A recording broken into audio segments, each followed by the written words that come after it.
Hey everybody, we're live. Happy New Year!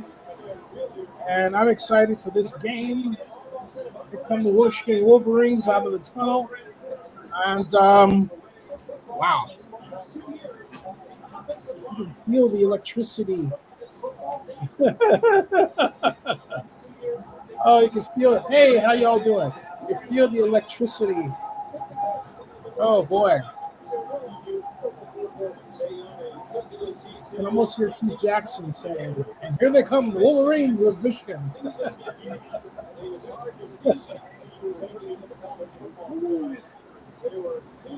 No, Nelly, it's going to be a barn burner. That's how he used to talk, folks. Unfortunately, you now are not.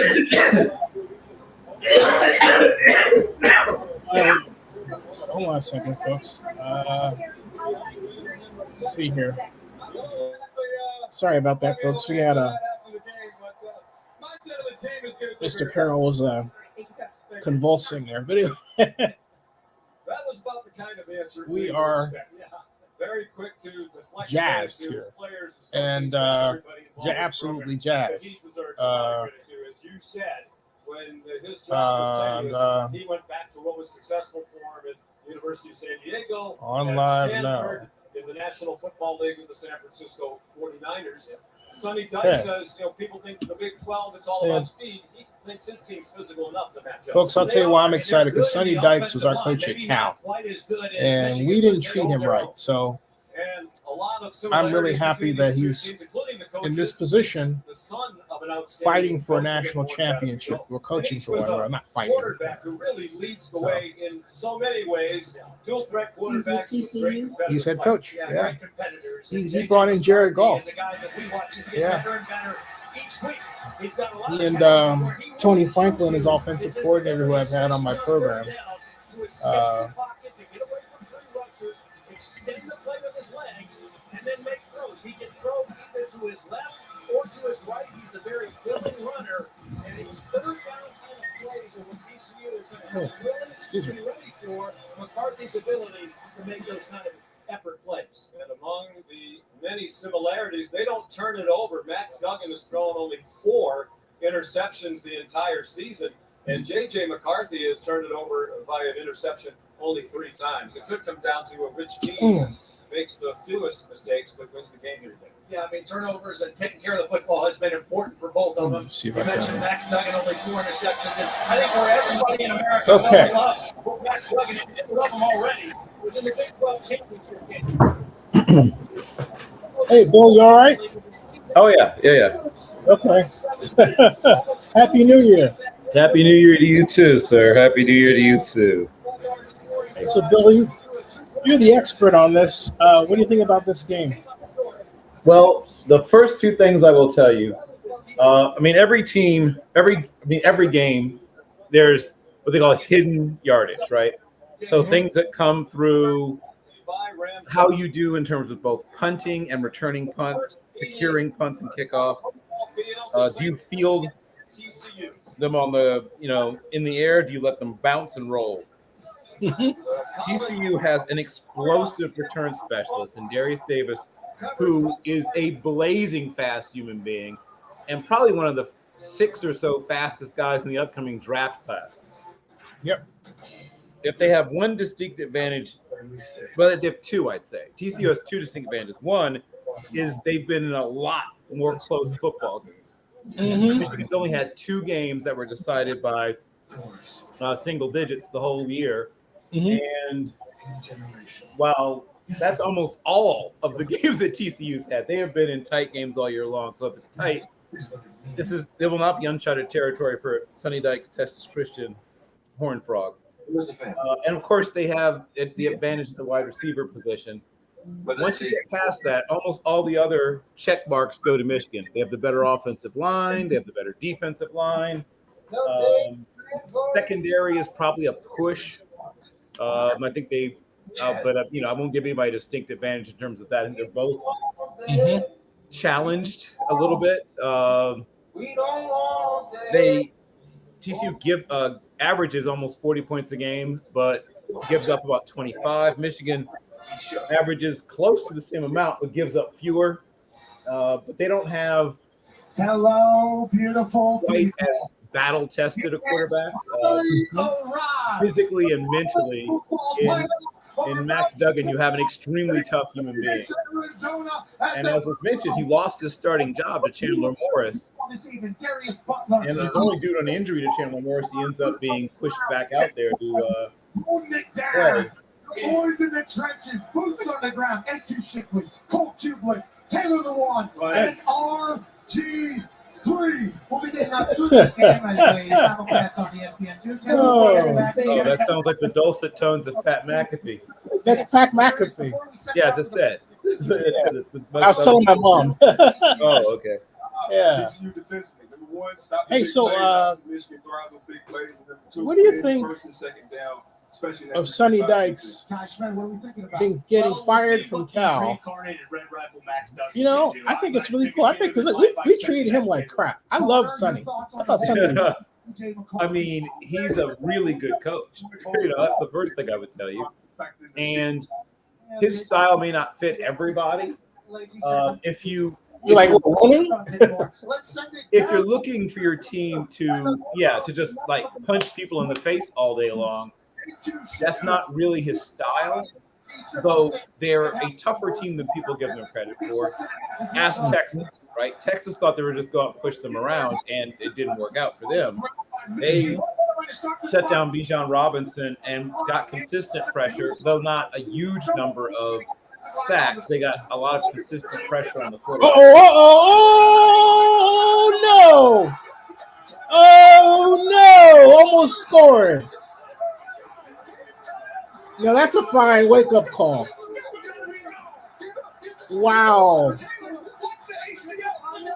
Boy, Michigan did not waste old-fashioned Bo Schembechler foot. Boom, look at that. Boom.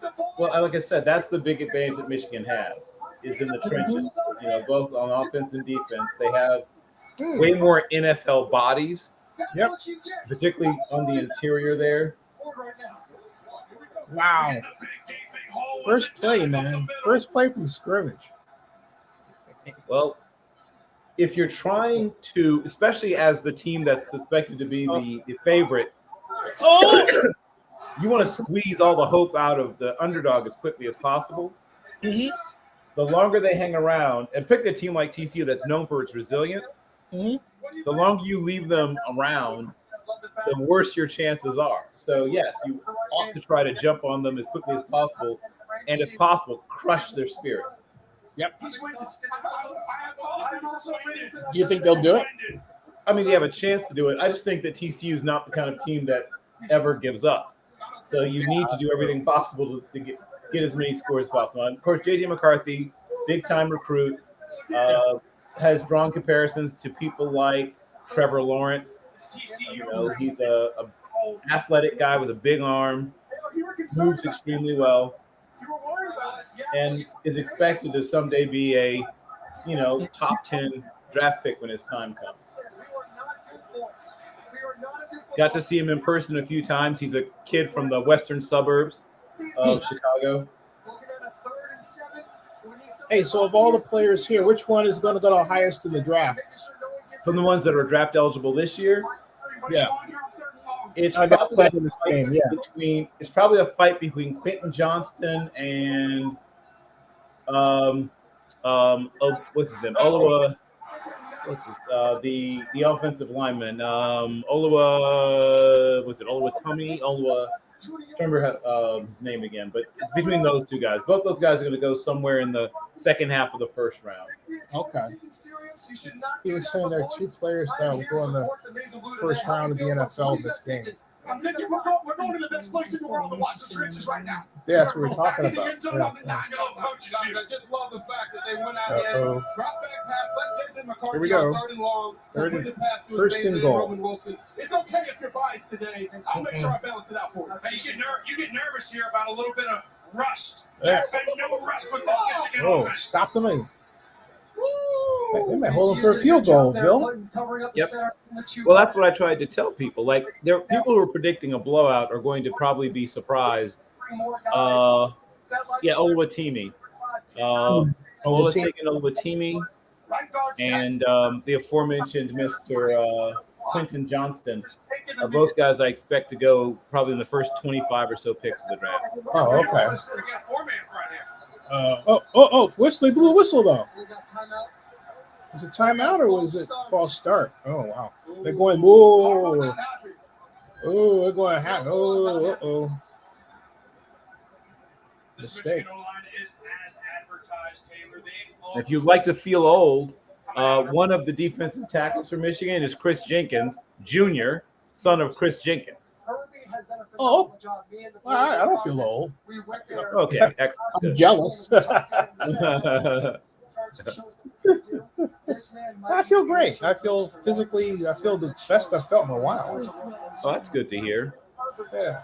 Michigan strength coach. And, I like Ronnie Bell here in the slot. we go. Never mind. Let's just keep. They're stopped him. Oh. Okay. All day they gave him a big run to start the game, but as you're seeing, that stopped them. 3rd and goal. To try to hit them at the point of attack, and yards after contact are going to be huge today. Don't slip on this 3-3-5, but right here, this is what JJ McCarthy. Yeah, they are. Yeah, I'm rooting for him because I'd love to see Sonny get the national championship. That'd be a just reward. Look at this formation, Bill. Yeah, well, both these offensive coaching spec, both coaching staffs. Whoa! Somebody can run. This dude's got wheels. Look at him. He's gonna. No, he didn't score. Wow. On the one.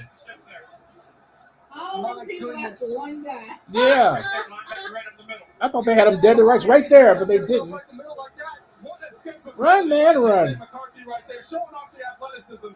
Boom. Running all the way across the field to knock him out at the 2-yard line. I like RG3, the announcer. Well, there are moments of trying too hard, which I get, especially when you're new to something. But I think once he settles in and allows his natural understanding of the game and his, he has a good sense of having fun with it. Like I said, gets forced at times, but when he just allows it to come, yeah, he's good. He'll be very good soon. Yeah, I agree.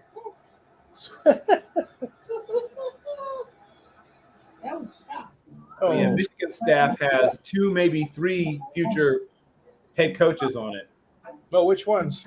Well, Sharon Moore, probably Weiss as well are probably both future head coaches, and maybe even not Gillespie, but Gillespie's the TCU defense. What's it? Clinkscales. I think one day is going to be a head coach as well. Is he in relation to Dexter Clinkscale, play for the Cowboys? I don't believe so. But he played defense also, but I don't think they're related. He's from a different part of the country. Doesn't mean they're not related, but I don't believe so. Yeah. That looks good, doesn't it, Mom? It's in a Taco Bell. Oh, forget it. You have a special deal going with them now, Zennie? Are they your sponsor? Just give me an idea. But I think right now more products for sponsors than anything else. Product. I found a list, and it used to be that news vlogs ruled the roost, right, in terms of subscribers and everything. Sure. Now it's people doing product reviews, and life stuff. You're right. Yeah. It's like there's a list of 13 topics. None of them was news, which I thought was interesting. So I think that's why I said earlier, gonna find a sponsor that's more product oriented and televisions or consumer products. Right. Tommy Copper. Right. Yeah, I got you.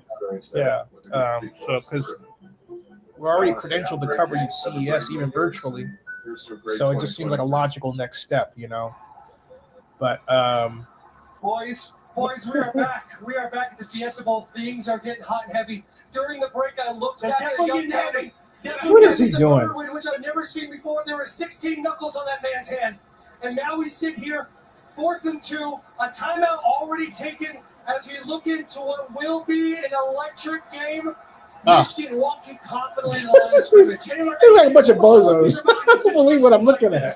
Short yardage, 4th down, must have it moment. Here we go, folks. I was thinking bear crawl, pad level, low as possible, just get any kind of movement whatsoever. Here we go. If you're a man in the end zone, buddy, you did your job.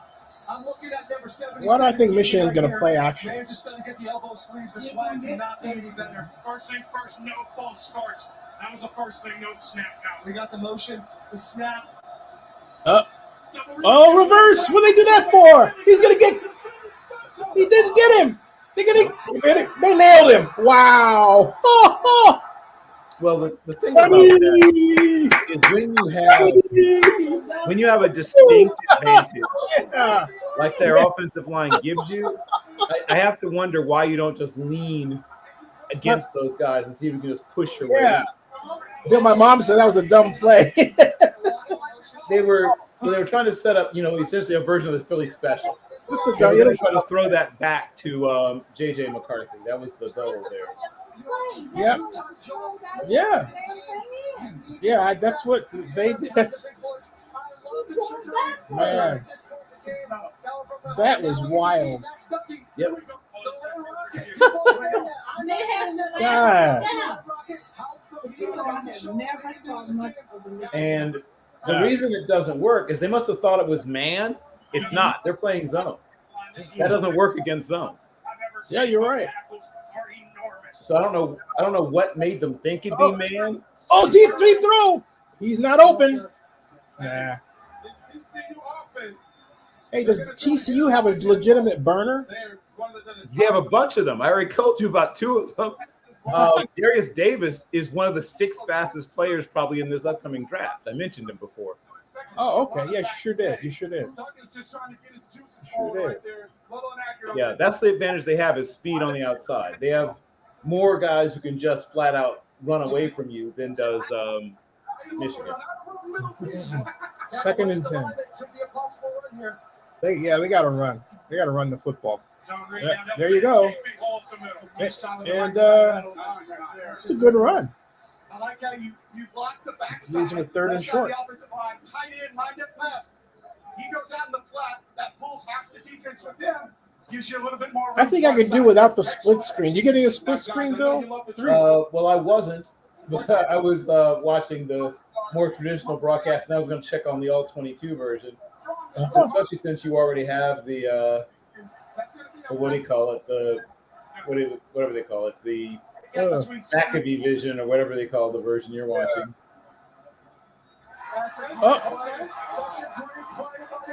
Wow. 4th and 2. Why do I need 4 guys? Oh, gosh.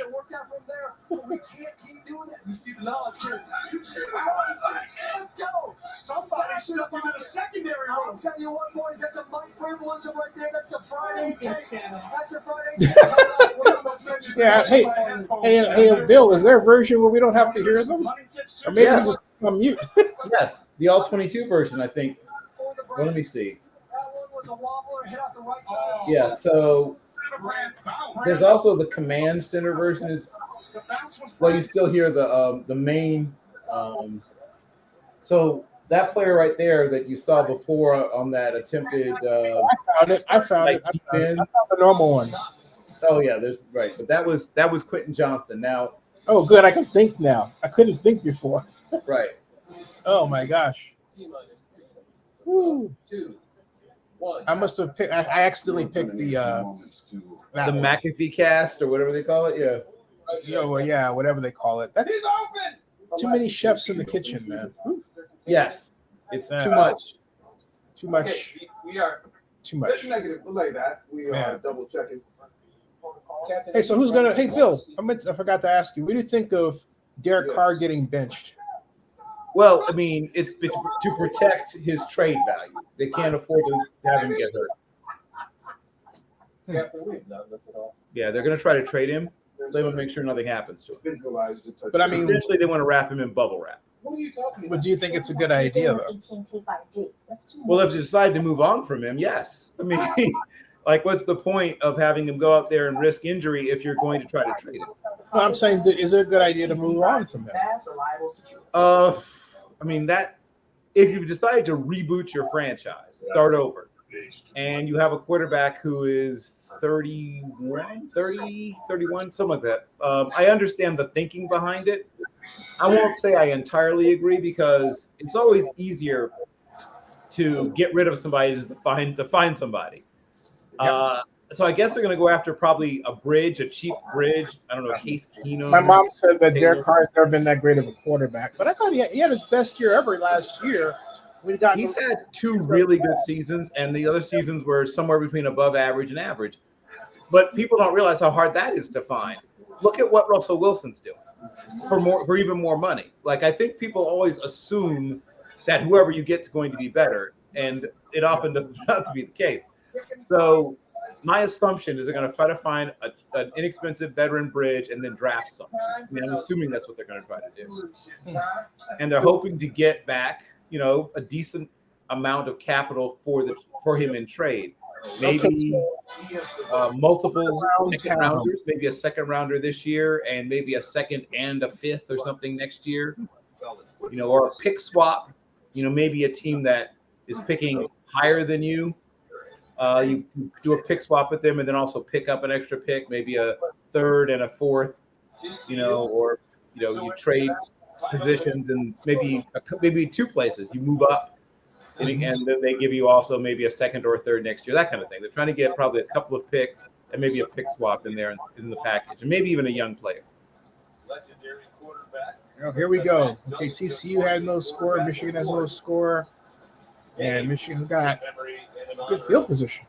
Davey O'Brien, followed by right top, won that award, Penn State back in 1982. Here we go. First TCU player to ever win that award. J.J. McCarthy. Oh, I'm picked off. That's a touchdown. That is a touchdown. 10-5, touchdown TCU. Woo! Ha, ha, ha, ha, ha.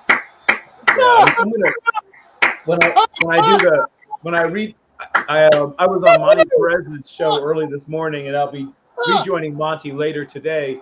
And if this game stays close, I'm going to gloat a little bit because he kept predicting that it would be, at least a 2-score game. Nope.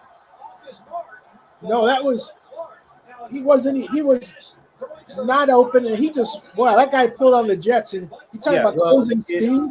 Woo! So once again, I feel like they don't understand the coverage TCU is playing. Or what I think? Throw, even though he has a strong arm, that's a throw you can't make against that coverage. Well, there's nothing to occupy that guy but the guy you're throwing to. And he's watching you the whole way. Well, also, Bill, to me, it looks like they didn't understand how fast these guys are fast.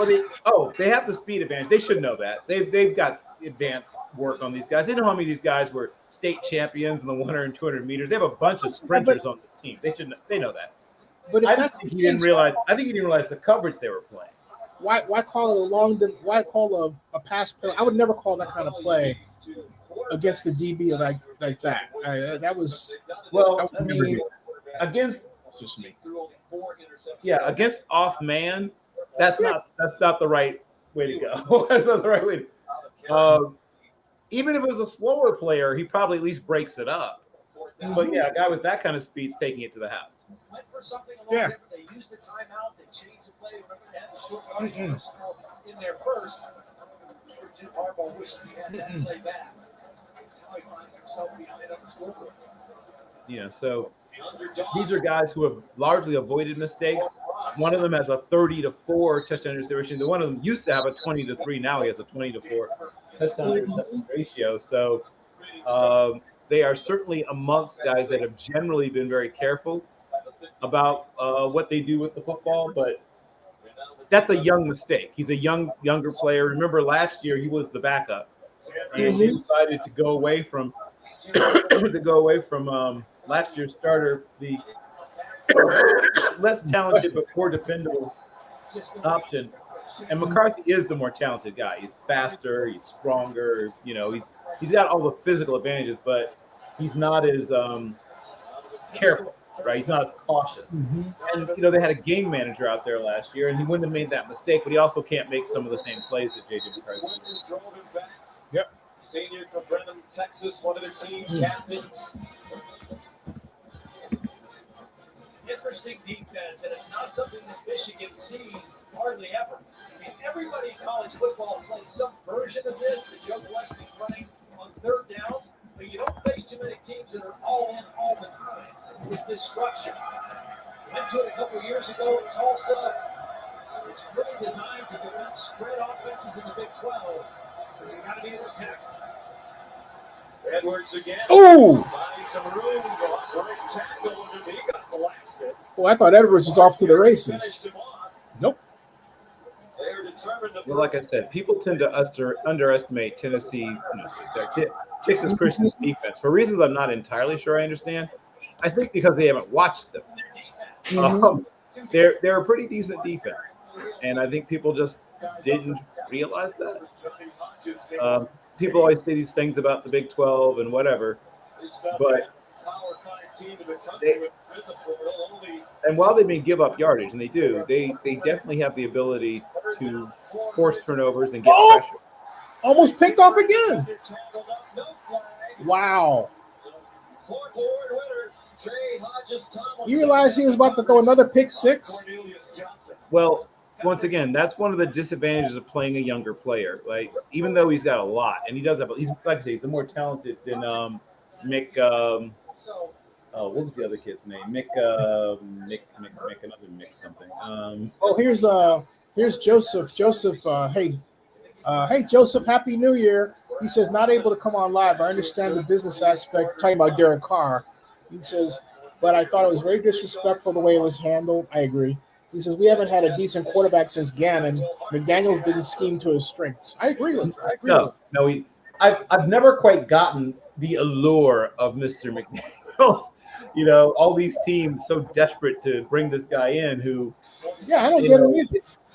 Thus far, his ego has outstripped his accomplishments.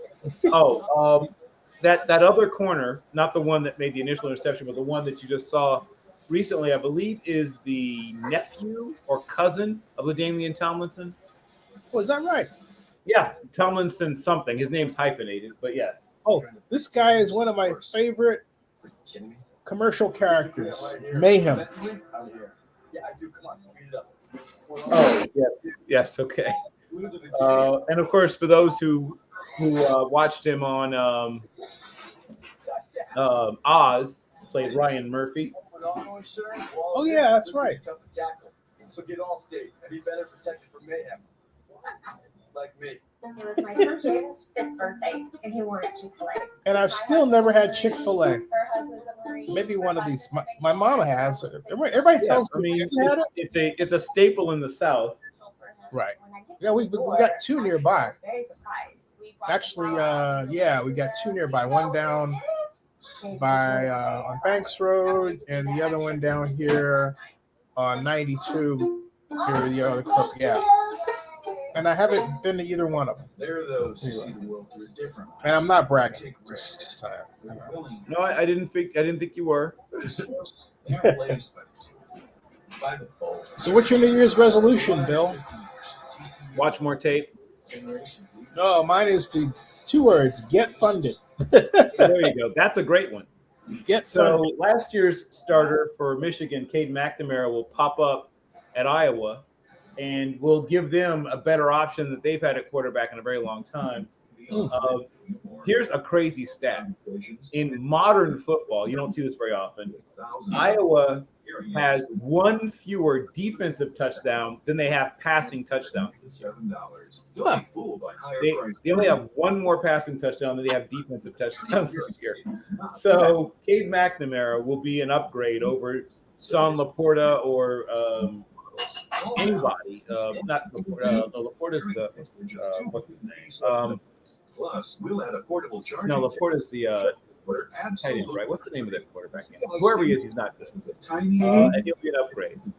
that is nearly invisible. Why keep missing out? Hey, on so Bill, important what's the biggest story of the year in your thousands of opinion? dollars? Call and get two. Like in everything. Yeah, everything. In everything. I mean, most people would probably say the war in Ukraine is what I think most people would say. My mom says Warnock, the Democrats are winning. That's the biggest story. I mean, that's certainly a big story, but I think probably the biggest one on the planet Earth right now is probably the war in the Ukraine. The what? The war in Ukraine? Bill says the war in Ukraine. Bill says the Ukrainian war. I think Russia's attack on Ukraine is probably a better way to put it. Yes. Yeah. Yes. Yeah. I think it was. I think it was the insurrection. I mean, that's certainly. Well, look at this fucking formation. I like it. I like it.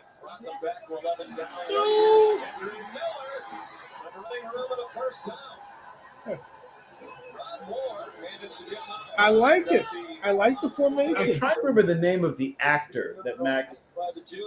There's an actor he looks very much like. I'm trying to remember that actor's name. Yeah. Just kind of walling his guy inside. Michigan not able to set the edge of the defense on that play. Another powerful running back at 220 and run away from you as well. There's another run. No, he bottled that one up. Wrapped up by Mozzie Smith. Stand down the middle of that defensive line. The Chick-fil-A impact players when TCU is on offense. Yeah, Kendra Miller, who just carried the football twice. Quentin Johnston, they tried to go to him on a third down play. He's the big play receiver. And Mike Morris is back playing, number 90. He's not on the field right now, but he's healthier than he's been for the last 3 or 4 Second weeks. and 7. He makes a big difference on their defensive front.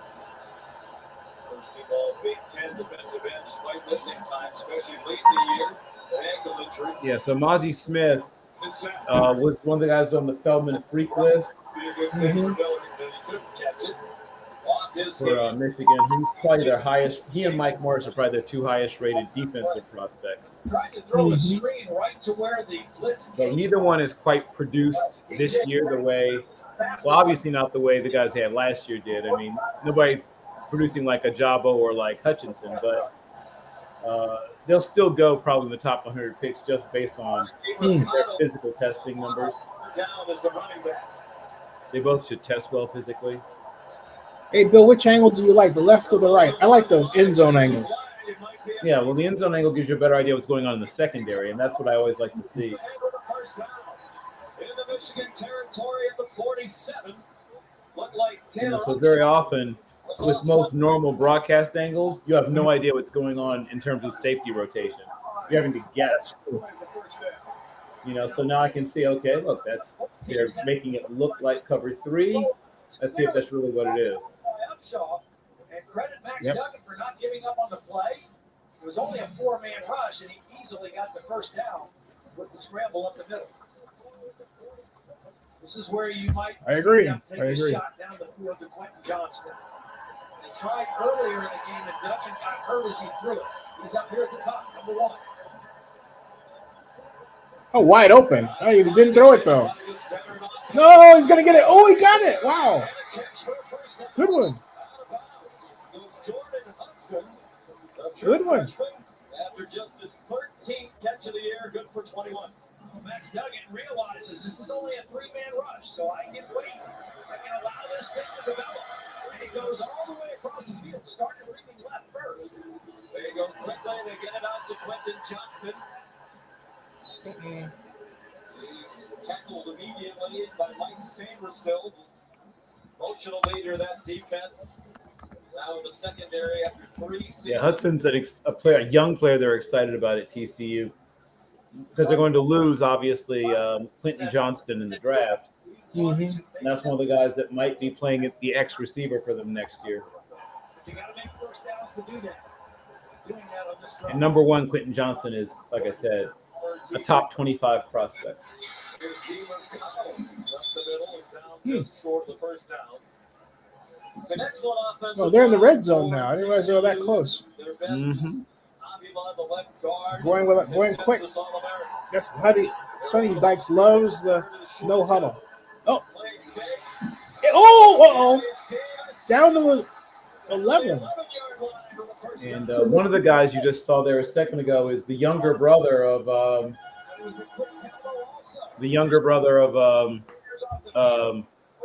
former Oklahoma, now USC head coach, and I guess East Carolina offensive coordinator before that. But his younger brother is First and on 10. the coaching staff. If you're a betting man, I would say I would have taken. Oh, he gets by him. Nope, halfway there.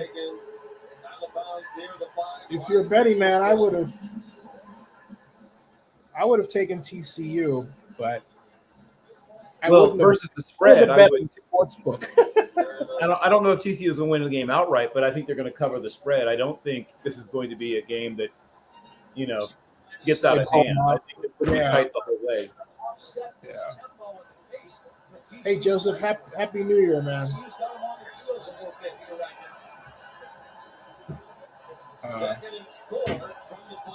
Second and 4. Whoa. Red. Duggan. Nope.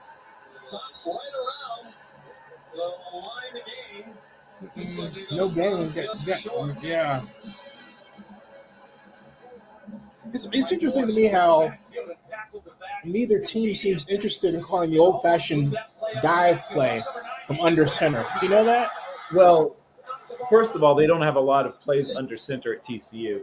I've seen them only run a handful of things under center. To me, that's like a Swiss Army knife tool that you have in your shed, even if you play shotgun, right? Oh, here we go. But yeah, I mean, victory formation, they do that under center. They don't have too many other plays under center. They probably have maybe a handful of maybe short yardage goal line plays, but not many. For the first down, first and goal from the 1.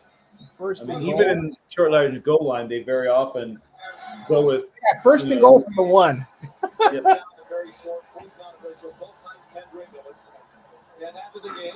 Hey, Ma, TCU is about to score again. Sonny, go Bears. Go Bears. This is the best we can do. Go Bears. Yes, it kind of is. I mean, if you think of it that way, the whole shared DNA Eskimo brothers. Woo! Woo!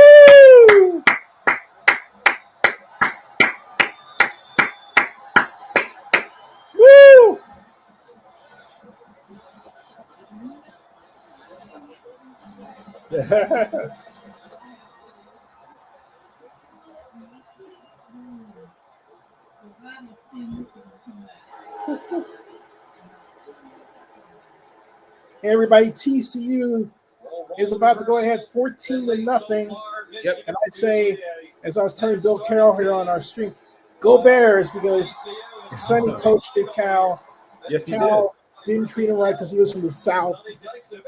And he did one great thing for us. He brought us Jared Goff. And, well, two great things. Jared Goff had a great passing game. Yep. Great. Go TCU.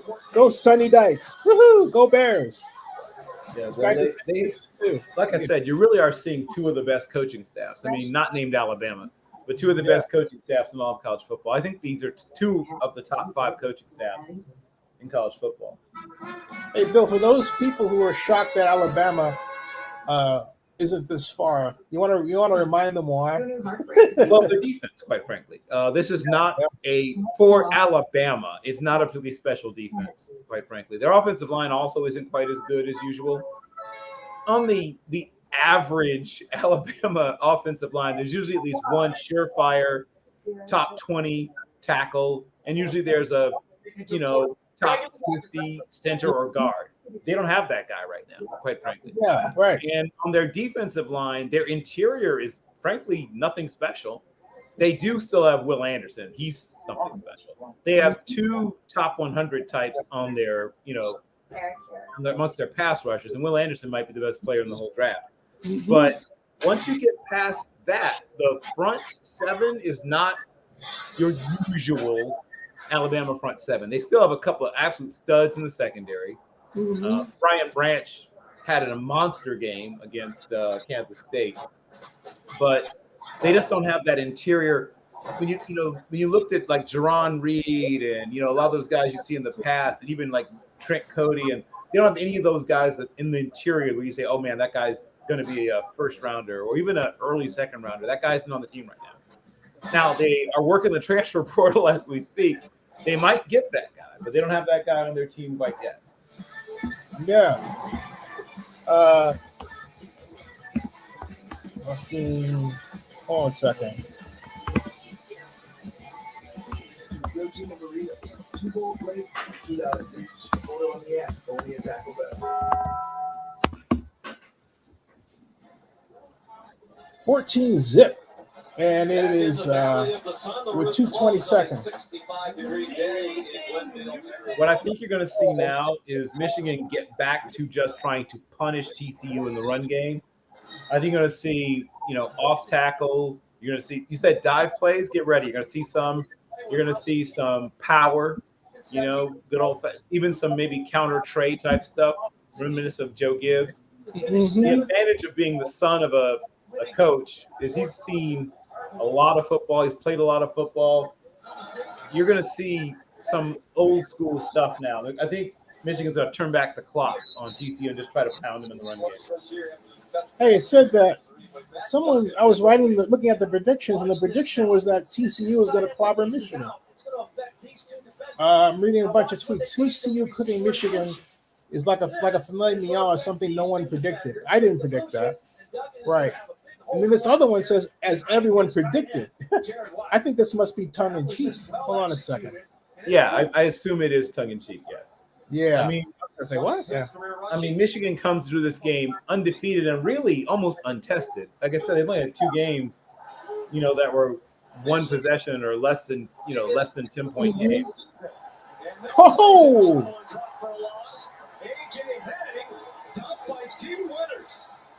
Team Winners is all over the place so far tonight. Here he is right here. This is a run blitz. All right, they're anticipating run. He's going to fire through the gap.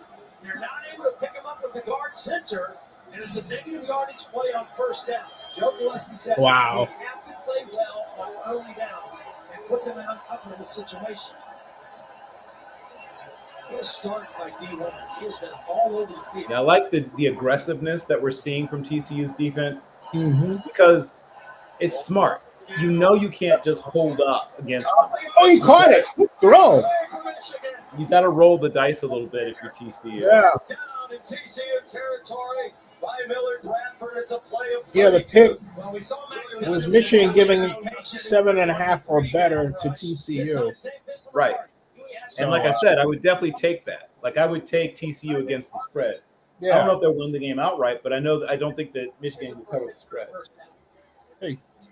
Hey, Turbo Duran. Turbo Duran says, poor Derek Carr. I believe Raiders set up for failure this year. I hope he goes to a good team. I'll be rooting for him. I agree. Yeah, I believe he will end up in a better situation. Now, he might still be looked as a bridge by somebody. I mean, they may still want to develop a younger guy, but you drop him. I mean, heck, there's places where you can drop him and they'd have immediate success. I mean, you mentioned Jared Goff, and I like Jared Goff just fine, but I think Carr is a slight, talent-wise, a slight upgrade over Goff, just in pure talent because he can make some throws that I don't know if Goff can make. If you drop him, there's lots of ways you could drop him, and I think he'd be an upgrade over what they have. I mean, the Colts are sort of the most obvious place. I hear people mention the Colts a lot. Ed almost picked off the no. First down. Now Michigan is on the move. If the play stands, it's first down Michigan at the 29. Yeah, TCU choosing not to bring pressure. It's just a 3-man rush. I'm not sure how he got that ball in there. Defense, number 1. Opponents decline. The result of the play is a first down. When did you see the window that J.J. McCarthy threw this one through? Oh, so Dave Compton says, hey there, Mr. Z, received your message, and today is the final day of the year, but don't know what to talk about. Got any ideas? Well, we're talking Fiesta Bowl. I mean, there's Derek- lots of things to discuss. Yeah. Hey, Dave, what was the biggest news story of the year to you? Two big wins against Ohio State and Purdue. Edwards tried to turn the corner again with good tackle. And This went by Dandy. Durant says, hey, Terrible Durant says he doesn't see DC going to the Colts. Interesting. Watch that game tonight. You're going to see a tight end for Georgia. Brock Bowers, who's one of the best players in college football. He's very versatile, great ball skills. Hey, who you got? Georgia versus that other team. That's the way I'm thinking. Ohio State, yes, the team down south, as they say, if you're a Michigan alum. I think Georgia, though they're not as good on defense as they were last year, still will have enough on defense. For Ohio State to prevail, they'll need to, well, one, get a big play somewhere in there, probably even in maybe special teams or something, block a punt, maybe get a big return, maybe a muffed punt, something like that. They'll need to get a couple of quick scores on Georgia because Georgia will be able to pound them in the run game. Yeah, I don't like the linebacker situation at Ohio State, to be very frank right now. If they can force those guys to fit up again, I mean, look at what Michigan did to them, right? Michigan threw the ball on their linebackers and their safeties and everybody on their corners and pounded them in the run game. They did it both. Like they couldn't stop either one. And I do worry that if they are able to make Are we about to turn back? Ohio State defend both run and the pass, I don't think Ohio State will be able to do so successfully. You know, so I just give the edge to Georgia just because they have a good enough passing attack and a very, very effective running attack. And Ohio State's defense scares me a little bit. Like I said, Michigan's offense had its way with Ohio State in a way that, I mean, I wasn't expecting. I'll be perfectly honest. I didn't expect it to be that lopsided. When you order pickup or delivery, you get free queso. So yeah, I worry about that. I think that if there was a game that was going to be a 2-score game, and I still think that game will be close. I think it's going to be probably a 1-touchdown game. You know, but I just think they have more, especially on defense. Without a permit, the white truck. Ohio State. You brown guys, and I don't mean that racially. It's lesson time. Mr. Otto. Clutch in and brake. Brake, the car is stopped. Oh, The car. It's all right. a man caught Otto. What's that about? Do you know? A man caught Otto? I gotta look that up. I've got this song, by the way. I found this song. This song, I can tell you as we watch this, what song is with what commercial. It is, get my trusty Shazam, because I already have them stored in there.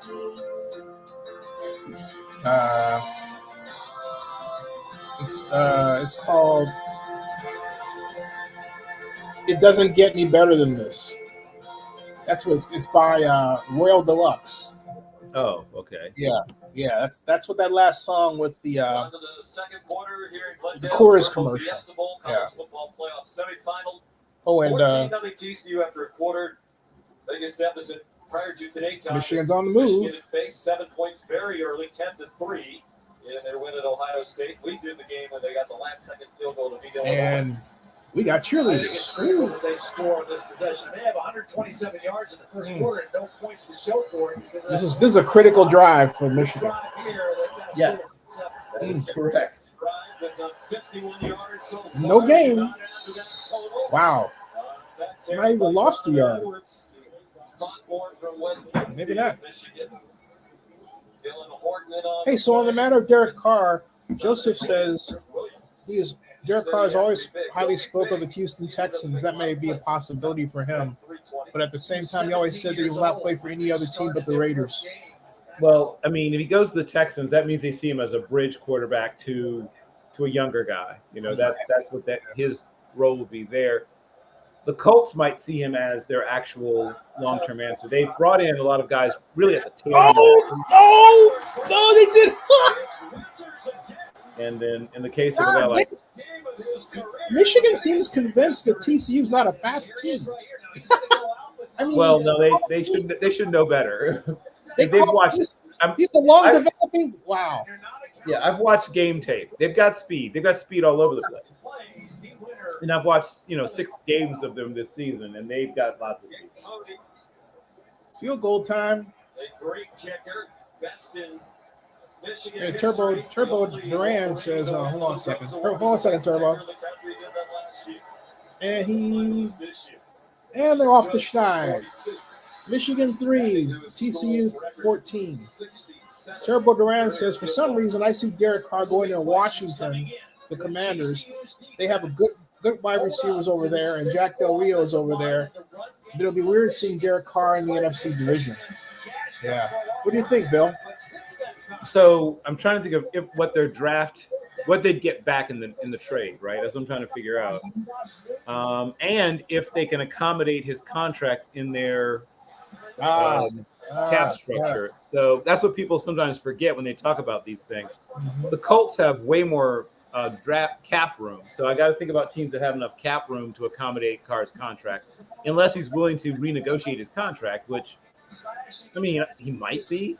I wouldn't assume that, though, unless I'd heard something to indicate that. So projected cap room for next year, right? Because we don't officially know what it'll be next year, but and they are out from under some of their other quarterbacks' contracts, so they either would have to eat some dead cap. So remember Carson Wentz, his dead cap number this year would be, I think, 22 million. Yeah. So for next year, his dead cap number would be.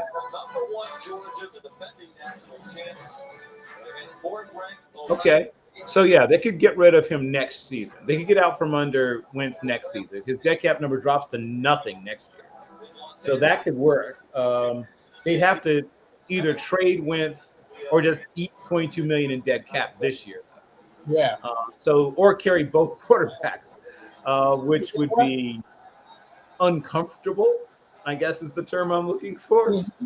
And then the Raiders would have to eat a significant cap hit if they do trade him, but they might be willing to do so.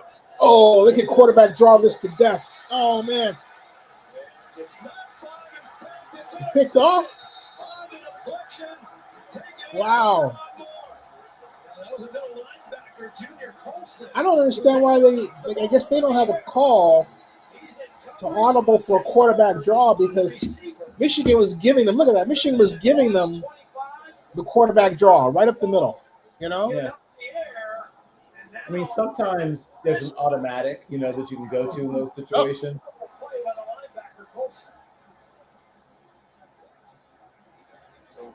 Now, I think Sonny Dykes might be right. I think the defender got there just a touch early. Yeah, he did. And someone's got to work on Max's throwing motion. He winds up too much. Yeah, he always has, and that's one of the reasons he lost his starting job at one point. Yeah, well, you think a good passing team corrects that, Yeah, but the defender was there a little early. Yeah. He's not open. He's not open. He got it, though. Touchdown. Whoa. Yeah, you don't always have to be open. Whoa, what a throw. You just have an ability to get to the ball. So the dead cap hit on Carr, if he's traded or cut before the 1st of June, is $24,900,000, and then it drops in 2023. And he was, bad angle on my part. No, he got it. I was looking at the left because when the end zone, it was hard to see the spacing, but from the side, he had clearly had his step.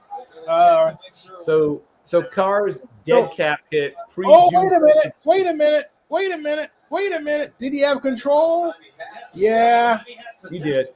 His dead cap hit for Carr drops to a little over $5.5 million, $5,625,000 next year. So before the 1st of June 2023. So They could sustain that dead cap hit if they did move on from Carr before the 1st of June of 2023. Let's bring in our referee, Matt Austin. Matt, what do you think? Yeah, the question isn't so much did he catch it. The question is, Well, from what I've seen, Sean, I agree with you and Todd. I think the ball because you're down when you go down. When you're, yeah, he still scored though. I think the ball was still over the Hey, by the way, you know, oh, because he in was the short NFL, of the goal that line. would always be a touchdown. But once your knee goes down, Score off the board. yeah, that's the question: is did he score? The question isn't did he catch. The question is did he score? Because once your knee goes down in college, you're dead. You can't advance the ball anymore once your knee goes down. So I guess they're going to bring it back because of that, because his knee is down. Wow. Yeah, because of college rules. Hey, Bill, if you see this now, this is hold on a second.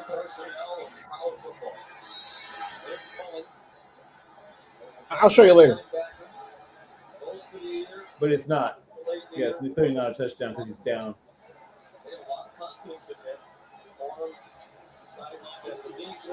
Oh, here we go. Here we go. Question. You get what? What? He stopped him. Fumble. What? He fumbled the ball. What? He fumbled the ball. He fumbled the ball.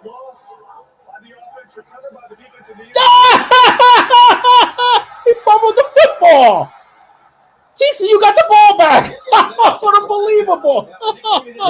Well, that's why they play the games. That's why you play the games. That's why they play the games. That's what Chester would always say. Right. You know, so things like this happen that you don't always project for or guess will happen because Unbelievable. that's the one downside of going away from your starters and putting in your heavy package is some of those guys aren't used to handling the ball. God. This is one time I would like to be at the MGM Sportsbook in Las Vegas. Just to see the reaction of people, you know? Oh, my God. Yeah. So remember, this is a third string guy. This is not their, I mean, Corum's hurt, and it's not even their second stringer. That's their third stringer. And the disadvantage or a disadvantage of going to a guy like that who's just not used to handling the ball as much is that kind of thing happens. Man, what a sad way to end the drive. Oh. Uh-oh. Look out. 10. Oh, picked up 17 yards. First down. So Kal-El Mullings, I'm guessing his family were fans of the Superman. Superman, yeah, you think? Yeah. So, yeah. Kal-El Mullings is their third, normally a third stringer, and he's their biggest back at 6'2", 232 pounds. Right. As it's point, I only had 9 carries. Before the goal line, I don't think you and I agree. Matt Austin certainly did not. We talked about Dominic Williams in the middle of that defense. That time he made the play in causing that fumble. He knocked Oluwatimi, the great center back. The draw, and Henry Miller is run down by DJ Turner. After a 13-yard gain, he got 6 on that. Well, I mean, it's not a controversial call if you know college football. It's not the NFL. In the NFL, it is a touchdown, but you're not allowed to advance the ball once your knee goes down. You know, whether you're touched or not. They've been their own undoing today. You talk to defensive coaches, they consider a stop on 4th down. Okay, 2nd and 4. They have turned it over twice, Michigan. They had 7 turnovers on the year. Oh, no! They're calling for a flag. They don't deserve one, though. DJ Turner, happy not to see a flag. Well, they both had their hands on each other. I think that's a good no call. You got offense pushing, you got defense pushing. I don't know how you call either one on that. TNT 5G red cam. No, he does deserve a flag. He's holding on to his wrist. Yeah, no, he might have gotten away with one, but no, he definitely had his wrist. That's why he's going up with only one arm. He's got him by he's got him by the wrist. They got hit by Junior Colson as the ball arrived. So First time we've seen Michigan really. I mean, I'm an old defensive back. I normally root for the defensive backs, but that looked like PI to me. Good pressure and a good hit on the football. And he was. He grabbed him. He grabbed his near side arm. AJ heading back for the punt. The Australian Jordy Sandy, 29 years old, fourth oldest player in college football. And that's a rocket. As we all the way back to Melbourne. Here's Hennig. We have a fly thrown on the return. AJ got taken down at the 26-yard, a 51-yard punt Okay, so by Sandy. TCU's up against Michigan. Upset, maybe? Yeah, upset. Yes, definitely a potential upset. But what helps them, they managed to staunch the flow right there. If TCU had scored there, it would sort of force Michigan to maybe make some changes in their, what they wanted to do on offense.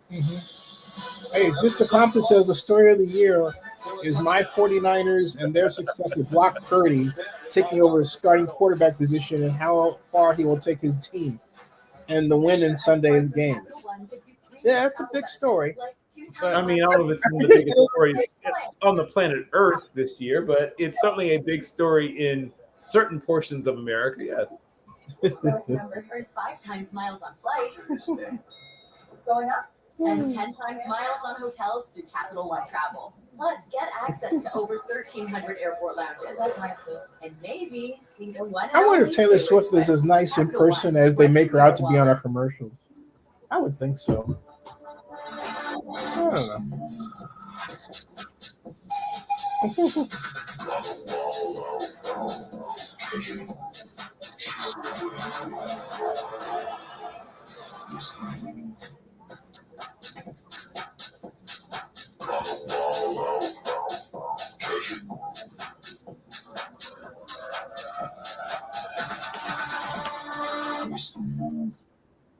She is fearless. Hearts on the line. Depends silhouette, keeping weeks off her mind. Comfortable in shapewear fabric, she wears with ease. Confident on nights like these. Depend silhouette. The only thing stronger than us is you. At Great Clips, we use clip notes to save your haircut. Stories of the year. We're talking story of the year, folks. What's your story of the year? Let us know. Let's see. Here's another story of the year. Of NCAA football. I remember you saying I won't forget the light checkers. Who talks like that? Can we just go watch it replay? I would love it. This What Really Happened replay is brought to you by Progressive. One thing no one would challenge, protecting your home and auto with Progressive. That is embarrassing. No, but Full meals, $5.99 each. Macaroni, crispy 2 fries, 2 drinks. Double up or mix and match. Whatever you want, we're into that. That's another one. The overturn of Roe v. Wade. That's a big story.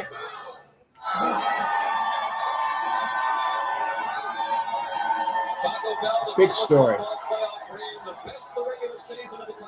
Even bigger than Brock Purdy? Yeah. That was a big story, man. Speaking of which, you know what VRBO is? What is it? It's like Airbnb on steroids. Okay. Because it's not, it's not drilled into my head enough what it is. I keep forgetting. So with Airbnb, you normally are getting a portion of someone's residence. Mm-hmm. With VRBO, and sometimes with Airbnb, you get the whole residence. With VRBO, you're getting, the entire run of the entire property, basically.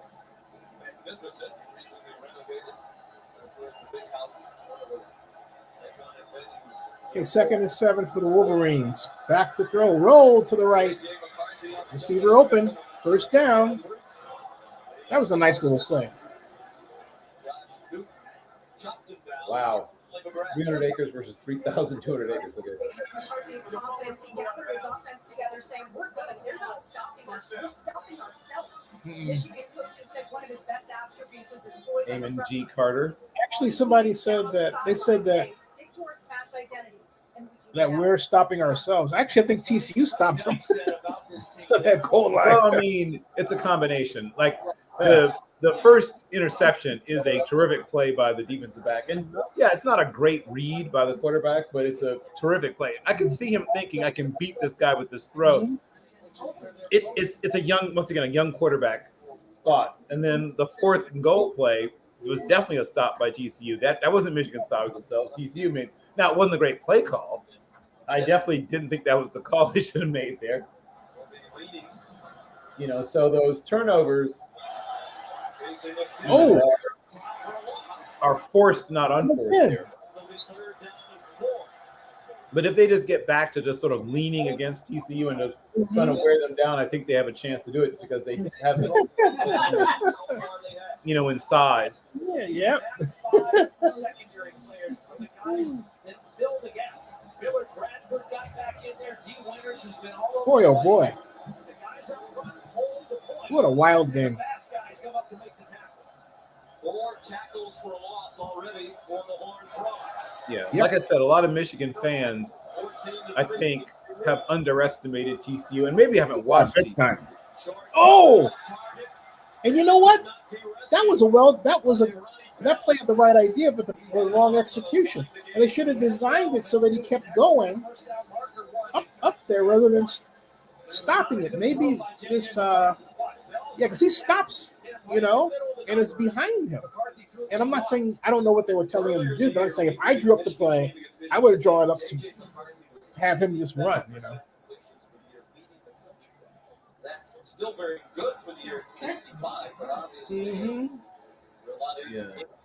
Well, I think Bell was correctly reading the coverage and throttled down, and I think the Yeah, he quarterback get the just ball because it was underthrown. Yeah, good Right. point. I think if he puts it on the other shoulder or dead in his chest. You're watching the VRBO Fiesta Bowl from Glendale. Oh, here's another big story. Big story. The Big Chill. Hey, Bill. Yeah. How did you fare during the Big Chill? Oh, I mean, I live in Chicago, and it was all just the same to us. You know, that's just December. Hold on a second, Bill. Hey, Google, set the alarm for 1 hour. You got it. Your alarm's set for 6:12 p.m. Yeah. So I'm sorry, Bill. You were saying because he lives in Chicago. He was in that weather too that Arnold was in. Yeah. Yeah. You fared out okay though, right, Bill? It was just December. I mean, like, it's no big deal to us. I don't know what people were. Chicagoans are like, what is everyone talking about? This is normal. Where do you live in Chicago? My mom wants to know you live in Chicago. Where she say where? Yeah. I already know he lives in Chicago. No, I said where in Chicago? Yeah. Yeah, where in Chicago? Yeah. So, do you know the Grand Crossing area? Yeah, definitely. Yeah. So I'm between Indiana and Michigan on 68th Street. Oh, I know where you are. Is that on the way to the like Gary, Indiana? About 68th. No, it's not that far. It's not that far. No, that would be south Oh, and east. right. Arnold lives at 81. He lives at 68. Right. The numbers. Yeah. The coordinate system. Yeah. They just use your head. Oh, you're right, Mom. You're right. Yeah. So I had to remember. I forgot my Chicago coordinates. Well, you know where 68. Yeah, I know where 68. You're right, but I honestly I had never heard of the Grand Crossing. Grand Crossing is like where Jan used to live in St. Lawrence. St. Lawrence. See, I remember, but I never heard the term Grand Crossing before. Yeah, that's what the neighborhood's called. All the time. It went way up. See, so the next neighborhood for us going east is Woodlawn. Mm-hmm. The next neighborhood going south is what? No, not Avalon. What is it called? Remember when I guess Auburn Gresham is south of us, and yeah, I remember. That was in the dead of Grand Cross. That was in the dead of. Well, I was 2 years old though, right? Wasn't I? But you didn't have your map out. You didn't have your Rand McNally Atlas out at 2 making No, you have to tell us. You had Lord, no, Zennie. Well, was I 4 or 5 years old? Or? Yeah, still okay. So yeah, I'm not. Grand crossing was something that was used all the time. You were in school, where we went to eat, where we got to, where we ended up getting all the Chinese food. Oh, that was a good place. Grand Crossing was like 79th. Yeah, 79th and South Park. Right. Oh, there was a Chinese food restaurant there. Oh, wow, thanks, Mom. I have forgotten how good that place was. What was that place called? I don't remember. We had that. Then we had the Polynesian hut. Was your mother? Oh, remember your mother in early days through mail. Yeah. First down for TCU. They're on the move. First promotion came out of the post office into regional. Yeah, we had. Michigan staff had 2 finalists for the Frank Broyles Award, which is for the top assistant coach in the country. Both Sharon Moore and Jesse Minter were finalists. Oh, and you think they'll be head coaches soon? Both of them will be someday, yes. Sharon Moore probably before Minter. Oh, yes. And also another restaurant we went to, Queen of the Sea, is where Queen of the Sea. The first time I saw someone get rubbed out was somebody was a witness to something, and they got wiped out. Killed? Queen of the Sea was a restaurant that you went to at one point, and then it got so bad in the neighborhood you didn't go back there anymore. What year was? For us that was for us when we were in California. This would have been probably 1994 or 95. Well, that's much later. We're talking about Queen of the Sea during like the late 70s. Yeah, they're like the late 60s and early 70s. Well, I mean, it's a long established restaurant. It's been there a very long time. Oh, yeah.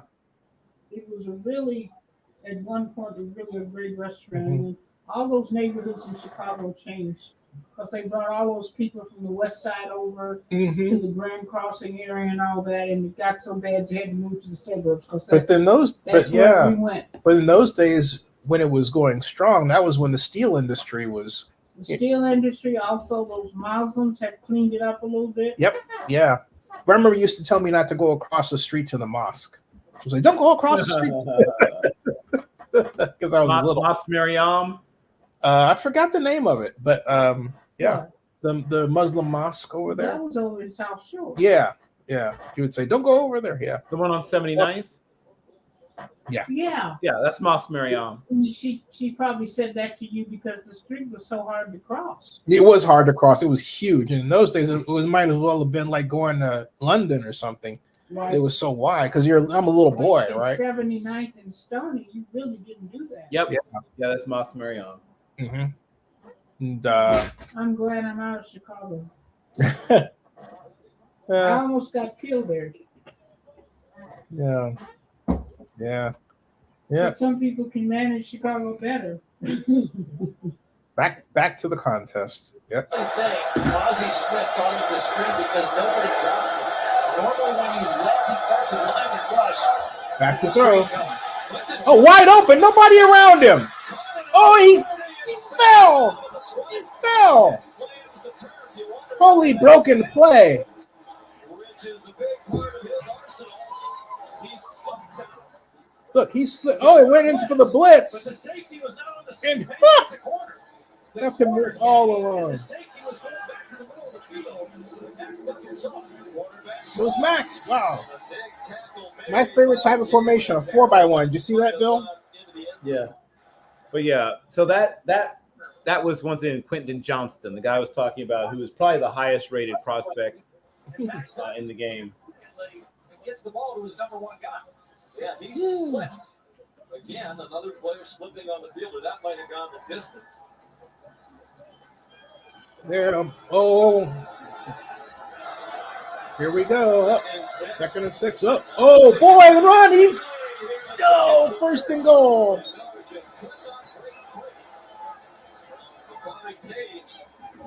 that would have been another touchdown, and now Miller lets off. But he did pick up a first down. We've set it now inside the 10-yard Come line. on, Miller. Come on, Miller. This has been a sweet spot for the Michigan defense all season, but they have not played a lot of offenses like TCU. The best two offenses they played prior to this were their last two games, Ohio State and Purdue. It'll be a huge development if Miller cannot return. Particularly like to have him down around the goal line. Back to throw. Scored 17 And, touchdowns. overthrown.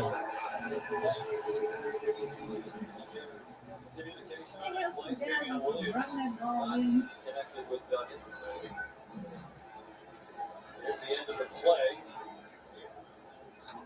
That was right ankle stuck under the body of Page. This is a guy who scored a rushing touchdown in every game of the season for TCU. Remember now, inside the 10. Oh, yeah. Second and goal. They read that differently. So, in the last possession that he scored. Go. Whoop. Whoop. He caught one touchdown. Oh, he walked in the whoa, what a nice throw. 20-3. Ho, ho, ho, ho. 20-3. Ho, ho, ho. 20-3. Wow. Yeah, so my personal comparison for Quentin Johnson is Kenny Galladay. I think that's the kind of player he has a good chance to be. And remember what I said about the toughness, the physical and mental toughness of Max? And that's what Max Duggan brings, is that physical and mental toughness. Wow. What an upset. Well, I mean, I tried to tell everybody this would be a very close game. And I still think Michigan's going to make it close. I don't think it's going to, this is not going to be the final score. But people underestimated TCU. And I've been telling everybody who, like I said, when halftime comes, I have to hop off for a moment. They'll come back after halftime because I'm doing halftime coverage for Team NBS Media on Monty Perez and Brock and company. But I tried to tell everybody who would listen that this is not going to be a walk in the park. TCU is a much tougher team. You're right about that. Nobody can blow them out. I don't care who they're playing. Nobody, Georgia, Alabama, pick who you want. They're not a team that gets blown out. Nobody can blow them out. Hey, update. 20-3 now, folks. 20-3. Yeah! With 4:56 to go before the half. Just announced in time for the holiday. Get 1.9% APR for 5 years on all 2022 GMC Sierra Light Duty Crew Cab models. How you Visit doing, your Ron? local dealer today. I think she's in the Young and Restless. This girl? Yeah. She looks like her, but maybe not.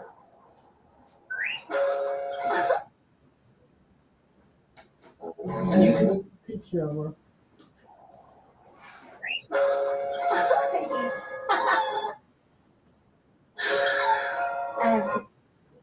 I don't know. No. That girl's got a funny nose.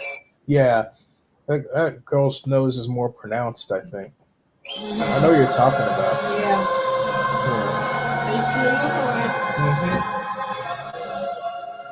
Just announced in time for the holiday. Get 1.9% APR for 5 years on all 2022 GMC Sierra Light Duty Crew Cab models. Visit your local dealer today.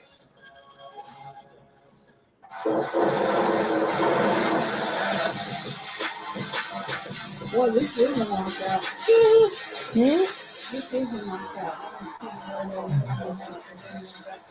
Can I say, as I was telling Bill Carroll here on our street, go Bears, because signing coach did Cal didn't treat him right because he was from the South. And he did one great thing for us. He brought us Jared Goff. And two great things. Jared Goff had a great passing game. Great. Go TCU. Go. Games a week. Extraordinary plays. Colossal dunks. Your favorite players and teams. Stream on your favorite devices.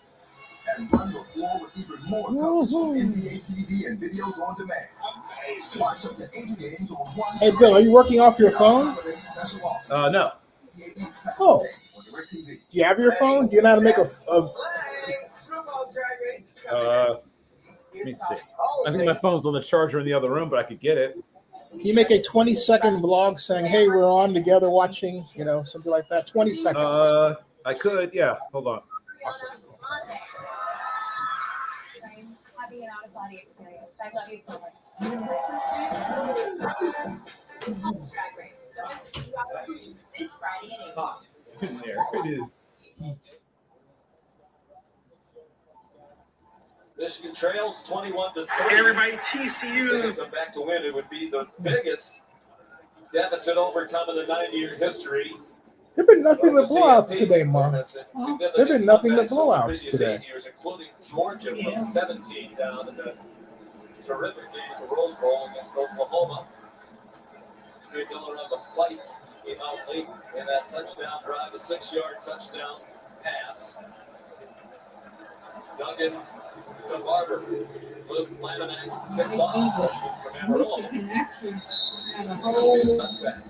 This is they got two. Speaking of the Rose Bowl, Monday, January 2nd on ESPN. We still have 4:56 to go before the half in this one. Two of the most improved teams in the country over a year ago. Then the Rose Bowl game presented by Prudential, number 8 Utah champions, Pac-12 against Penn State. Number 11, Monday Night Football, right after the Rose Bowl game. Cats Week 17, what a matchup. Buffalo and Cincinnati at 8:15 right after Monday Night Countdown. You can't never tell what's going to happen. Jonathan Edwards. That's true. Not much, a half yard perhaps. Here's Molly. We'll talk earlier this game. Michigan tight end Luke Schoonmaker was in the medical tent with an apparent right shoulder injury. I can't find him anywhere on the sideline. I'm told he's being evaluated in the locker room, but could return in the second half. That would be a huge loss. He's their second leading receiver. You know, we've got several Michigan games tonight, and to me, the one thing that they're lacking is really the big playmakers at the wide receiver. Here we go, folks. It's a 2nd and 10. J.J. McCarthy fired. Oh, nice throw. But they do have talented tight ends, and either without Schoonmaker. Here's Colston Loveland for 14 yards. He's from Gooding, Idaho. Jim Harbaugh went out to Idaho to recruit him, a small town. And Jim being Jim is all kinds of story about Jim. When he got to high school, Loveland was running out, so Jim jumped in, got in some reps on the bench press, those street clothes. They knew he had elite receiving skills. The biggest surprise was how tough and physical he was in the run block. What? Battle of speed here. And Edwards had enough of it to turn it into a game of 46, shut out by one block.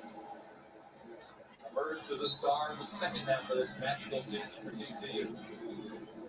How you doing? Anything I can do?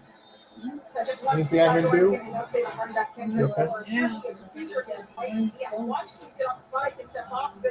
Hey, everybody. How you doing? Oh, Bill is back. Yes. 324. 321. 2nd and 3 for the Wolverines. And a play action. And oh, he's being rushed. And he got hammered. Up for grabs. And it gets. Nope. Not at all. Flag. Roughing the passer. Yep. I mean, frankly, I don't see it. I mean, if you're going to. TCU is not getting the calls. Like, they're winning this game without getting the calls. That defensive pass interference, they should have gotten, they didn't get. And that's one of the weakest roughing the passer calls I've seen. He didn't land on him. It wasn't late. Like, I don't understand what it was he did. True. Yeah, I don't get what that's supposed to. What did he do? When he hit him after he threw. Let's bring in Matt Austin. And hey, not only that, Bill, Michigan has 38 more yards than TCU. Yep. But that's the power of turnovers. I mean, yeah, you can do a lot of things, but if you turn the ball over and end up not We scoring. didn't do anything to him.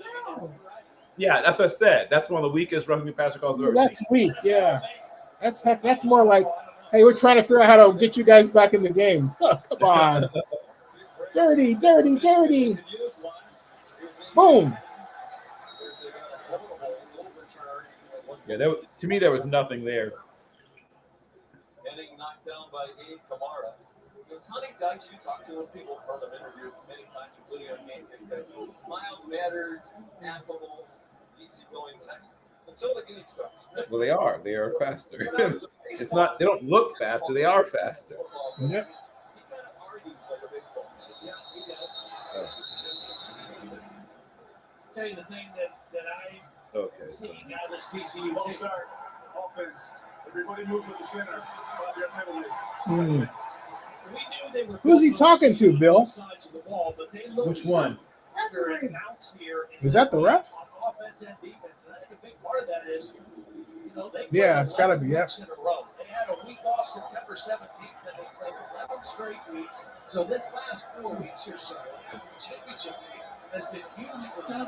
And those were hard weeks. That's what brought them. There's so many close games.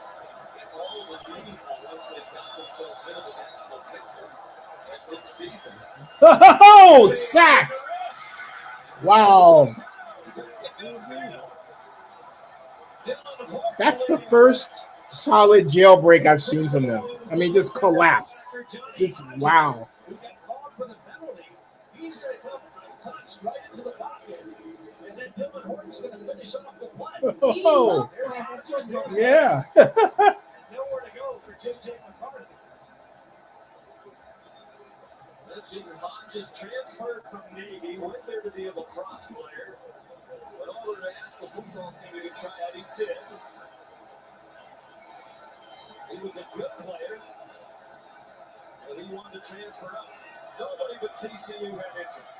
McCarthy all day. He's no. Wasn't even open. Why is it not open? Actually, I think the throw was pretty good. It was just a tremendous play by Hodges Tomlinson. He was able to get a hand in there and deflect it. Hey, Zennie, just uploaded Derek. Put everything on clearance for Derek Carr here historically. When they get rid of a player, they don't do that till the end of the season. Say what? I like this thing. Hey, well, I'll play your video here, Joseph, so we can see it.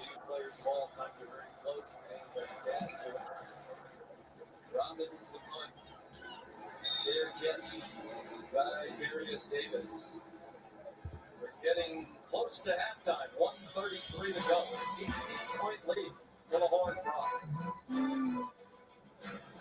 Team, it's been a grind, but I think I've aged you well. Some might say perfect. Who's ready to show who's the cheesiest? I want to the cheesiest, guys! Cheese's official sponsor of the college football playoff. This place isn't what you think. You know what you need. Ant-Man. Marvel Studios, Ant-Man and the Wasp, Quantumania. Catch an exclusive look during the college football playoff national championship, January 9th. The new Grand Wagoneer. Oh, here it is. With panoramic sunroof, available Macintosh reference entertainment system, All right. display. Hey, folks. Palermo leather trimmed front seats. A special showing real quick of I'm going to time this out so I know that we have enough commercial time. We'll be back here. I think we've got enough time. Hold on. Okay, folks, this is Joseph Amandura's video about Derek Carr. He wants us to hear. So here we go.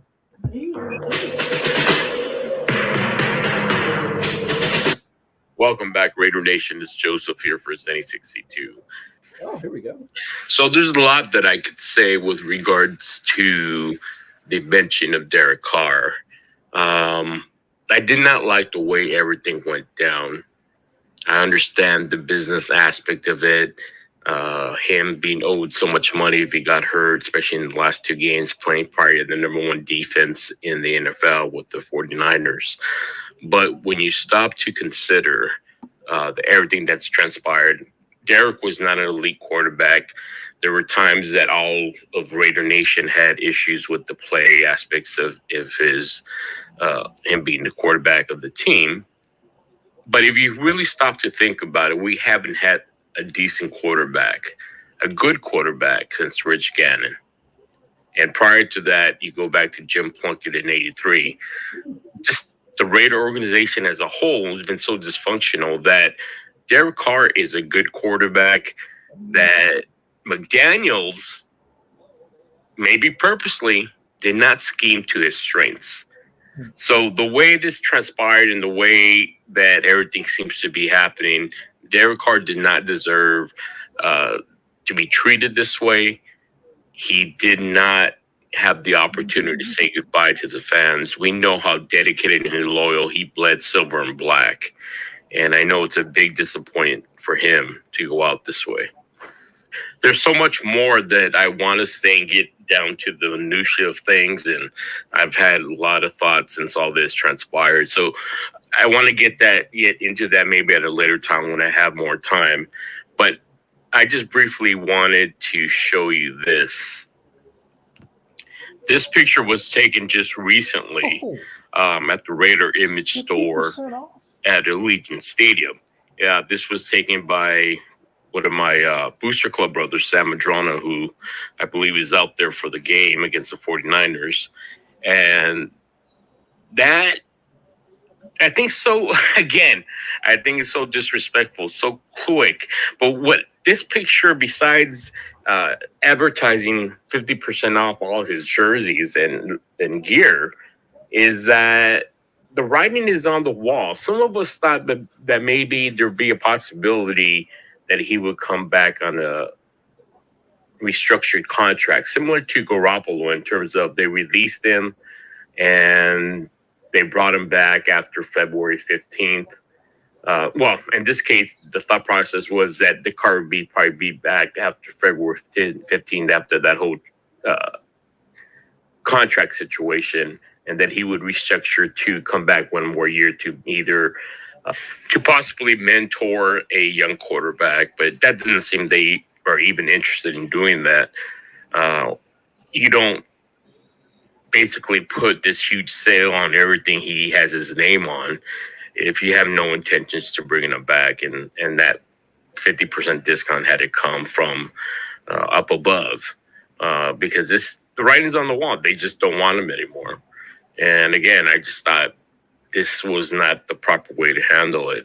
And I did speak to a lot of people like Linda Cohen from ESPN, and she had mentioned to me that one of the other sports analysts brought up to her was, why would anybody want to go to Vegas because of the way they treated Derek Carr? When they know that Derek Carr, everyone knows in the NFL that he bled silver and black and he put everything into what he had for this organization. Yep. But because it's so dysfunctional, the fingers get pointed at him. Yep. And there's many that believe that he was a scapegoat.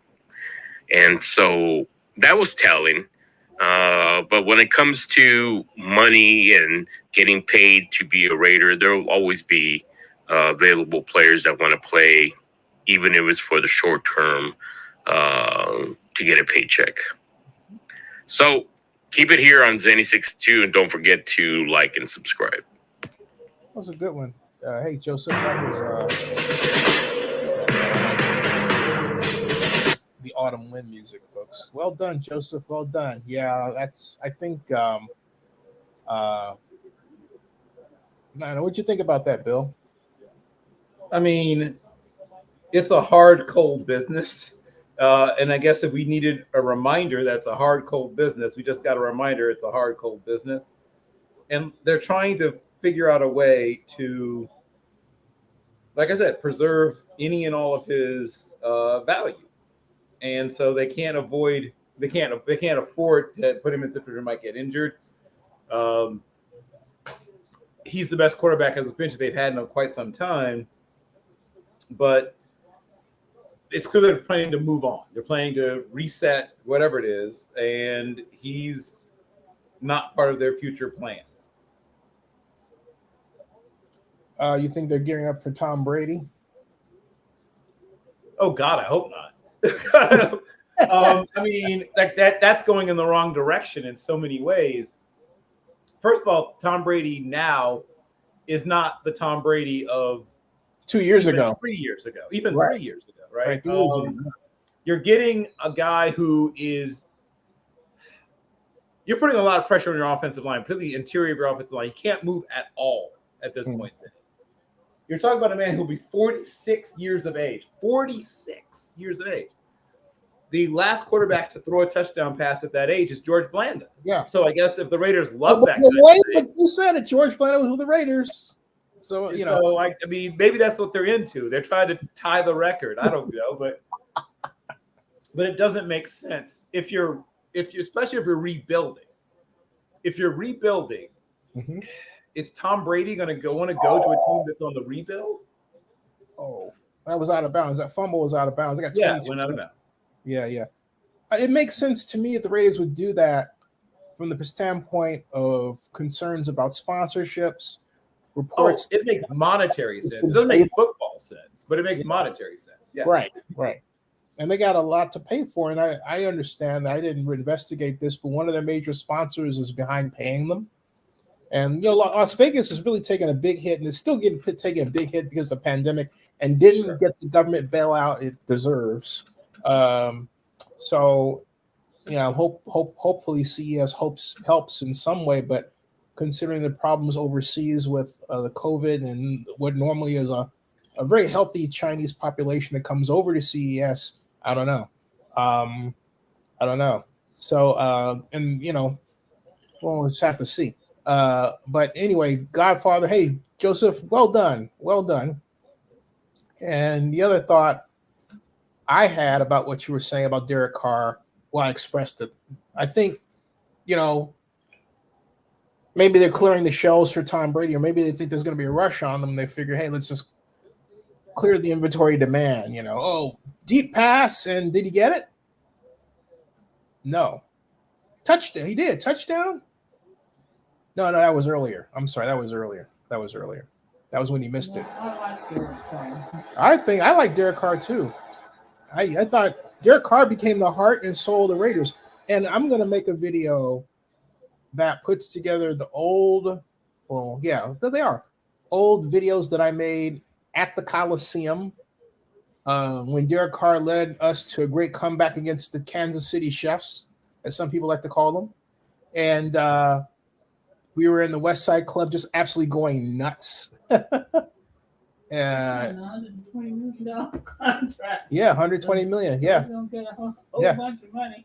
In fact, I talked. What they did to him was a big thing. But it's 5 seconds before half. Maybe I can find one of those videos for you, folks. You can see what I'm talking about, because Mark Davis is stupid. Yeah, Mark. I like Mark, but Mark is impulsive. I will say, he is sometimes too impulsive for his own good and the organization's own good. And this certainly seems like possibly one of those situations. I say possibly because, hey, if Jarrett Stidham comes out and they pull out one of those funky Patriot style game plans and everything, then, you know, we might have a different conversation after Sunday. But I doubt it. Devontae wants out. Yeah, Devontae out. Yep, Devontae wants out. They just said that right now? Oh, I read it. Oh, you read it? Devontae, hey, Bill, Devontae wants out. Well, I mean, if his reason for coming here was Derek Carr, then of course he's going to want out. Now, you can't move him. Have you seen his contract? We just talked about this. Unless he's willing to completely restructure his deal, he's impossible to move.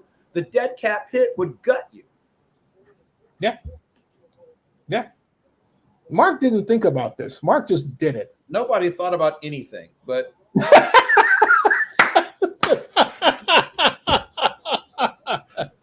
oh, true words have never been spoken.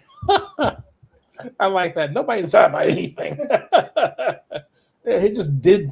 It reminds me of, you know what this reminds me of? A line from what was the Batman movie where the Joker was played by Heath Ledger? How could I forget? The Dark Knight. And the Joker says, "I just do things."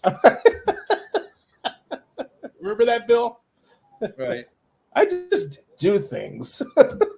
Anyway, he doesn't have a play, just does things. Oh, here we go.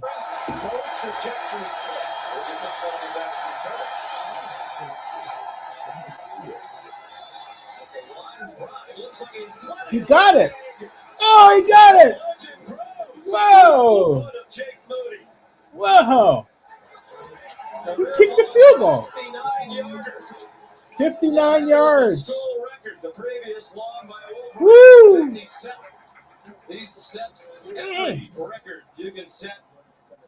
Joseph says Devontae just recently reiterated that he came back because of their car, but he also has a family. What he said, he also has a family component to that statement. I think when he said that, he was very emotional. Yep. Sonny.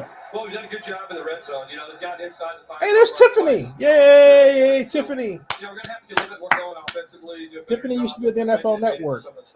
I love Tiffany. She's awesome. Hard right now. We've taken away the run game for the most part. Gave them a big run early, but you know, we just got to keep settled, get settled in, and play the second half. Okay, thank you. They gave me animated, and he is a tremendous football coach, but he knows the history. Of course, his teams had all those comebacks. They're unaccustomed to being ahead like this. But Michigan's second half scoring margin of plus 206 this season is best by any team in the country in the 9 years. What a game, folks. 21-6. Halftime. It says Mark has Honer Harris. He would have won. Yeah. Man, oh man. It takes early morning. Man, oh man. Oh. Precision, sweat, sacrifice, and teamwork. That's why Old Dominion Freight Line, the #1 national LTL carrier for quality, works hard to be the best in the game and is proud to support those striving to be the best in their game. Old Dominion Freight Line, helping the world keep promises. Yeah, yeah. There was a mother and a father who had a son.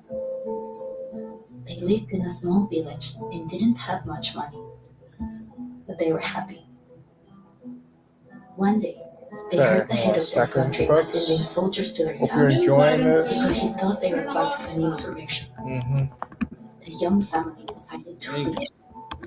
They grabbed only what they could carry. Yes, sir. They hiked for days, wondering if soldiers might Let's see here. follow them. They were scared, Hold on a second. hungry. Going back to the archives, folks, to some of the greatest Raider They were games far away from the atrocities taking place. ever. Purple Walrus. That's funny.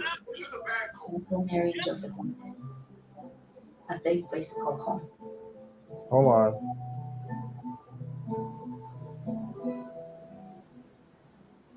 I'm taking you with me. You do what I say when I say.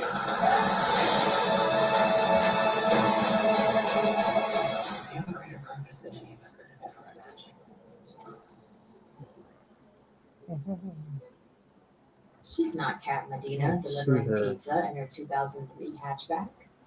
She's Cat Medina, bringer of sustenance, provider of all things greasy and caloric. Let's see here.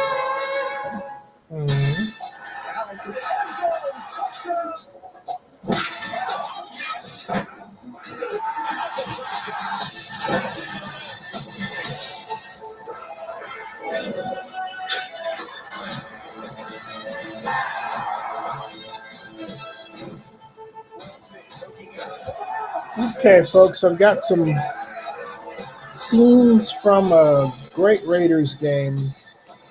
Hold on a second. You can add some magic to the way you drink water. Circle's adjustable flavor cartridges keep you in control of the way your water tastes. Trying to figure out how I'm going to do this. Find this link. There's no room for Hold sugar on or a second. calories. So you can be Can I on put top this on of your just hydration. here for just a second? With over You okay? So, all right, folks, I've got, let's see here. It's just going to come in a second. Let me go back here. Let me go here. Stop screen and share screen. Hit that. And this is from a great Raider comeback, folks, the game that I was at, the Coliseum, or it's just Oakland. And this is Alex Smith passes KC Chiefs out of hole versus the Raiders.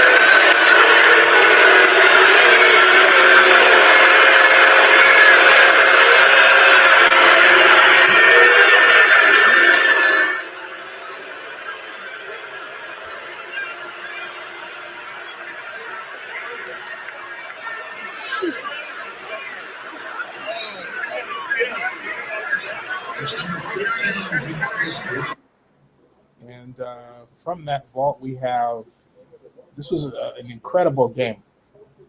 From that vault, we also have this.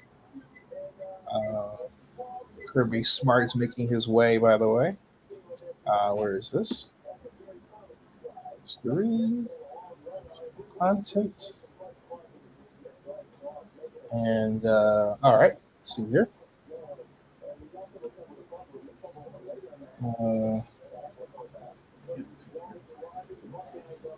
This rest of this part comes right from the West Side Club of the Coliseum. And let's put this at 50. There. Oh, here it is. Here it is. Hold on a second. This was crazy. Absolutely crazy game. And Alex Smith there.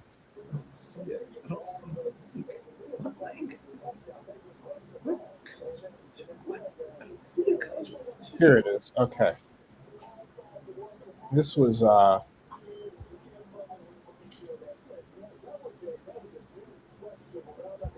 right, folks, I found it.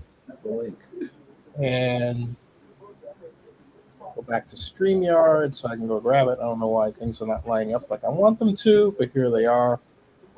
Stop screen there. Share screen.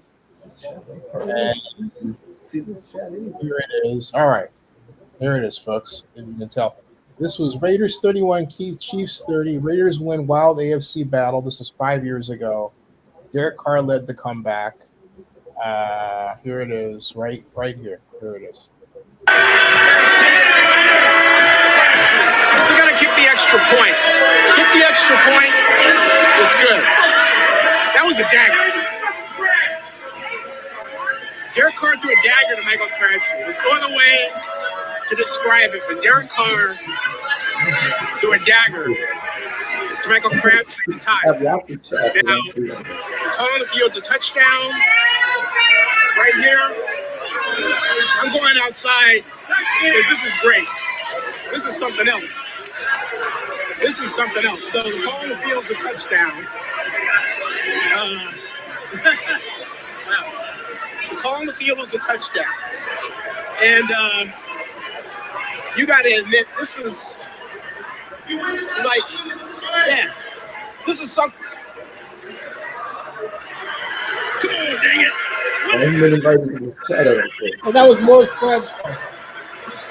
We win! We win! We win! We win! We win! Woo! Woo! That's what I'm talking about. We win! We win! We win!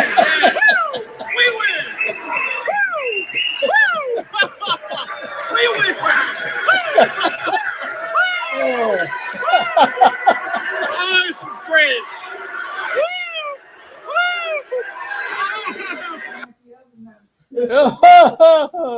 Folks, that was Derek Carr engineered that one. One of the great wins in Raider history. The club was going nuts. That place, I'm tearing up all over again. You know, for Mark to do that to Derek, I just maybe he didn't bring us a Super Bowl, but look, he was there as a key component of Raider lore for so long that to just toss him out like that is really sad. As I really start to just go back and absorb what was done to him, you know. He's got $24 million. Well, I know. Mama says he's got 24 million, but it's to me, you know, I don't. But the whole point is you can't. These are folks go to games to have great memories like that, and you don't just forget them because of money, okay? And straight up. So you just don't. Here is more scenes from that great contest. Here's a little kid. This kid and his father watched, unbeknownst to me until then, would watch my videos, and they were at the game. They were at this game, folks. And hold on a second. Hey, Laundry Day, hold on a second. Let me bring this back. Bring that one out. Stop that screen, and then share screen. I wonder how this is 5 years ago. I wonder how this kid's doing now. Here we go. So wow, like two Zennie62 fans. Hey, what you think of that win? Great game. What do you think? Were you nervous? Yeah. He said his stomach was hurt. Mine too, man. My stomach was like pounding. I couldn't believe it, but we did it, right? We beat the chefs. We did it. We beat the chefs. We beat the chefs. We haven't beat them since Latavius Swearing got that 9 And we did it in white uniforms. Yeah. Yeah. You know? He's never seen that. Hey, I never seen the Raiders in white uniforms. Hey, high five. You got it. Yeah, it's something else. Hey, this is a great game. What do you think? Great game. Love it. Right here in Oakland, California, where they belong. Yeah, absolutely. Thank you. Where they belong. Yeah. Thank you. Raiders, right? Raiders. Man. Hey, so Oh, that was some fun stuff, folks. So I'm gonna stop doing that before I cry. But that was the Raider, and that was the Raider Nation. Laundry Day says Derek Carr could land the Texans, Commanders, or Colts. They all need a quarterback. Then he says the Raiders screwed Derek Carr, starting with the trade of Amari Cooper. Yeah, and that was Mayock, and they had the right formula when Rich Bisaccia took over as interim. And really, credit John Gruden for putting Derek Carr, finding an offense that gave him his best passing years as a Raider, you know, unquestionably. And then for reasons that really have to do with the Washington Commanders and their spilling of emails in a way that was really classless, Gruden wound up losing his job, you know.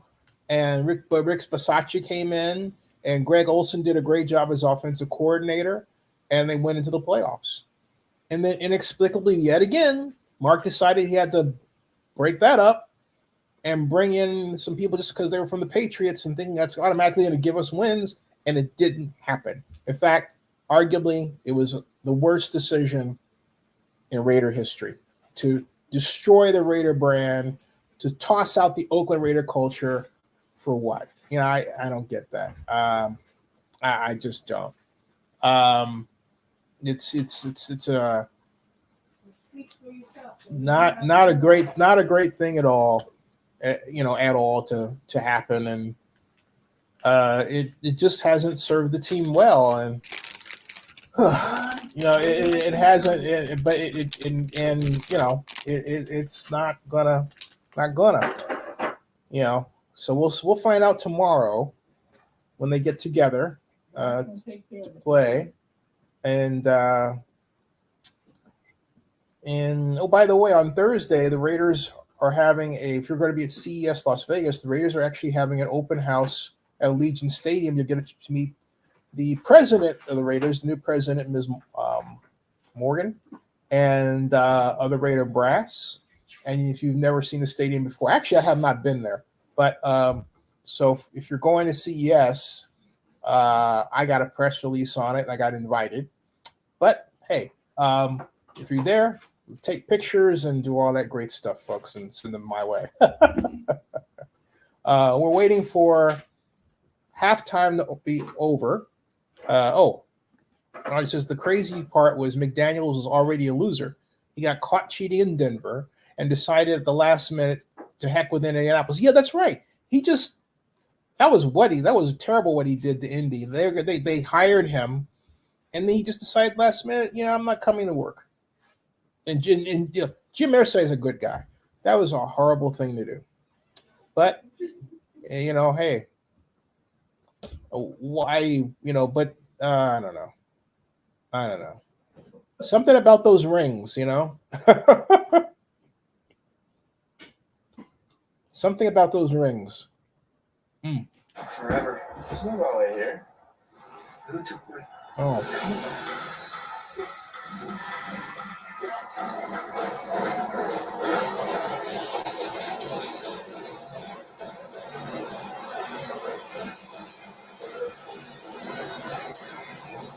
Check on the game.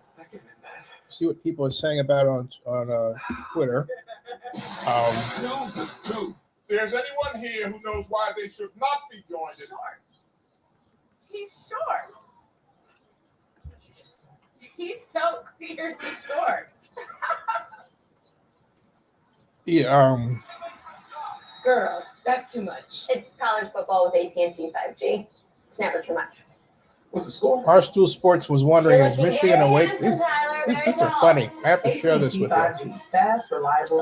Hold on a second. It's what we look forward to. You got to see some of these tweets. Happy New Year, everybody.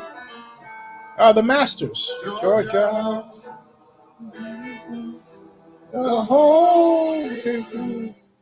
Oh, I think I know who I'll call. Hold on a second. We all play a part. David Compton says, sounds like what Al Davis did to Marcus Allen. And, hey, Dave, why don't you use the link? You got an invite link. You can use that and put yourself on camera. Why not? Your new favorite shirt, the lightweight hoodie. He says the Eagles could always use Devontae to distract from Brown, Smith, and Gutter. So Devontae will take him. It's a good idea. It's a good idea. It's a really good idea. It really is. Your go-to summer hoodie has arrived. DirecTV is decking the halls. Hold on. And your Everybody. with the best in holiday entertainment all season long. Cozy up and watch your favorites. You guys give up or you're thirsty for more? Track Santa and play other holly jolly games. Bingo. And turn a silent night into a festive night. Sporting to be perfect. You'll be watching in a winter wonderland. Anytime, anywhere. When it comes to Hey, Joseph, if you're hearing this, I think I'll give you a call. Hold on a second. This halftime report is presented by Mercedes-Benz. Not only is it an action-packed evening here, back-to-back semifinal games of the college football playoff, but the big party in Times Square about to kick off as we check in live with Ryan Seacrest in New York City to see how he's getting ready for the big night. Can't wait to watch my dogs get it done in the college football playoff semifinals later tonight. I'm also counting down to midnight in the Big Apple. We've got some fantastic live performances here, plus great music from our LA party at our first ever celebrations at Disneyland and Disney California Adventure. We're covering 3 time zones with countdowns in Times Square, New Orleans, and Puerto Rico. And just before the ball drops at 12 o'clock, Duran Duran will be live on our stage in New York, performing some of their massive hits. It's an epic show. So join us tonight live, 8 Eastern on ABC for New Year's Rockin' Eve. Happy New Year, everybody. See you soon. Ryan, thank you. Look forward to it. What a play by Max Duggan to Pace Barber. Hit the toad up 21-6 second half. Sean and Todd have it when you come back.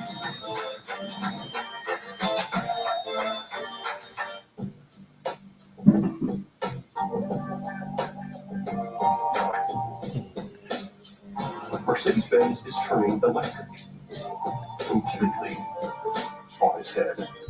Creating legendary design and state-of-the-art technology. A fully electric SUV. The all-new, all-electric EQV from Mercedes-Benz.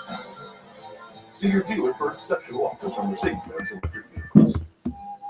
When you buy 10 tickets on Vivid Seats, you get the 11th ticket free. I wonder what my 11th will be.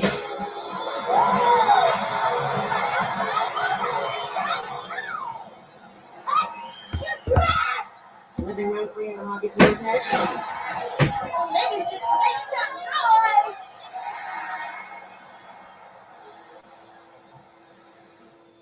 What's your 11th? This thing. This makes me get an ice bath again. What do you mean? Stress are mind-blowing. They collect hundreds of data points like HRV and REM sleep, so you know all you need for recovery.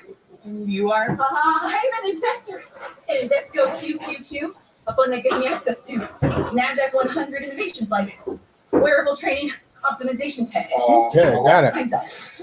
Agent of innovation with Invesco QQQ. What's your favorite New Year's food? Oh, the favorite.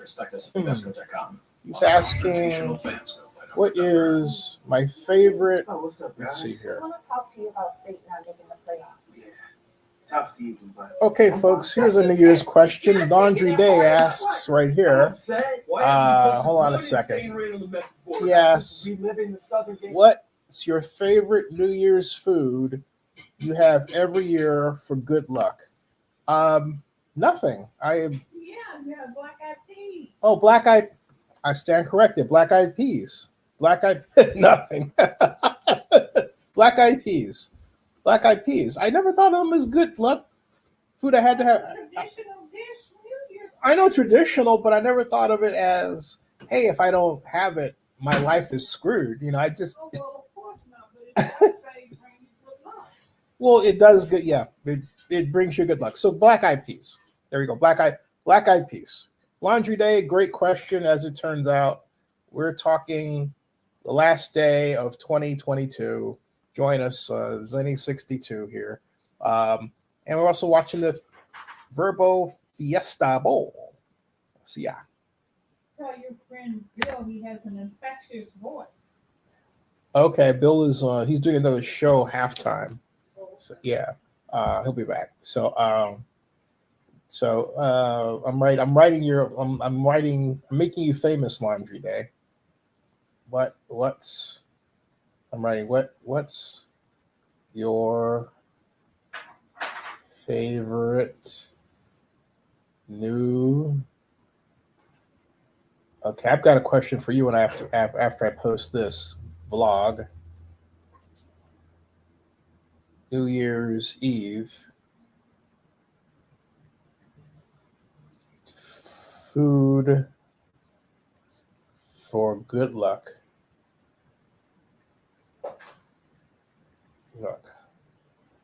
Look. Asked by Laundry Day. Laundry Day. Did you do your laundry today? Laundry Day? I had to say that. Okay.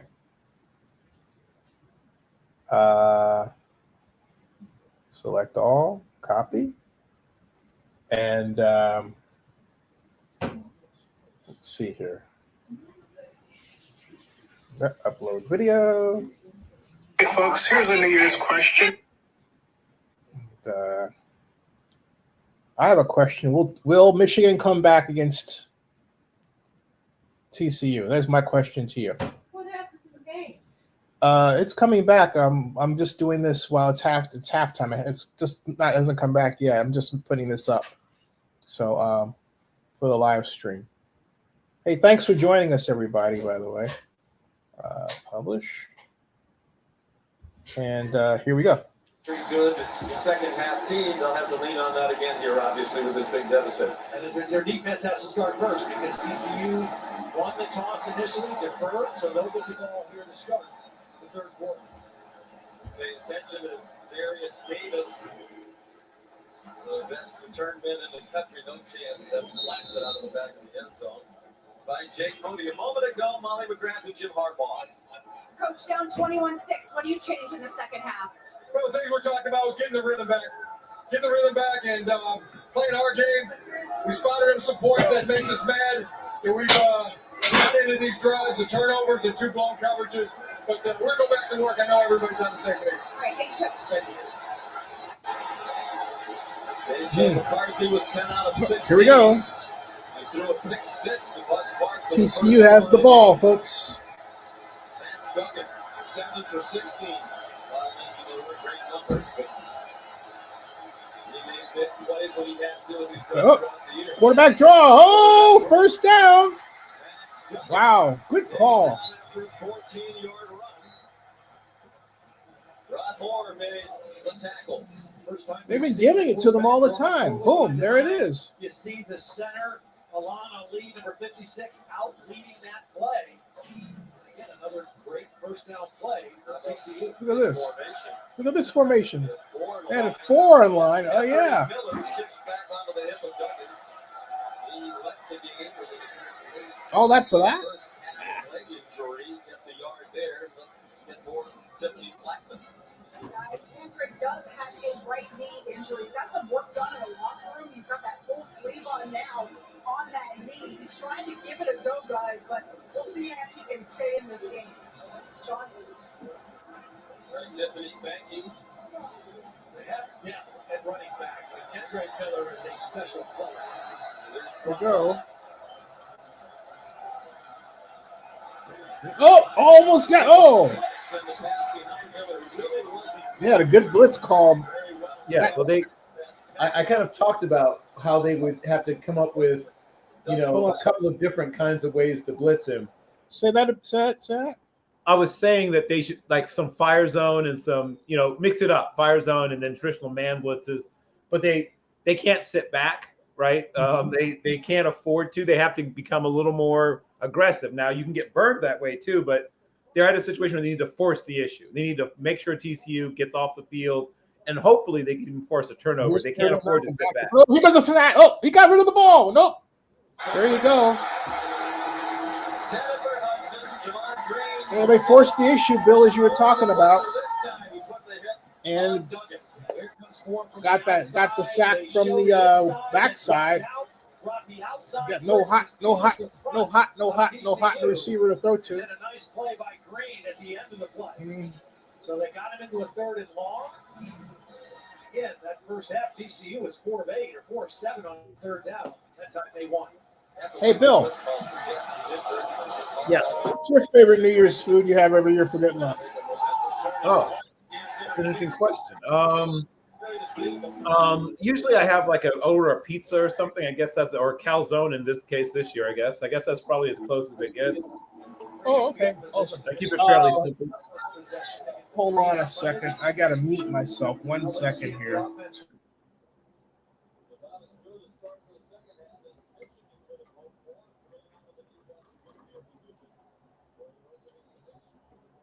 Yeah, well, this is going to be the most important possession so far for Michigan, and they need to come away with points.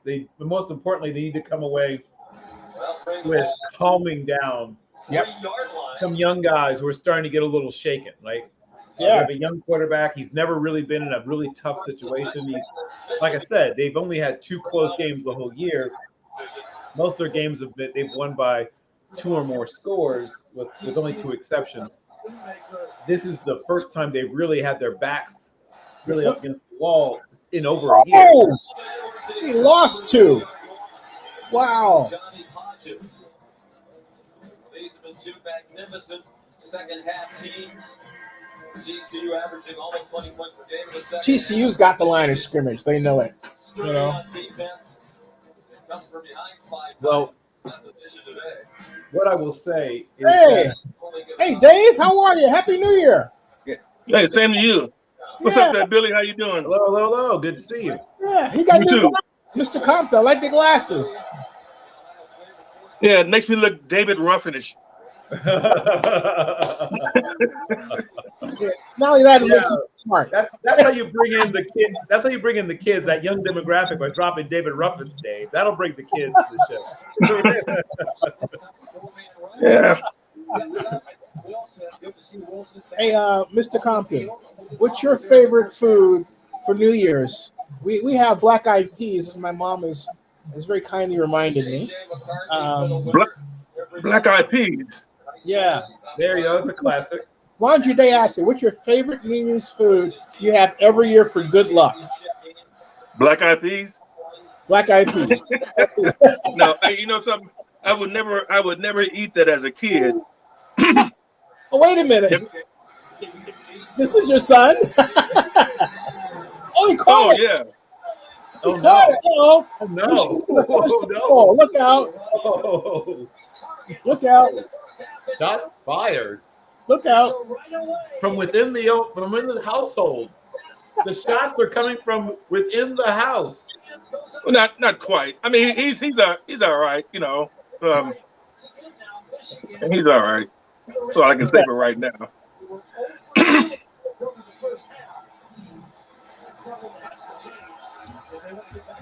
Anyway, so yeah, it's not really black-eyed peas. I like gumbo for sure. Yep. Got stopped again. That is for sure. I've got to make a quick adjustment here. Wow, who's that with the halter? Wow. I just made a Brent Musburger comment. What's that? On the screen, I think the screen might speak for itself, but it's on the TV screen. Hold on a second.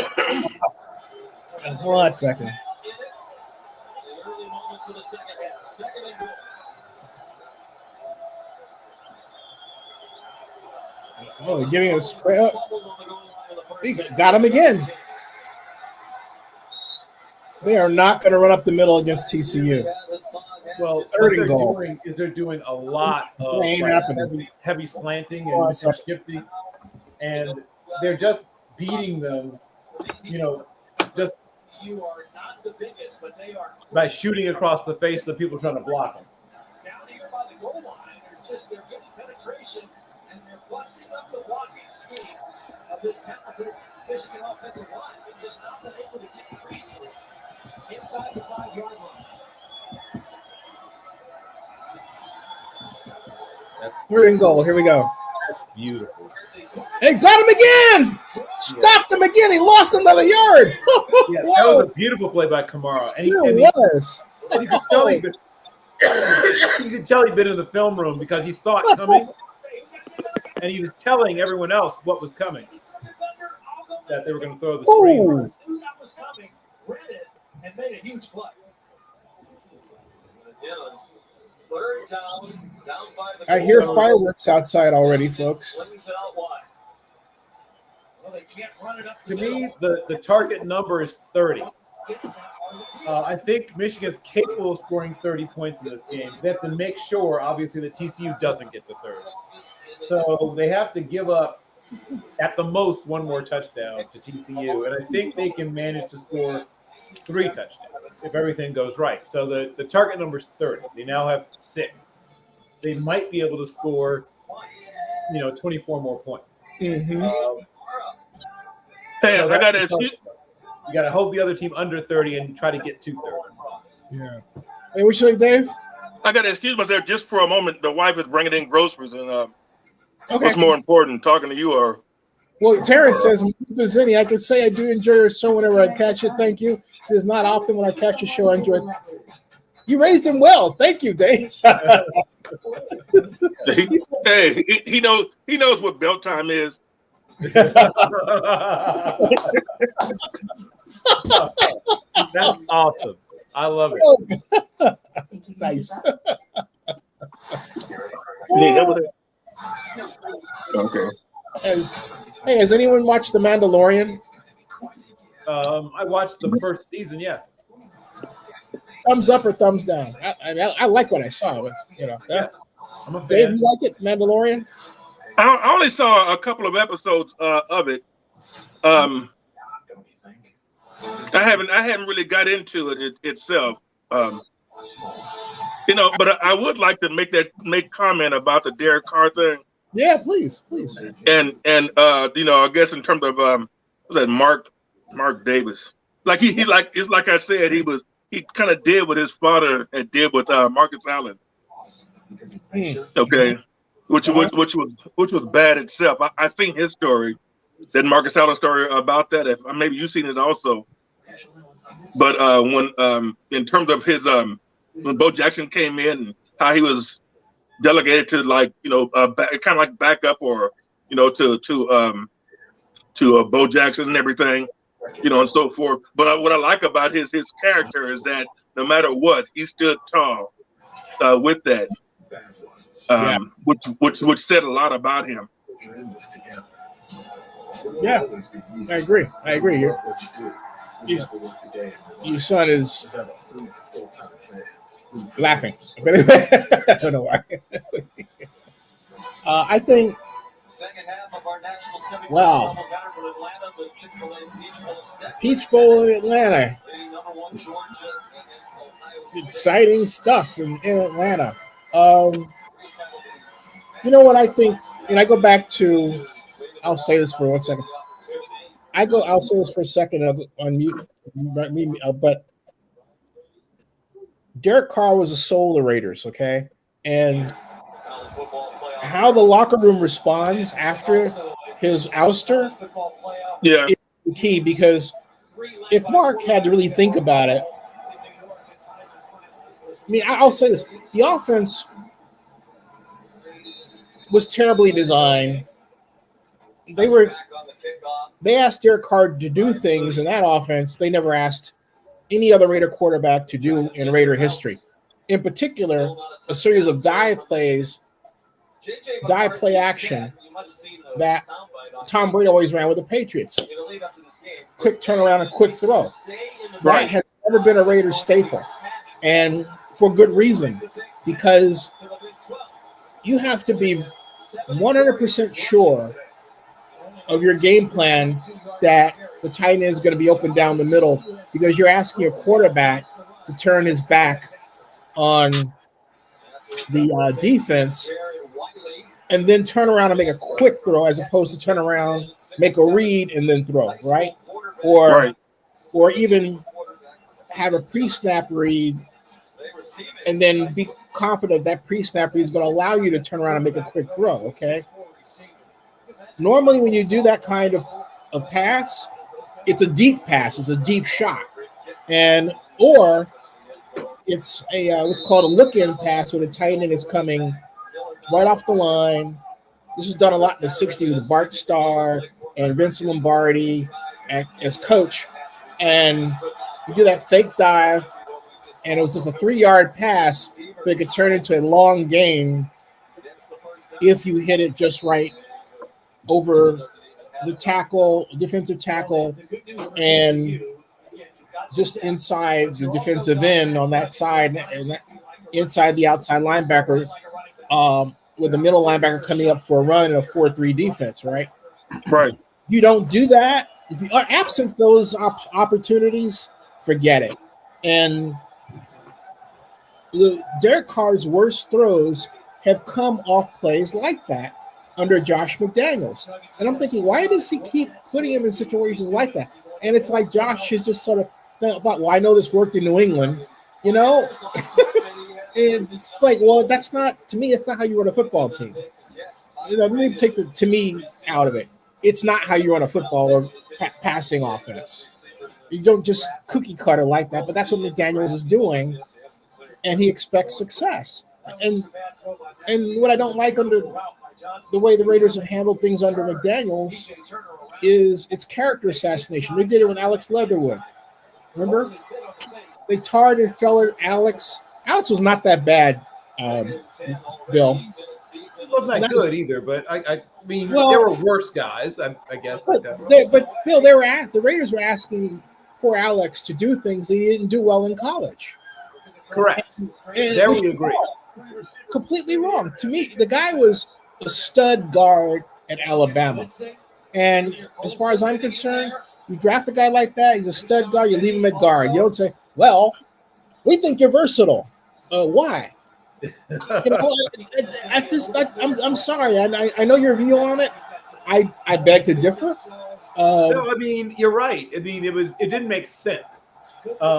When you move a person, you're moving them from tackle to guard. Mm-hmm. You very rarely see people move from guard to tackle. Kelechi Osemele, a few other guys have done it, but it rarely works out. Yeah. They did it with Larry Allen for a while, but Larry Allen could do anything. He was free. But it doesn't usually work out because the athletic demands against the top level pass rushers in the NFL require that you be an elite level athlete, Yeah. and to have the kind of size that you're asking someone to have and have that kind of flexibility, change of direction, and agility. Those people don't come along very often, quite frankly. And he wasn't that guy. So I agree they were being unfair to him and asking him to do things that, as you said, he showed that he would be at best below average and at his worst terrible at doing those things. I think he could have played right tackle in a pinch, but clearly he was better served playing right guard. But to me, though, the Raiders were blaming and allowed the fans to blame their poor pass blocking on him. And they were buying hook, line, and sinker and tarring and fairing the guy.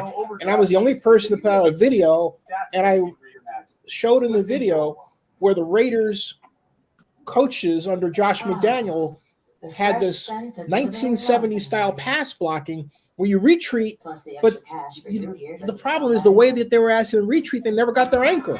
And I said to somebody a long time ago, I said, look, if you're going to play air raid blocking, make sure you understand how to understand what it means to have an anchor point. Okay, don't just block like that or that 70s style, and then wind up with your guy leaning back like this and he gets pushed. And that's what was going on. I can show you a video right now where that's the case after they got rid of Alex Leatherwood. And so I said, look, the problem is not Leatherwood. The problem is how they were coaching. But see, McDaniels doesn't want you to tell him that. He wants to blame somebody else, find escape so he can save his job. That's some rank stuff, man. I'm sorry. You know, they're trying to find, for me, the Raiders are trying to get back what they had. Okay, the image that they had before, not so much as being called in terms of bad guys or whatever, but they were known as a winning team. And that dates back from the 70s, and so forth. Okay, with the coaches that they had back then, but it just seems like as time went on, something else had taken place, and it seemed like right after they left Oakland the first time around, and went to LA, and I don't know what happened there, and so forth after a couple of years, but in coming back, they tried to recapture something. And it just seemed like they got a little bit of it. Then it went downhill. Went up for a little bit. Then it really went down. Hey, Dave, it took us to the Super Bowl. It came to Oakland and they got it back. Okay. Well, they got it back. But in other words, it just didn't stay. They were still looking for that same thing or something similar to it. But I would argue that we had it back, and what sustained us was we were close, okay? But look, like it or not, he was picked off. Yeah, he throws it a little bit behind Johnston. Been a little behind him. Davis, behind Darius Davis. Yeah. But mostly he's trying to run before he secured the catch until it ricochets off him. That was horrible. We would have had the first but down. I was going to say our problem. They would have picked it up. Our problem was that we changed coaches too much because we had Gruden, then we had Callahan, who took us to the Super Bowl. And then I remember saying to Al Casal before he died, I said, hey, you should take that system you guys had and bottle it up. Al Casal was Al Davis' assistant, and bottle it up because it was genius. But the Raiders never saved it. And then they became in love. They became in love with Derek Carr. But the real problem wasn't offense, it was defense. And the Raiders were consistently trying to use a two-gap system. It didn't work. they had great defensive tackles like Andy Van out of UCLA, and they were asking him to do a nose, but basically do rather than single gap, two gap. It wasn't working, and the leveraging was terrible. Okay, so just the fundamentals of defense, they forgot. And there were a lot of years like that. All right. Yeah.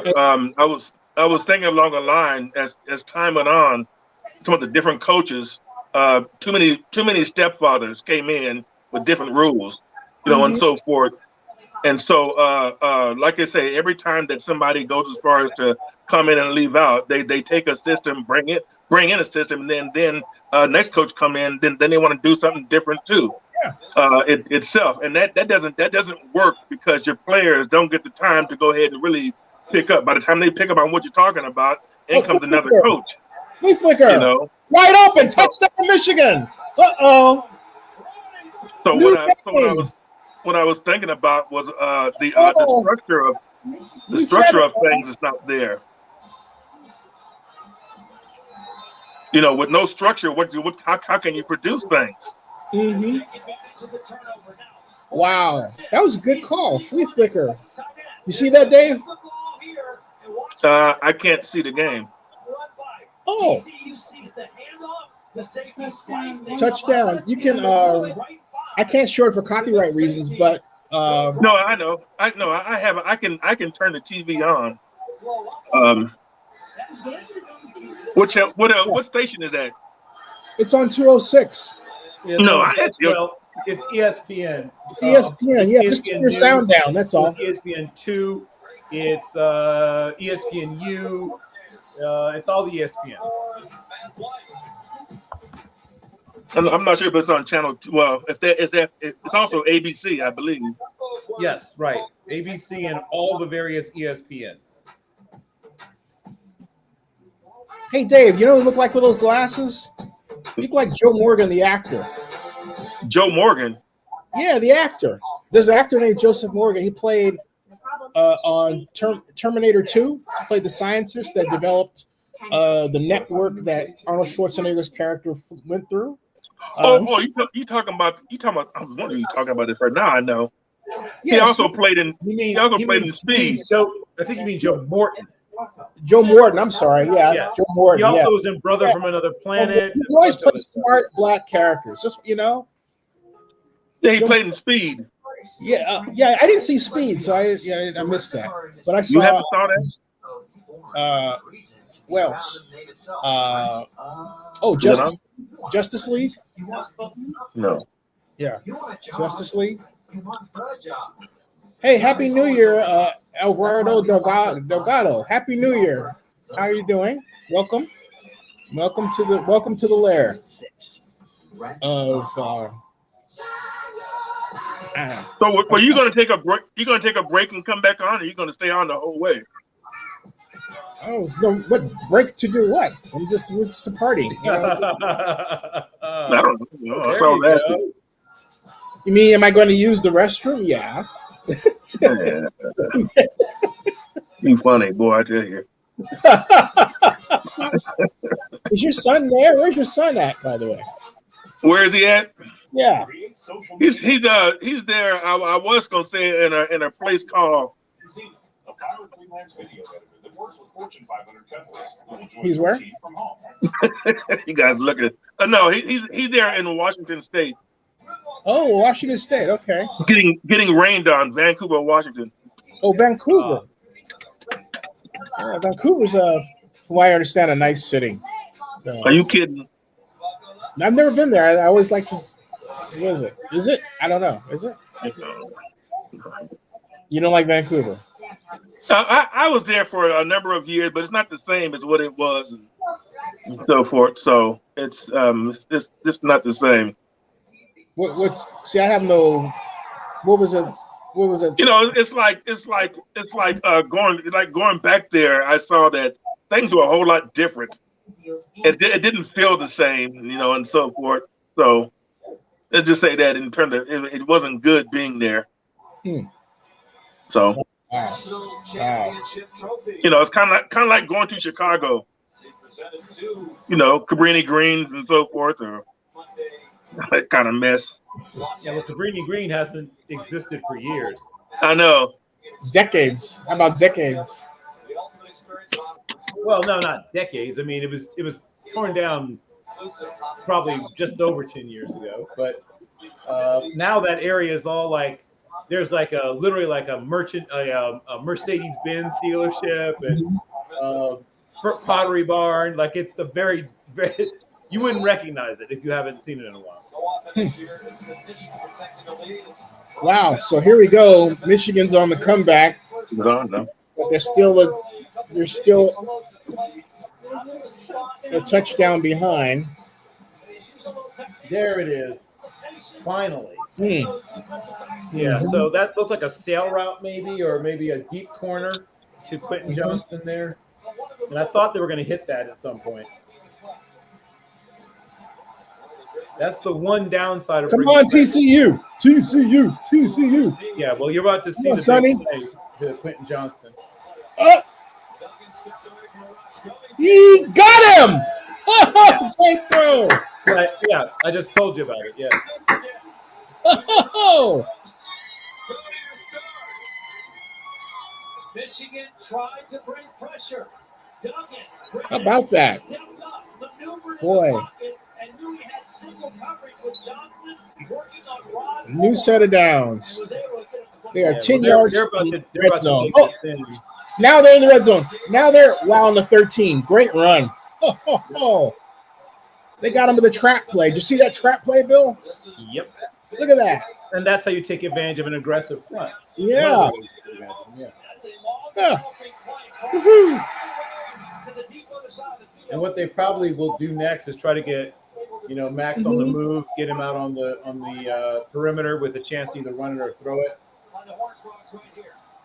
Come back after the interception, after a Michigan touchdown, and you're right back down in the red zone. Okay, so 1st and 10 to the 13, and up another. Oh,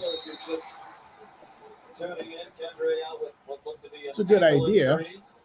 He picked up what? 3 yards. 2nd and 7. Now, 2nd and 8. I would go play action off tackle pass. Play action off tackle pass, which they could. They can't do it from that formation. Actually, they could. They could slant. What game are you watching? I mean, we're all watching the same game.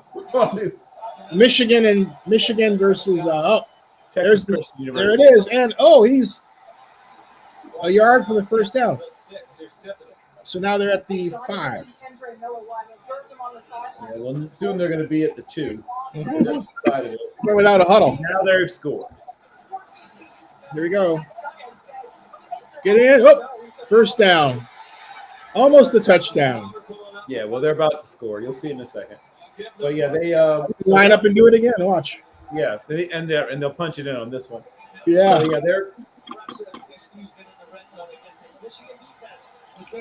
So Chris Jenkins Jr., who I talked about earlier, touchdown. They run a duo block on Chris Jenkins Jr. They get him enough tilt to be able to punch it in. Yeah. So what do you do when somebody's got Sonny. 317 pounders? You double team them, right? You duo block them. You may be 317 pounds, but you're not 600 pounds. We can still move you. That's what duo blocks are all about. Turns the defensive lineman over to the tackle, gets to the next level on the linebacker, and DeMarcado follows him right into the end zone. Now the extra point, well response by TCU. So they had to go to their second string running back. So it looks like maybe Condre Miller might be done for the day. But he's also an effective runner, and Mercado. I'm your football obsessed best man, and I think you having your big day during the big game is the worst. Are you kidding me? Physically, I'm right here, but mentally, I'm here. Yeah, I do. Come on, speed it up. Oh, I found this. Hey, folks. My eyes are glued to the Mom, game. can I put this on for mute for a second? Mom, can I mute that for just for a second? Can I mute that just for a second? Folks, this is a 2-minute long. This is my interview with Sonny Dykes at the NFL Draft in Chicago. And for those of you who are wondering why I keep yelling about him, but here What's going on? You good? So I'm excellent. Proud. Yeah. What do you think of Jared Goff and just all the good things? Really excited for him. I mean, he's worked incredibly hard to get himself in this situation, and really proud of him and excited about tonight. He's going to go number one. There's been a lot of talk about my favorite offense, which is your offense with vertical sets. What about the future for the offense? Because I love it. You know, we're not going to change much. Little tweaks here and there, but we won't change it much. We'll have to change a little bit since we don't have Jared, but we'll build our offense around our quarterbacks, and we're still going to be doing what we always do. All right, thanks, man. So there you go, folks. I also, it's a cool experience. Yeah, it's unlike anything I've ever been a part of. It's the NFL. They do it the right way. It's a big deal, and so I know Jared's relieved to be here and kind of get the process underway, and I'm excited for him and looking forward to tonight. Have you talked to Jared today at all? Yeah, I had a chance. We were sitting here waiting for a while. I had a chance to visit with he and his family, and they're anxious and ready to go. Any specific subjects to share with you? Or any advice? No. We're past that. We're just trying to get him to relax and just enjoy the day. We just kept talking to him about try to take it all in and it's the beginning of a long journey and just treat it that way. What does this mean for the University of California? That's a big deal for our program. I mean, it really is. When you got a chance to have the first pick of the draft, it gives you credibility and it just shows you what we're building. And you can get where you want to go if you come to Cal. We'll bring you in and develop you and we were lucky to get Jared, and it was a good marriage. Finally, what are you hoping to see back in Green Bay? Just to relax. I mean, I think it's going to be a short night for Jared, and so excited about that. I'm glad he's not going to have to sit and wait, and I think it'll be a big relief for he and his family, and just excited about it. I gotta say, wait. Hey guys, 1, 2, 3, go Bears! All right, 1, 2, 3, go Bears! Go Bears! All right, you gotta get that in there. You gotta do that. There we go. I had to get that in. So there you go. Yeah, that was a nice moment. That was one of the great moments, and not the first interview I had with him, but the first in a while. But like I said, he's a nice person, and he was, like I said, they didn't appreciate what they had here, and they were really caught up with him being from the South and all that BS stuff. So who cares? Anyway. Go Bears. Go TCU. All the way across the field and yanked down at the 22-yard line. Anyway, I was trying to pull up those games online. But the biggest play was a 46-yard throw to Quentin Johnson. What I want you to see is watch that guy move in the pocket and buy time. Michigan's had success blitzing. Now, right now, here's Johnston. He's going to hit him with the football way over here. He has to buy. Hey, Dave, it's hard to find anything because it's not legal to show it online. So that's okay. I can locate. Well, do you have the ESPN app, Dave? Yeah. No, I don't have cable. No, that's what I asked. Do you have the ESPN app? I don't have cable. that. I said ESPN app. Yeah, that's what I'm saying. I don't have that neither. Well, just download it. Download it. I mean, there you go. Boom. Simple as that. All right. Hey, Dave. Yes. Smartphone, right? You have a smartphone. You have a smartphone, right? I'm on it now. Oh, you're using it? Oh, okay. I get it. Well, then grab your laptop and download or just log in to ESPN.com, and if you don't already have an account, create an account. Oh, yeah. You have a laptop? Hey, Dave, you have a laptop? I'm logging into it now. Okay. Let me try something here. 35 catches. He missed time this year. Missed 2 games due to injury. Bill Blancarn has run.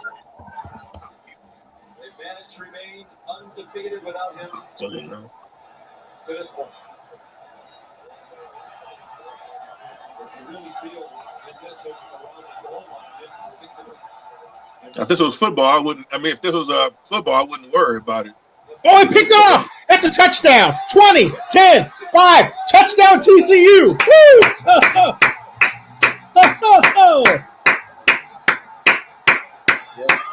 Well, so there goes over the 30-point mark. I don't think. Well, they did botch the extra point, so that it sticks at 34-16. But he threw it in a crowd. Choose your provider. Wow, he threw it in a crowd. I can't believe actually I was looking at that. He's not going to throw that, is he? And he did. Yeah. So once again, that's a play that McNamara would not have tried to make. That's what you lose when you move on from Cade McNamara. That was a bad call by the offensive coordinator. Straight up. Wait a sec. So that defender is somewhat hidden to him. He's initially reading that as a different defense, and then they move the safety late. And that's one of the things that you get when you play a young quarterback. That's one of the things that's an advantage to you as a defense. Oh, here we go. 3M. Yeah, he's right there, and they designed. That's okay. Right, but he didn't start out there, right? He walks up into that area. There's no reason to do that. I mean, it's just like unconscious.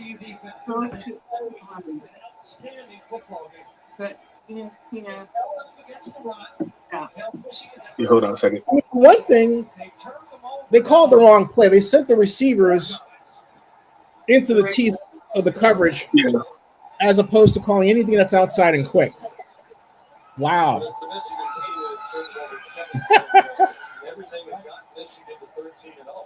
34-16. It's a blowout. Oh man. Yeah, well, it won't stay one. I mean, Michigan's going to come back, but I don't think they can come all the way back. I think that the closest, like I said, I think best case scenario, Michigan gets maybe to 30 and they lose this game by 4, assuming they don't allow TCU to score anymore. Anyway, ESPN.com.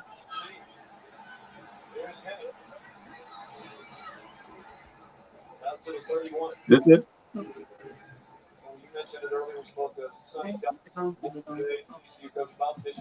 And this is where Michigan not having great wide receivers is going to sort of give us some trouble. Ronnie Bell's good. Which one you look under? But he's not great. Because a couple receivers just drop back and throw it every. The receivers aren't elite. And Donovan Edwards is one of your. I'm not on the phone. I'm using the phone for the show here. That's why I was looking for what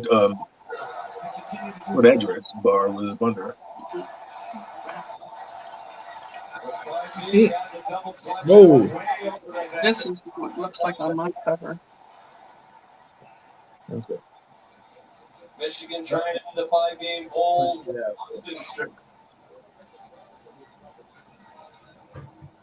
It's interesting, Bill, because they don't. Looks like they don't have a 5-wide package. You know.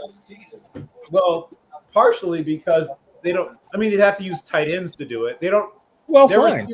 Their receiver depth isn't good. Their most reliable receiver is probably Eric Schoonmaker, the tight end. Ronnie Bell is also. I mean, it's probably those two, Bell and Schoonmaker. They don't really trust their other wide receivers. Well, the thing about, and they also don't have any shake routes because the TCU guys are just on them like wine on rice. SIMLOU. So number 1 right there, that's what's his name's nephew. That's LaDainian Thomas's nephew. Number 1 on defense. The thing about it is they've got a lot of game left, so they should just work. They should just bite it down like 5 yards at a time, rather than trying or to. Or they can get like 40 yards at a time running their quarterback, as you're about to see. I mean, At yahoo.com. Oh. It's 1st and 10. Yeah, so when they do catch him in man, that's one thing that J.J. McCarthy can do that Cade McNamara Run. Good decision. Very good decision. Right, and that's why they moved on from Cade McNamara, is those kinds of plays. That's a play you don't get from Cade McNamara because he doesn't have that kind of speed. One with an exclamation point. Hey, Dave, your son's says cop was asking if you take a break, take a nap. Okay, and there's maybe you should block him. So there's McCarthy running one in, and that's why they moved on from Cade McNamara. You're going to give up some things like those interceptions, but you also get those runs.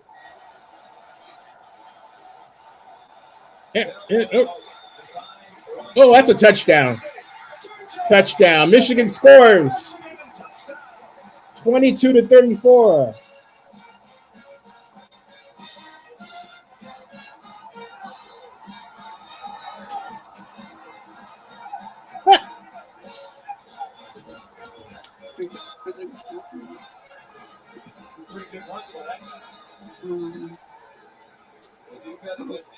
NFL and BA. Oh. See it there. 12-point game. 15 NFL. Maybe. Oh, NCAA, right? Okay, college football playoffs. Bowls.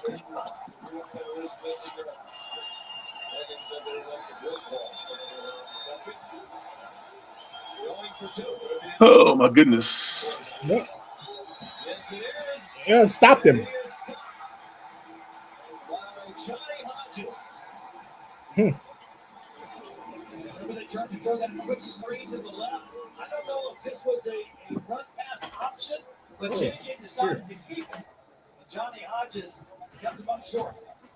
You see the gesture by Hodges too? Was he saying JJ's too small? They didn't like when JJ McCarthy said if they play 3-3-5, it's going to be smash fest. If anything, it's been the defense of TCU that's ruled today. 2 scores themselves. Still a long way to go. McCarthy and the Wolverines with the response. That was a nice scramble off schedule. And then they designed quarterback counter. They pulled the backside guard and tackle. Excellent blocking in the corner of the tackle. You and I had a chance to talk to JJ's family yesterday in their hotel. JJ was also a terrific hockey player. He was about 14 or 15. Played both. That's a point where he's so good at one that he had to pick one. He chose football, and his mom tried for 2 weeks. She's a figure skater. He loves hockey. He probably picked the right sport.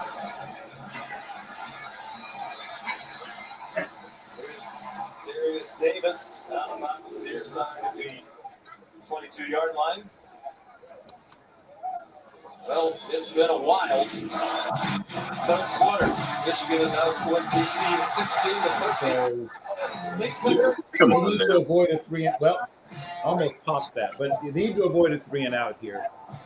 Michigan is the deeper team and the larger team, and obviously TCU has more speed on both offense and defense, and so they can wear down some of the guys on Michigan, even with the depth, if they can keep them on the field by going up tempo, and if they can have another long drive, even if they don't score, though obviously they prefer to score. But if they give the ball right back to Michigan, there's a good chance Michigan scores again, and then, things get very tight at that point. But yeah, he might go. He's gone. That's a touchdown for TCU. No, wait, they're going to catch him right at the end zone. He didn't quite score. He's down just outside the 1, maybe like the 1.5. He doesn't know whether the quarterback's going to run it or he's going to hand it off. But yeah, so when they lost their starter, and they had to go to their backup running back, he's actually a little bit faster than the starter. They have a lot of speed, as obviously we talked about before. So when they ended up having to, well, no, not quite a touchdown. He's down at right just outside the 1, but Imani DeMarcado is even faster than Chandre Miller Jr., who is also fast. 69-yard. And once again, we talked about blitzing. You live by the sword, you die by the sword. Yep, touchdown. Well, no, he didn't quite score. He's down just outside the 1, Zen.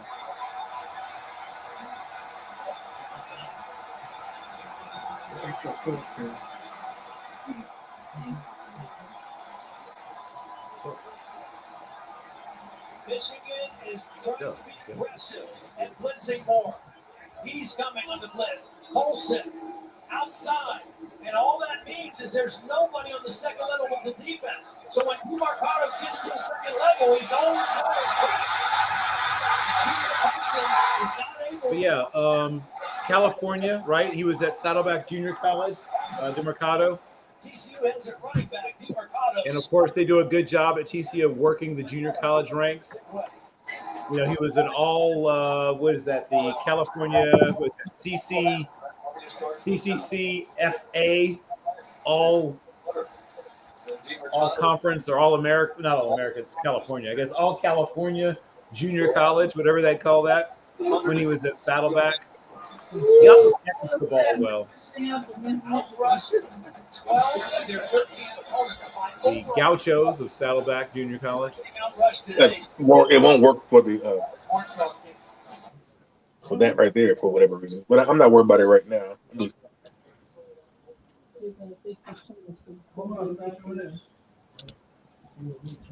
I can get it on the phone, I'm pretty sure, but not on the laptop. Okay. All right. All right. Oh, let's see. You know, and DeMercado has a decision to make. He's never been the guy since he's been at TCU, but he's a fifth-year guy, well, sixth-year guy, really, but 5 years at TCU, and then he spent 2017 at Saddleback Junior College, so he also may be in the draft, despite the fact that he's never been a starter since he's been at TCU. But you can see his ability, you can see his speed. He's likely to have a really good pro day. This looks like I won't be shocked if he runs in the low 4.4. jewelry box. Lots of 18-karat gold, marble, thread. There are more than 2,100 items. It weighs 200 pounds. Molly McGrath picked that up a bit. Presentation will hand to the winning team. So what Michigan's going to try to do, one, is not give up any more points. They're going to try to score quickly. You might take the field goal. You're going to need a field goal at some point to get to 41. And you need to go for it the 2 times you get touchdowns. You need to get a touchdown to go over 2 points. Get a touchdown to go over 2 points to get the field goal. First down, 44-yard line. So the missed extra point by TCU earlier really looms large. Roman Wilson coming out of the slot. Or Colston Loveland. The outside breaking route has been open. McCarthy has been on target. You know, so it ends up keeping Michigan alive because Michigan can't get most likely to 3 touchdowns. But they might be able to get to 2 touchdowns, two two-point conversions on a field goal in the amount of time allotted. And so that missed extra point for TCU is a big missed extra point because of that. Inside receiver breaking outside. Penalty markers down. Bradford and coverage. Overall, it's been a good offensive performance from despite the turnover. I mean, the 3 turnovers is the big problem, but the offense has generally moved the ball fairly well for Michigan. The issue has been the turnovers, and then their defense has given up a lot of big plays. But they just scored again, so instinctively reached out, grabbed, and so yes, like I said, their offense has played well. Over Western time, Bradford's such an important man in the defense. A better 5 defensive backs. He's the one who's going very well. Yeah. So, what's your comments? What's your comments on Deion Sanders going to Colorado, and how is he going to do there? Well, I've talked about it extensively, and I've done some videos, including one. Oh, touchdown! Yeah, we talked about that a second ago. Actually, he may be just outside. They're reviewing it. We'll see if it holds up as a touchdown. He may be just outside the end zone. It's close. Yeah, they're reviewing it now. But I mean, the whole point is to continue to elevate. You know, I've complained long and hard about how less than 10% until very recently of the FBS coaches were black, right? At one point, the number was as low as it had been in for sure down the line. Right almost 20 years, I believe, at one point. Now it's bounced back up since we've had a few, black coaches that have been hired, including Dion at the FBS level. But still, we're right around 10%. I think it's 13 out of 131, which is just below 10%, 9.96 or something. So the number is still too low. But yes, of course, I'm glad to see Dion get the job. And I think he will have success. But the team was really, really, really down. So it's going to take a couple of years to build them back up. I think 5 wins is realistic in the upcoming season. Then I think the next year he gets to 7 or 8. And the next year after that, 9, maybe even 10, but probably around 9. It's probably realistic the year after that. Yeah, but he turned around Jackson State I think within the first season that he was there, if I'm correct. Yeah, well, they played, though they lost, they played in 2 consecutive Celebration Bowls. Yeah. So he got a lot of work done in his time there, so I think he'll be able to do something somewhat similar. It won't happen as fast because that immediate infusion of talent he got from those SEC schools, like, getting James Houston from Florida and things like that, and bringing his 2 sons and things like that. Man, remember, there's fewer scholarships at the FCS level. So now he's at the 8 scholarship level. Bringing in 6 or 7 4 or 5 stars doesn't have quite the same impact when you're at a smaller, when you have 20 fewer scholarships to deal with. It tilts the field more because there's only 65 scholarships at the FCS level. Now he's at the FBS level, and so it'll take longer, right? Because bringing in 6 or 7 4 or 5 stars doesn't mean the same thing. There's a touchdown. You have more players. Colorado national champions in 2 years. Watch. Because if they don't get the 2-point conversion, it really puts them behind the date. Well, the only reason I say that is, but they got it. Dion's personality. He brings he's a huge it factor, and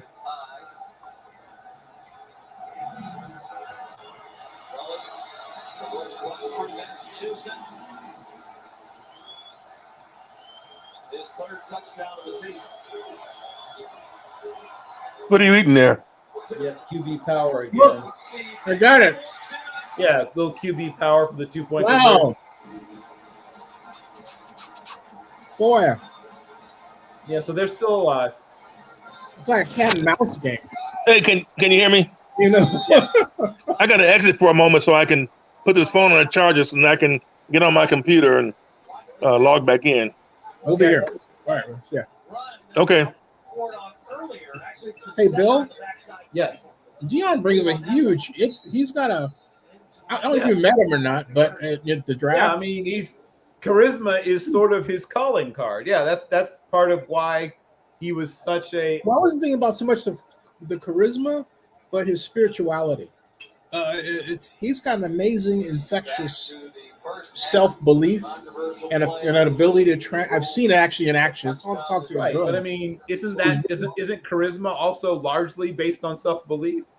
Well, you can't be full of doubt and be charismatic, right? He talked to a girl at the NFL draft at Chelsea Piers. She was really down in the dumps, and he just in small space he took her aside. Didn't really know her, but talked to her. I happened to be acquainted with her, and just turned her around in the space of the 5 minutes. But he took the time to engage with her directly. I've seen him do that with a number of people. He's an amazing guy, and I think people sort of get off on trying to underestimate the man, but not just saying you're doing is that no? It wasn't real. Was that a real fumble? I'm not saying you're doing that at all. I'm just saying that. If that's a fumble, we could be about to see something special here. This is making money for us. Yeah, so they're going to take a look at it and see if that holds up as a fumble.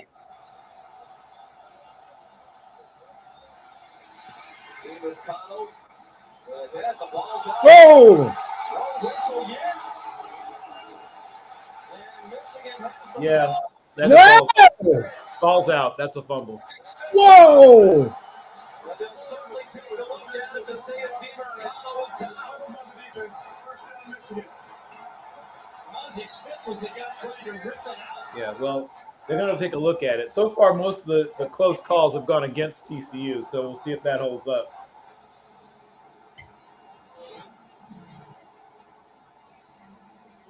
Oh, I looked like his knee was down. Well, that's why they're taking a look at it. It's close. It's a bang play, as they say. So we'll see if they rule that his knee was down or if they rule that it's a fumble. I mean, this is the biggest play of the game to this point, right? If that's ruled a fumble, you know, puts Michigan in great position to, you know, possibly tie or win this game.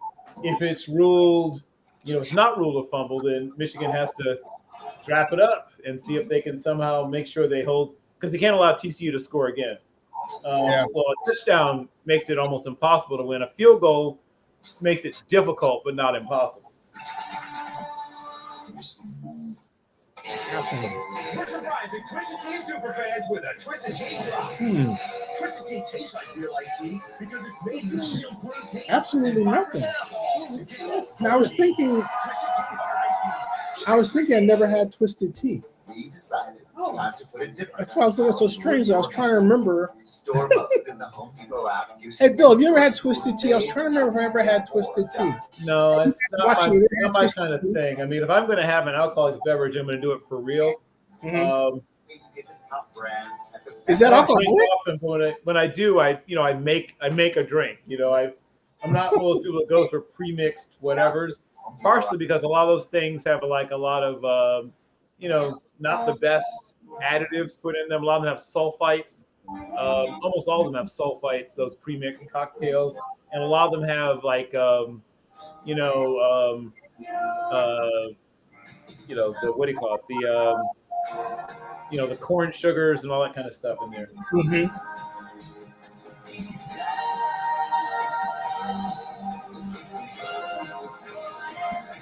So wait a minute, Twisted Tea is alcoholic? Yeah, that's what the twisted part means. Oh. I didn't know that. That deal's so good. Yeah, they kind of say it in the commercial about 4 or 5 times, but yes, that's what it means. It is. For those of us who heard the commercial, let's hear the commercial. Oh, poor doggy. Long Island iced tea, yeah. Oh, okay. Well, I used to love Long Island iced teas. Boy, oh boy. This year, we're helping our customers save 1.7 million. Yeah, they made great ones at the Alley. Yeah, I think that's going to hold up as a fumble. And the Golden Bear. Golden Bear was known for them. Yep. So now they're even on the turnover margins, 3-3.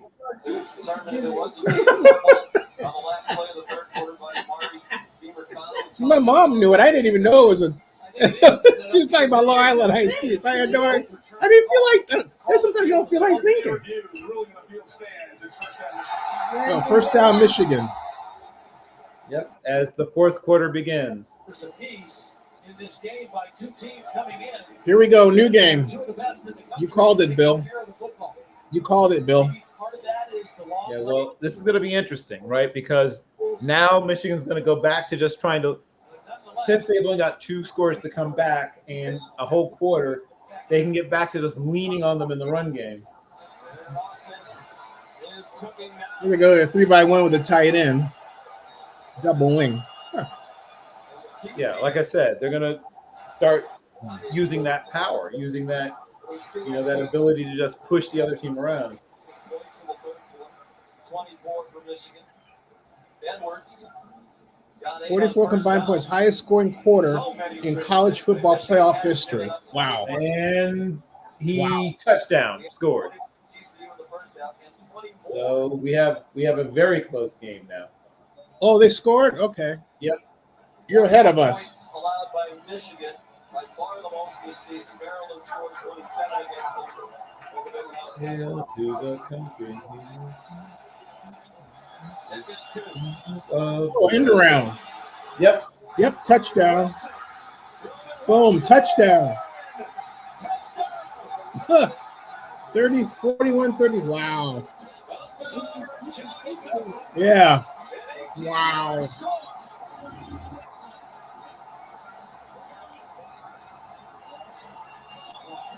Okay, now can they pull off a second 2-point conversion? But there's enough time that if they don't, they can still get a touchdown later because they scored so quickly here. Yep, they got it in.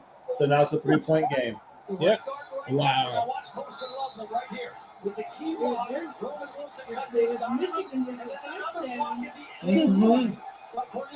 Got another whole quarter. You're gonna go for 2. Yep. And so now it's a 3-point game. They got it. Yep. Yep. There you go. 2-point game. Wow. Yeah. Like I said, that missed extra point looms large. Yeah. Huh. Wow. This is just Ronnie Bell here because the right tackle. What a game. Nope.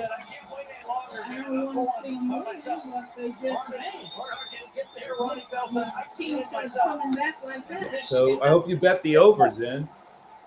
Shake it. Yep. Yep. By Colston Loveland coming out of the backfield, and the effort by Roman Wilson. What resiliency by both of these football teams is unbelievable. And it's not surprising. They demonstrated it throughout the year.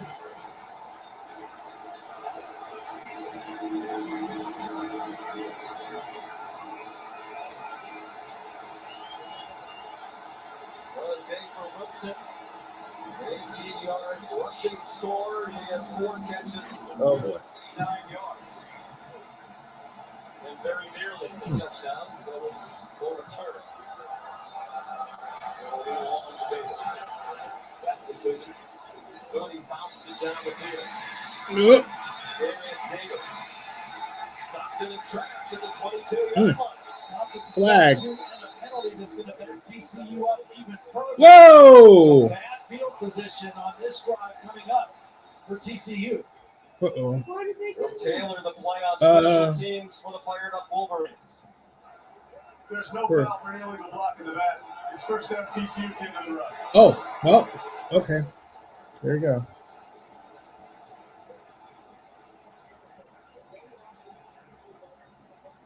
Nervous anxiety in the student section for TCU. So much time left.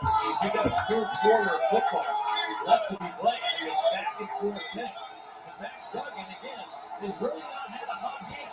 9 of 23, 141 yards and a touchdown, but also the 2 interceptions.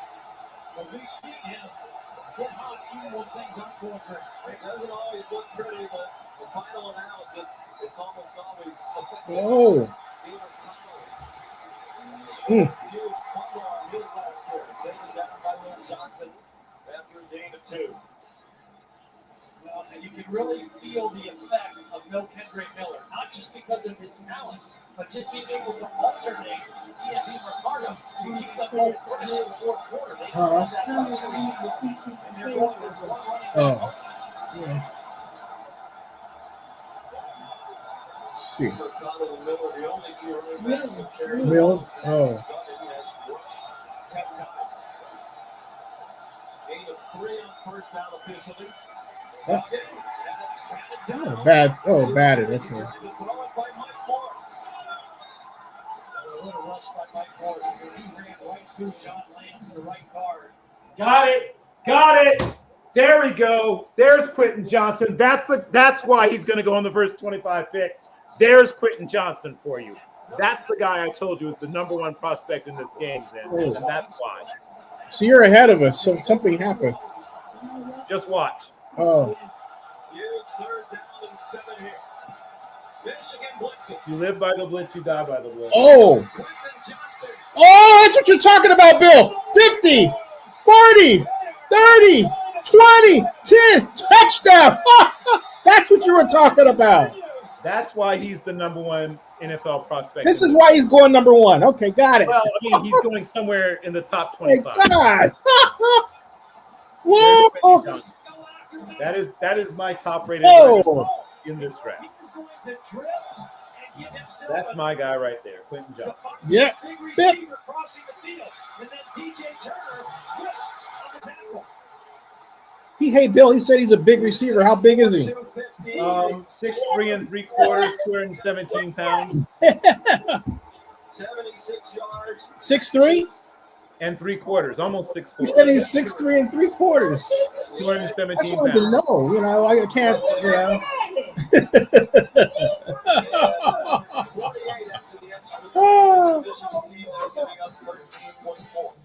What a game! Especially when you think Michigan's gonna like grab it back. But I told you, TCU is the most mentally tough team in college football. I wasn't joking when I said that. There is no team more mentally tough in college football than TCU. You're right about that. Boy, oh boy, you are right about that. And I just figured out that I think I had stopped the TV at one point and paused it. And that's why we were getting these things late. So now we're back on track. You get pulled over, your insurance goes up. Oh boy, oh boy, oh boy. You lose your license, you total your car. Miles Lockett asked me a question. You kill someone. So do you think, I think I'll transfer this. Murtis Lockett asked me I got this. big dreams. I got big goals. One of those goals was to master my credit. And that's when I found Experience Boost on my Chime app. My FICO score went up immediately, 14 points. And all it took was 3 bills that I was already paying on time. My phone bill, my light bill, even my cable bill. And it all works with my debit card. I feel closer to my goals, and every day I'm closer than what I was yesterday. See what I'm saying? At Chime.com.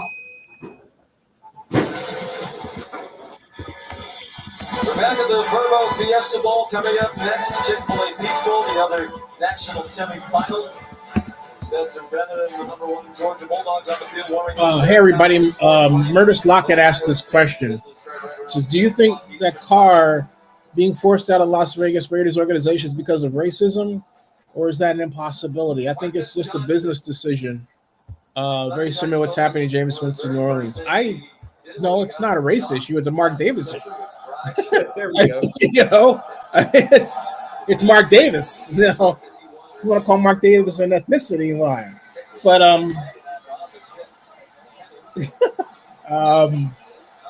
no, it's just got nothing to do with anything like that. Murtis. No, it's got nothing to do with anything like that. It's Mark Davis wants to win. He is very impatient. He's got also respectfully, he's got a big bill to pay out of financing that stadium, including a Bank of America loan of $650 million. So that, you know, in a perfect world, the sponsorships would pay off, right? But because of the pandemic, the sponsorships have gone mostly well, but there's one or two that are hinky in their payments right now for that reason. So there you go. Okay. Michigan held the 2 field goals in the first half. That has come to life. As we said a moment ago, we can't keep matching scores. They need the defense to get a stop. There's McCarthy. Gain of 6.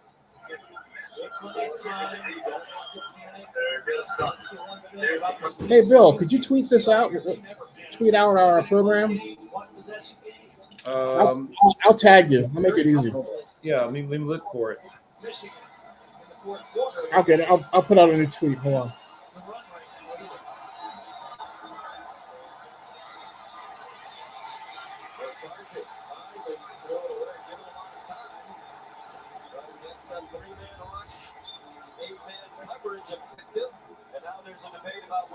This is intentional grounding. Well, he did not leave the pocket, so that's why it's a question. Intentional grounding. Thank you. The penalty is lost it down at the spot of the foul. Third down. He was clearly throwing it away to avoid the rush, and he had not left the tackle box. So because he was not outside the tackle box, He doesn't have the ability to throw this away like that. If he's about 3 yards further to the right, he can throw it up in the seats, and it's okay. Thank you. You know, so this has been a real learning experience for J.J. McCarthy. He hasn't faced a defense with this number of really good athletes in the back half of their defense. Iowa has a really sound defense, really smart defense, but they don't have this level of athlete, right? So he's seeing, I mean, they're disguising coverage occasionally. 2 or 3 times they've jumped into what looks like a man look out of zone and vice versa. But for the most part, it's, as you said, it's accounting for the difference in speed and seeing lurkers, right? Seeing robbers, right? He's not seeing some of the lurkers and robbers. Darius Davis are happy that winners like those purple gloves.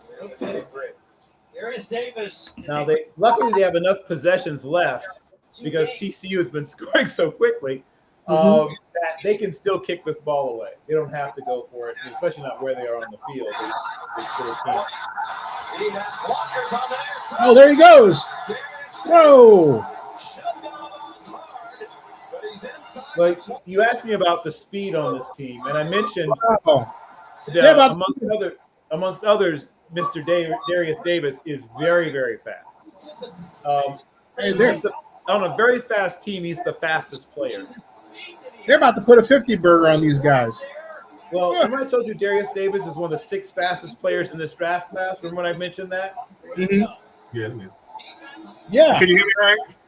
Yes, we can hear you. Great.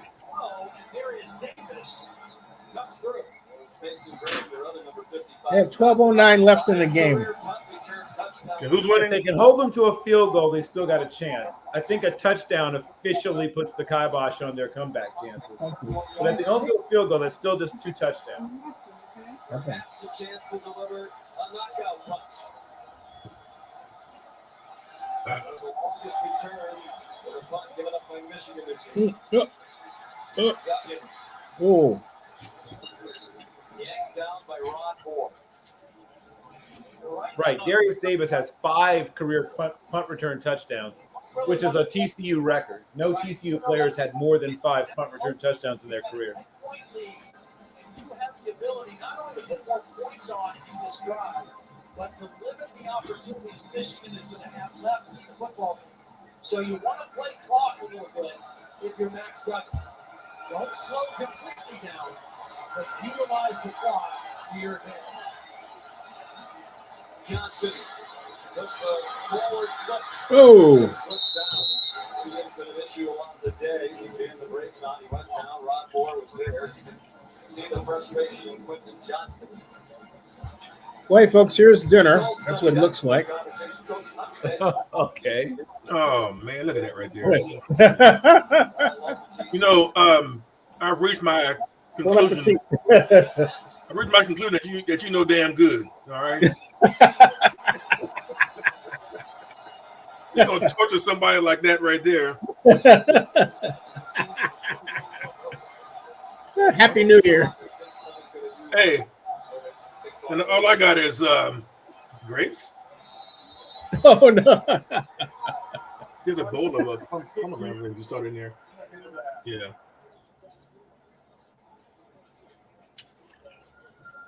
Say 30 seconds on that. But that's all right. I ain't mad at you. Thanks. I'm glad you're not. But that's all right. I ain't mad at you. 4 viewers during the new year. The nation's most watched New Year's Eve celebration. That comes live Times Square. There's a live. Okay, you can take it off the air now. You're still showing it. I know. Sorry, Dave. You see, you got like what they call mom's home cooking. Yeah. Because I know you didn't cook it. Hey, I'm a pretty good cook now. Don't get it twisted. No offense, but it's easier said on screen here and everything. Oh, damn. Uh-oh. Got him. Taking this thing up. Third down and 7. Samuel's still with the tackle. This is ugly. And they'll let a lot of clock run down before they kick the field goal. Did you see him? Okay, so this is a big 37. If they hold to a field goal, the game's not completely over. They're moving him, and nope, it's okay. I guess they're playing for the field goal. I do not like that play call at all. I'm not sure what. I mean, no, I'm not in love with that play call. I don't know what they thought was going to happen there. I mean, there's always a chance, I guess, you could pop it, but that just wasn't. That was not a great play call.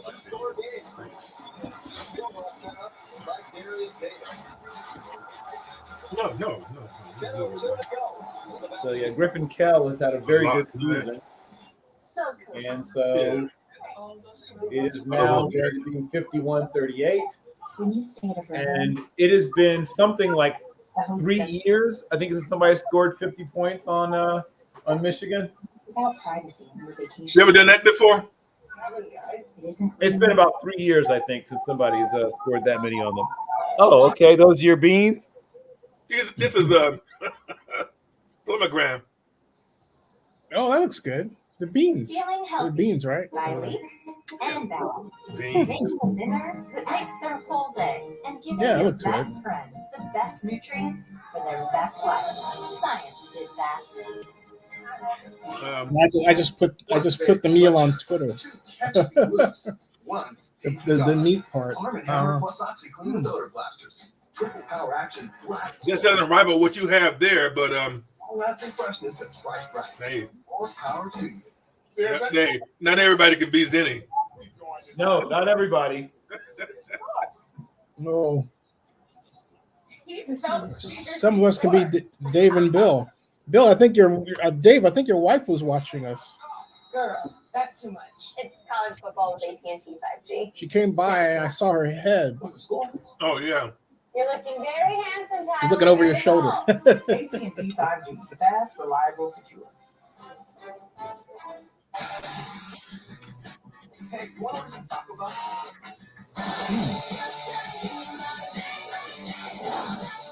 Hey, Dave, what's your New Year's resolution? Well, I don't know about the resolution part, but I got to come off of about 150 pounds.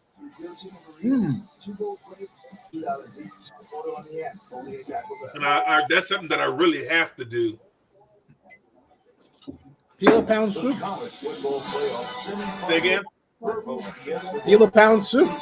Yeah, I got that on my list. 5G. Too much college football is never too much. And Taco Bell is giving back to students And by giving them free tickets to the biggest bowl games of the year. just go without alcohol for a while. If you don't, I don't think you drink anyway though. Maybe that's it. So. Coverage provided by Goodyear. Road tested, ready. Are you ready? I have it, More driven. but in terms of just touching it, it's far and away To Los that Angeles in terms of doing it. for the championship game next Monday But night. I gotta cut back or cut out the a whole lot of the sugar intake. In a bowl game. What I want to do is I just want to find a certain food and just focus on that and just eat that. Not so much as variety of whatever. Michigan gave up 52 to Mississippi State in the 2011 Gator Bowl. The only time they've given up more. This is their 50th bowl game. Performance of J.J. McCarthy.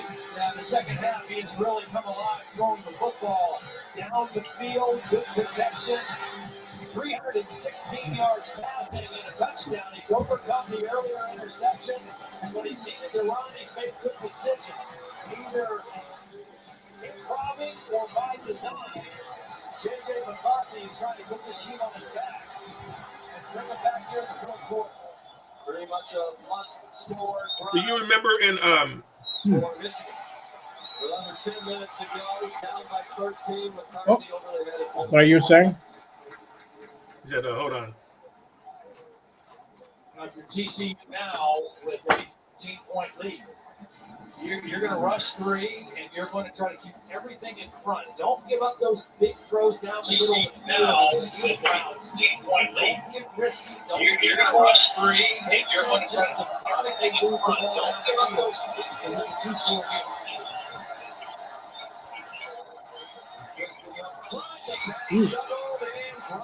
Huh. Colston Loveless.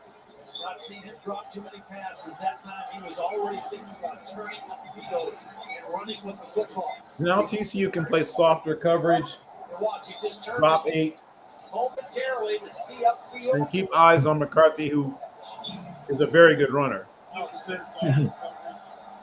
And burned them a couple of times when they were playing man by taking off. Oh! Juggled and dropped. There's just under 10 minutes left in the game. Hey, now here's a good question.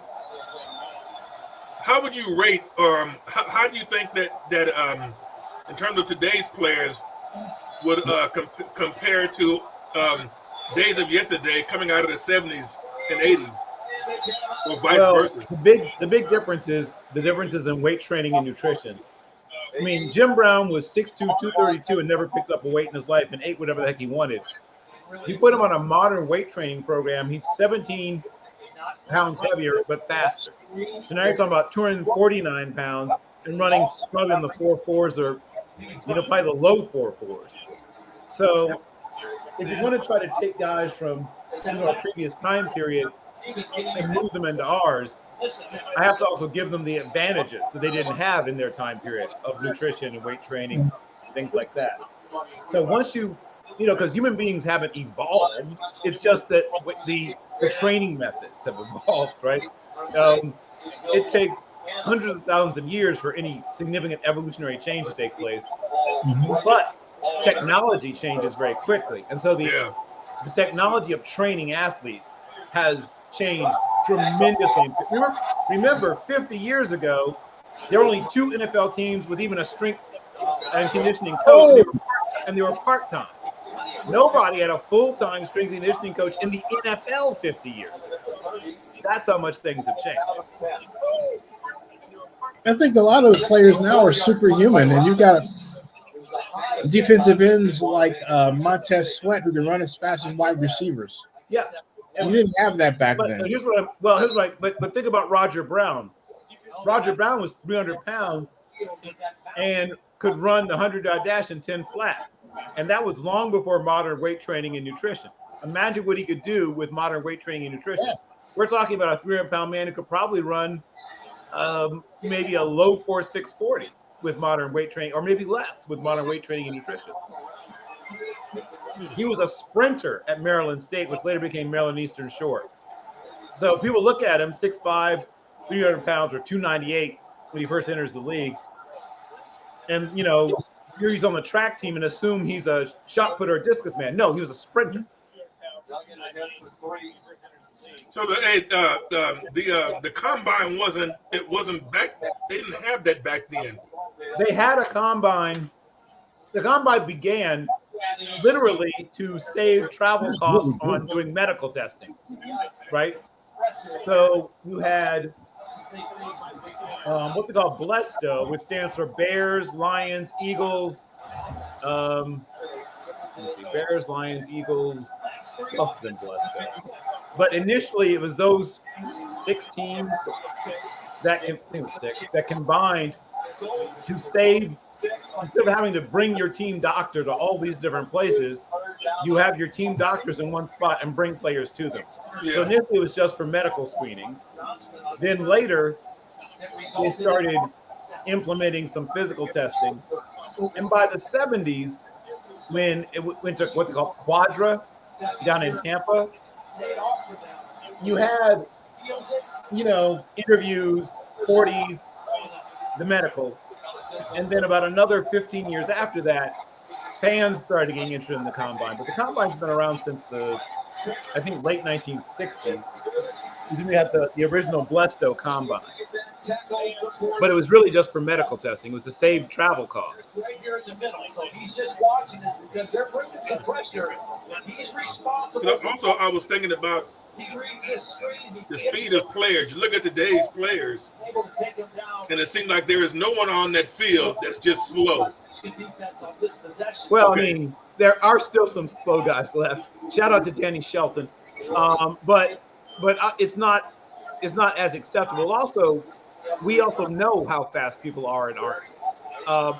As you just pointed out, for a long time we didn't even know because it wasn't until the 40-yard dash is a brainchild of Paul Brown, who of course is an innovator in so many other ways. And originally he did it to try to figure out who to put on punt coverage because the average punt would have about a 40-yard distance to cover. And so he would start timing players to figure out who to put on it. So Rogers plays King. Originally, like I said, the old Blesto combine. Blesto. By 1977, you had a combine that sort of vaguely resembled what we have now. But even before that, back in 1960, Tex Schramm, who I know, Zennie has an acquaintance with, proposed to the competition committee a centralization of the evaluation process for both teams. And so before that, teams would have to do everything individually, and it was expensive. They had what's called the NIC, the National Invitational Camp, which was a sort of modern combine, was in 1982. And National Football Scouting Inc., was running it. Then later it moved from Tampa to New Orleans. It was there for a few years, and then Arizona in 85. And 80, and then moved to New Orleans back in 86 and Indianapolis in 87, where it stayed until basically now. But Quadra Scouting and Blesto had done sort of proto combines going back to the 70s. Yeah. Well, be good under pressure, willing to travel. To work weekends. Finish eating? Modelo, brewed for full-time fans. Oh, hold on. Brewed for those with a fighting spirit. Gillette presents the Gillette Labs Exfoliating Bar, a razor designed to take the hassle out of your routine with effortless shaving and one efficient stroke. The bar and the handle removes unseen dirt and debris that gets in the way of the blades, so nothing gets between you and a quick and easy shave. Oh, yeah. Hey, Happy New Year. Happy New Year to you. Yeah, how are you guys doing? Oh, you do? Oh, great. So I can use some of those right there right now. That's crazy. Yeah, for that sauce too.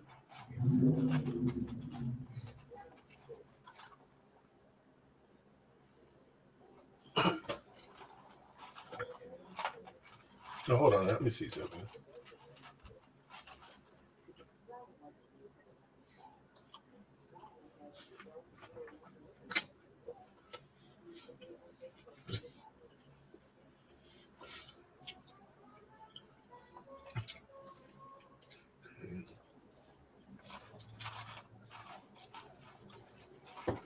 I'll be right back. I gotta you there? Yeah, we can hear you. Okay, I'll be right back. Let me.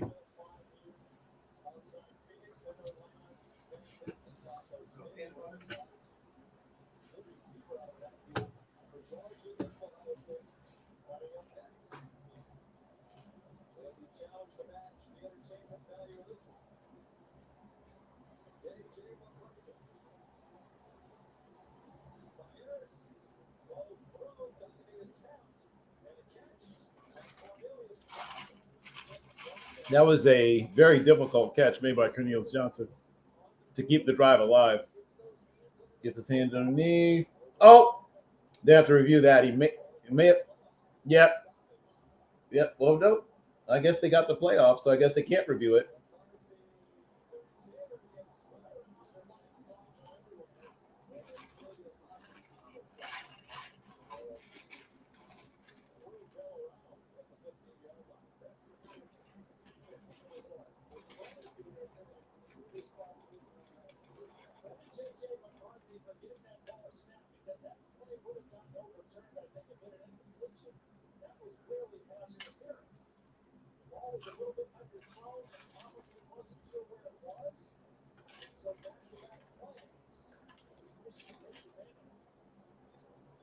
Yeah, so that was smarter than to get that playoff as quickly as they did, because I think it might have been overturned on review.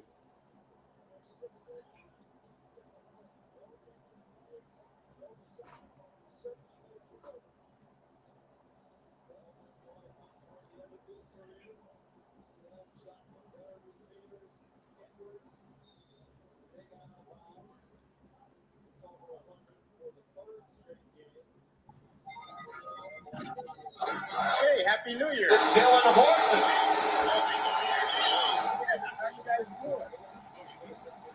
Dylan Horton just went right between the right guard and the right tackle. For some reason, nobody thought it was his responsibility. And he made a beeline to the quarterback and forced the throw. That was big time 4-down territory. We're going to feel the this time still a 2-possession game. We're under 6 minutes to go.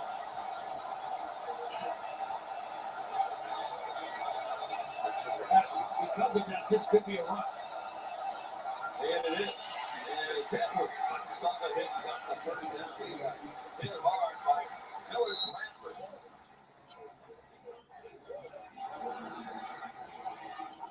You're Michigan now. Who are your go-to guys in this part of the field? I'd say Ronnie Bell and Colston Loveland at the throw. Receiver in the flat. It is Bell again. Failure today. That one goes for Heard that. 6 catch, 135 yards, and a touchdown for Devin. Edwards, slow handoff, and he's topped by D. Winters. D. Winters has just timed his run blitzes so well. I mean, he's got eyes in the backfield, and he's just going to follow this play. He doesn't blitz right away. He gets the right angle. He allows the tight end, Colston Loveland, to get into his block before he lets go. And then he makes the play behind the line of scrimmage. 11 tackles for a loss for TCU. Got him again. 3rd down and 5. Seems like it's racing for Michigan. Yeah, D. Winters is having a heck of a game. Inside the pocket. This job by McCarthy again. Nothing there. This was kind of a fire zone blitz. They brought the corner, but they played defense. It was a very well-timed fire zone blitz, too. From the outside. There was a lot of room for J.J. McCarthy to run. Okay, big 3rd and 5. New set of down. Still coordinator with. And that's where his athletic ability comes to the fore. Elaborate. I don't think they were aware that the game clock is running. First and goal. 4 minutes to go in the semifinal.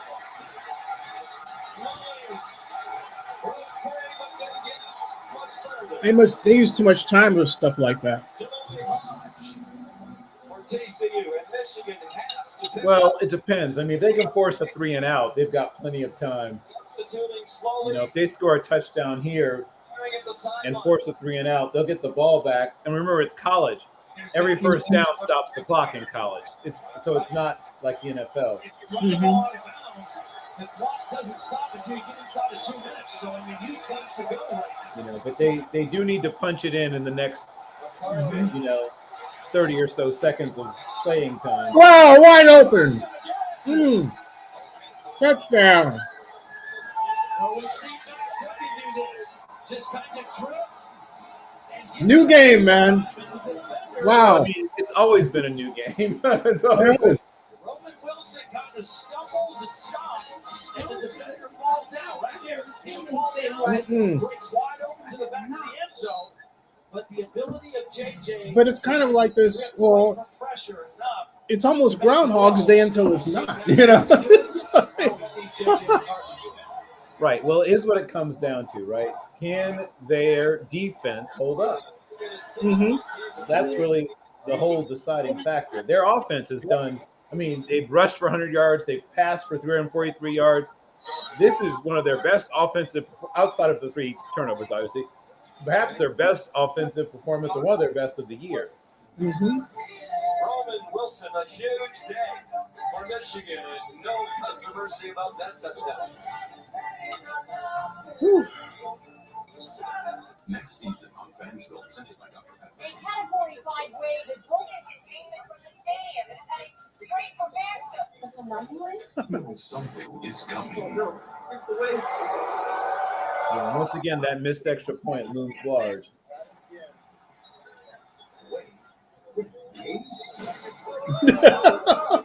That's funny. What is this, the 80s? Dr. Pepper, the one fans deserve.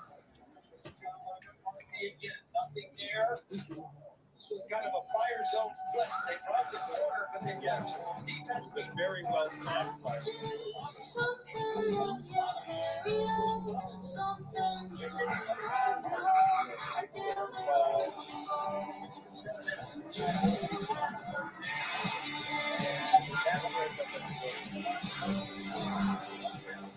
Exception.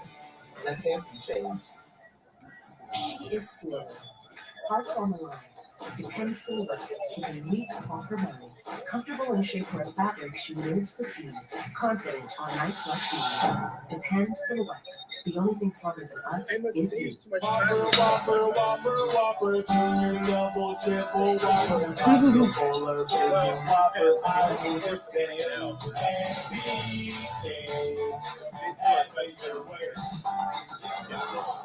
They'll get the ball back. Remember, it's college. Every first down stuff is talking college. Oh, there's your commercial, Mom. Hey, Mom, can you put your feet up? You want to put your feet up? Oh, okay, I didn't see it. Just announced in time for the holiday. Get 1.9% APR for 5 years on all 2022 GMC Oh, boy. duty crew cab models. To slow down, I was today. enjoying this food. My God. Team mascot, boy, am I running late. But I got lead in my foot and spirit in my fingers. Oh. Oh, what a hit. And if you have company car insurance, the cost to cover that might take your seasons. So get off. Get up. You'll be better protected from mayhem, like me.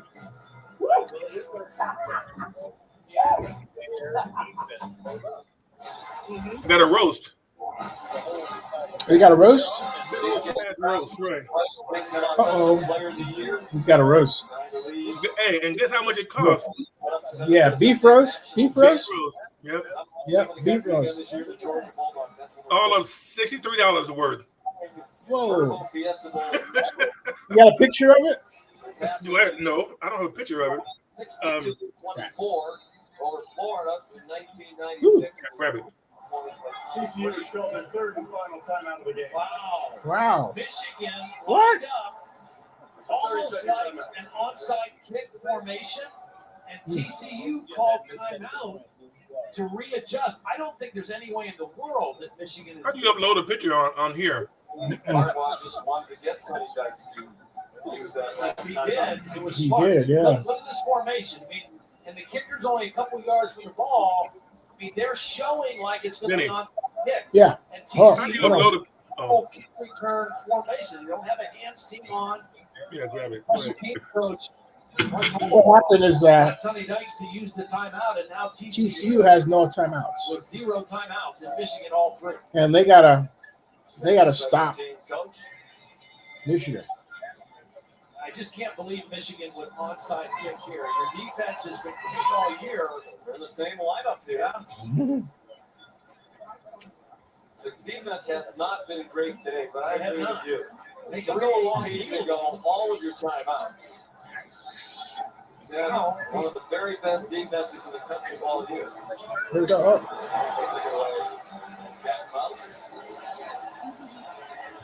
And Davis. Wow. To the 11. Now that's the best case scenario for Michigan.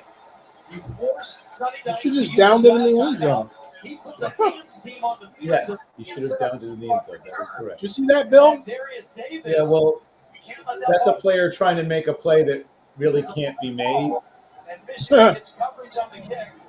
And and they get the long field. Yeah, Devin Hester's come to me twice in a lifetime. Be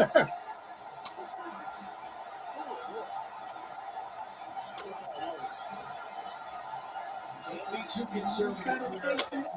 TCU. Max Duggan has been a stud all year. At the greatest moments, he's made the biggest plays. As you'd expect, they keep it in his hands. He's ahead for a couple. So far, no timeout called by Coach Harbaugh. Chris Jenkins made the tackle. I think they'll see what they do on the second down play. If they get a good stop here, he might use one of them. He's right down there by the yard marker, ready to make that call. Are you looking? Are you looking? Michigan will trail by 19. Wow. At 41. That is a beef. Hold on. Let me too much life. Oh, close to first down. There it is, all of $63.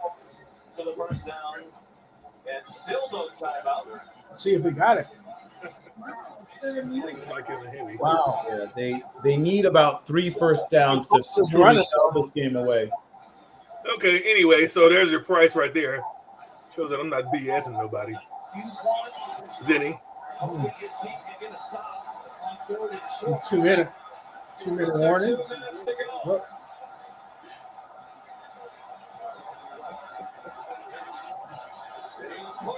Yep. First down. Yeah, I gotta. Yep.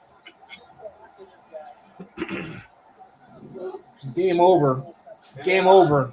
Well, not yet. Once again, college timing rules are a little bit different, but game over. They're in trouble. They're certainly in trouble.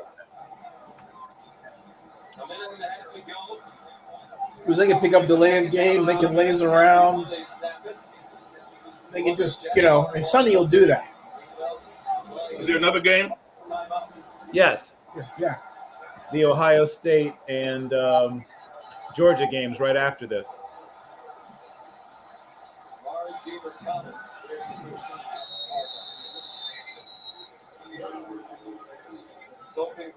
There's Jack. Settings. And he is asking, why is his son not calling timeout? That's exactly what Jack was saying. Why aren't you calling timeout? Okay, now I guess you're calling timeout. When Michigan got the ball, if you were a TCU fan watching this right now, and hoping that the incredible ride continues on to the national championship game. I mean, you can't save them to use them on offense if you don't get the ball back. So you can't. No reason to save them. You got to use them on defense, coach. It's like the late Billy Paxton said, who's in Aliens. Game over. Yeah, I mean, it really isn't. They could run it down to pretty close, though. They could, at this point. They could get it down to maybe under 20 seconds, I think. 4 yards short of the first down. You might not go to Hollywood, right? This is half the field. Because Michigan still has timeouts left.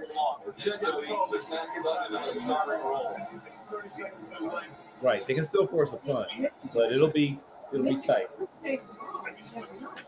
Yeah, they could, but I don't think it's gonna happen. All right. I mean, obviously, if they don't stop them on third down this time, then the game's over. Back to the one, and the next play there was a fumble by Kalel Malik. Almost a sure touchdown for Michigan, taken off the board, and then a fumble, and they come up empty in the red zone. Now we're sitting here in a 6-point game. And a lot has transpired. Yes, it has.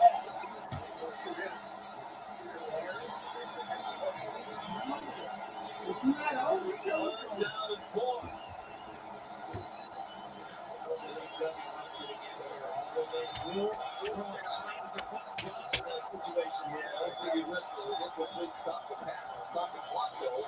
How much time left?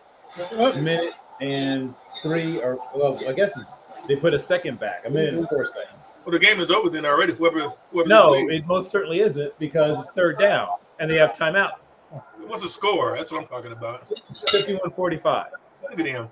You know, Jenny, you got to cut that out. Oh, yeah. Another big tackle by DJ Turner there. And he missed one earlier that resulted in a long touchdown. He's made a couple twice. So they force a punt with 58 seconds left. None bigger than that one right there on third down. Yep. Now, what TCU may do, Mark Tommerdahl may have this in his repertoire. Well, they put a second back, so I guess it's 59. Yep. To see if they can draw Michigan off sides and pick up a free first down since it's 4th and 1. I wouldn't be surprised if they have some kind of shift, some kind of thing. In fact, right now they're bringing the offense on your phone. The game on your phone. With their offense. You got the live game on your phone. Let's actually go for it. Remember, this guy right here is the guy who comes right in here and gets the push on Max Duggan. The backup tight end is fighting. There you go. There's no timeouts. So they will take a 5-yard penalty here. All they're trying to do is get him a jump. 3 defensive linemen right over the ball for Michigan. They go for it. It's one of the unbelievable decisions of all time.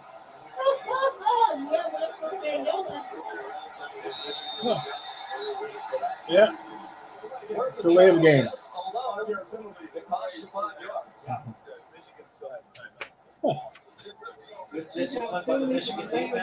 Yeah, so now they're gonna punt. They're trying to get Michigan to move offside. They get automatic first down. That's why they didn't move. They didn't. That's 4th and 6. Early in the season.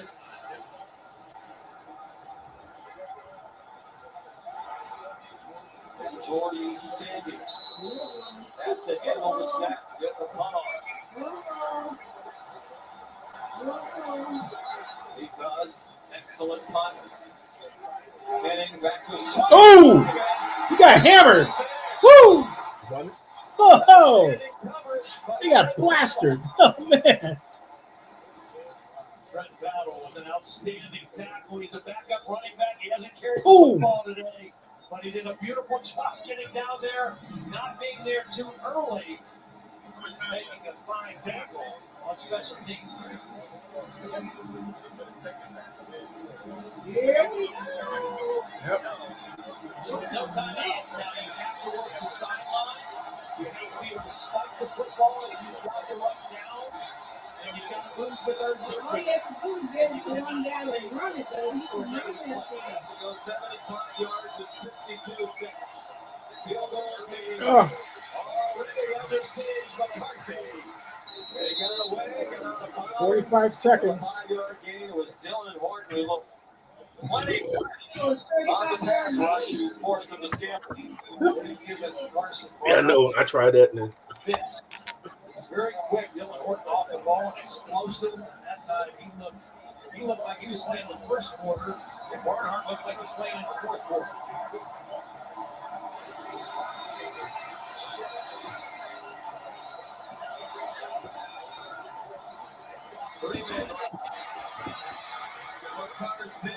Picked off. No. You dropped it. He's going down to the ground to be could have stayed on his feet. That might have clutched it. Yeah, because Michigan needs a touchdown, you can play with over the defense here. There's no reason to get beat deep. Keep your safeties deep, at least 2 of them. Woo. And force all the throws up. 39 seconds, folks.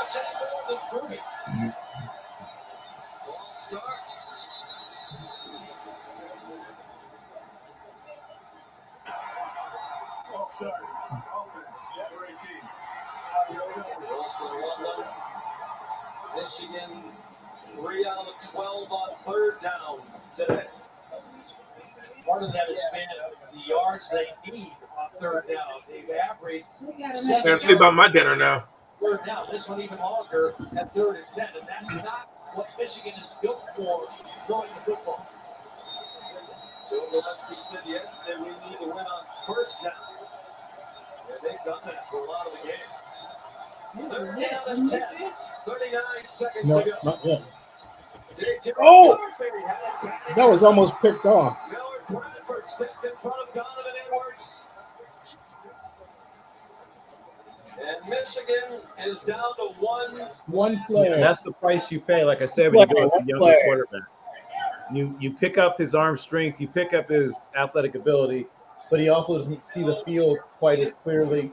Receiver, he and Roman Wilson, both over 100 yards. Receiving. He doesn't read leverage the same way a more veteran quarterback would. He could still throw the ball to that receiver, but he needs to throw it. What the heck? Your ladder, he can't forward lateral it. Game over. Turnover.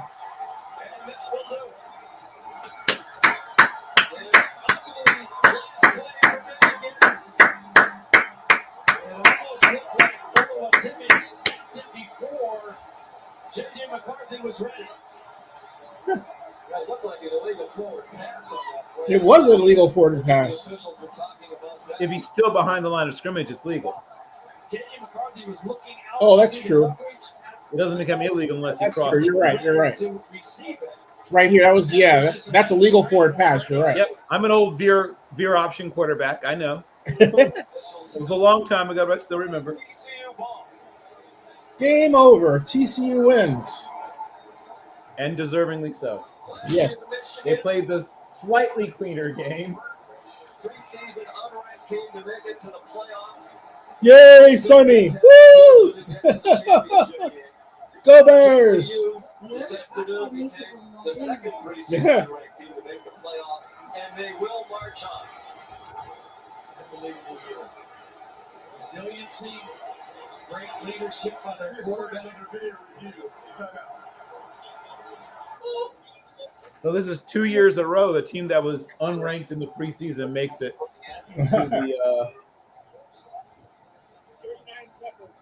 to the second round.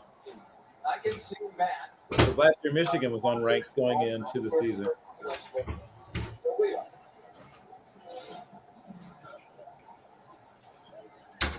Talking about a potential target. Keon Stewart there. Targeting right there. See that? You can't do that. That's illegal. That's illegal. That is illegal. Yeah, that's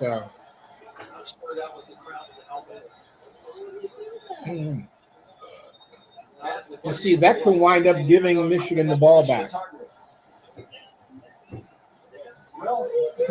Stupid. He does hit with force, and he does hit with the crowd of the helmet. I think that by rule, this is targeting. Well, it is.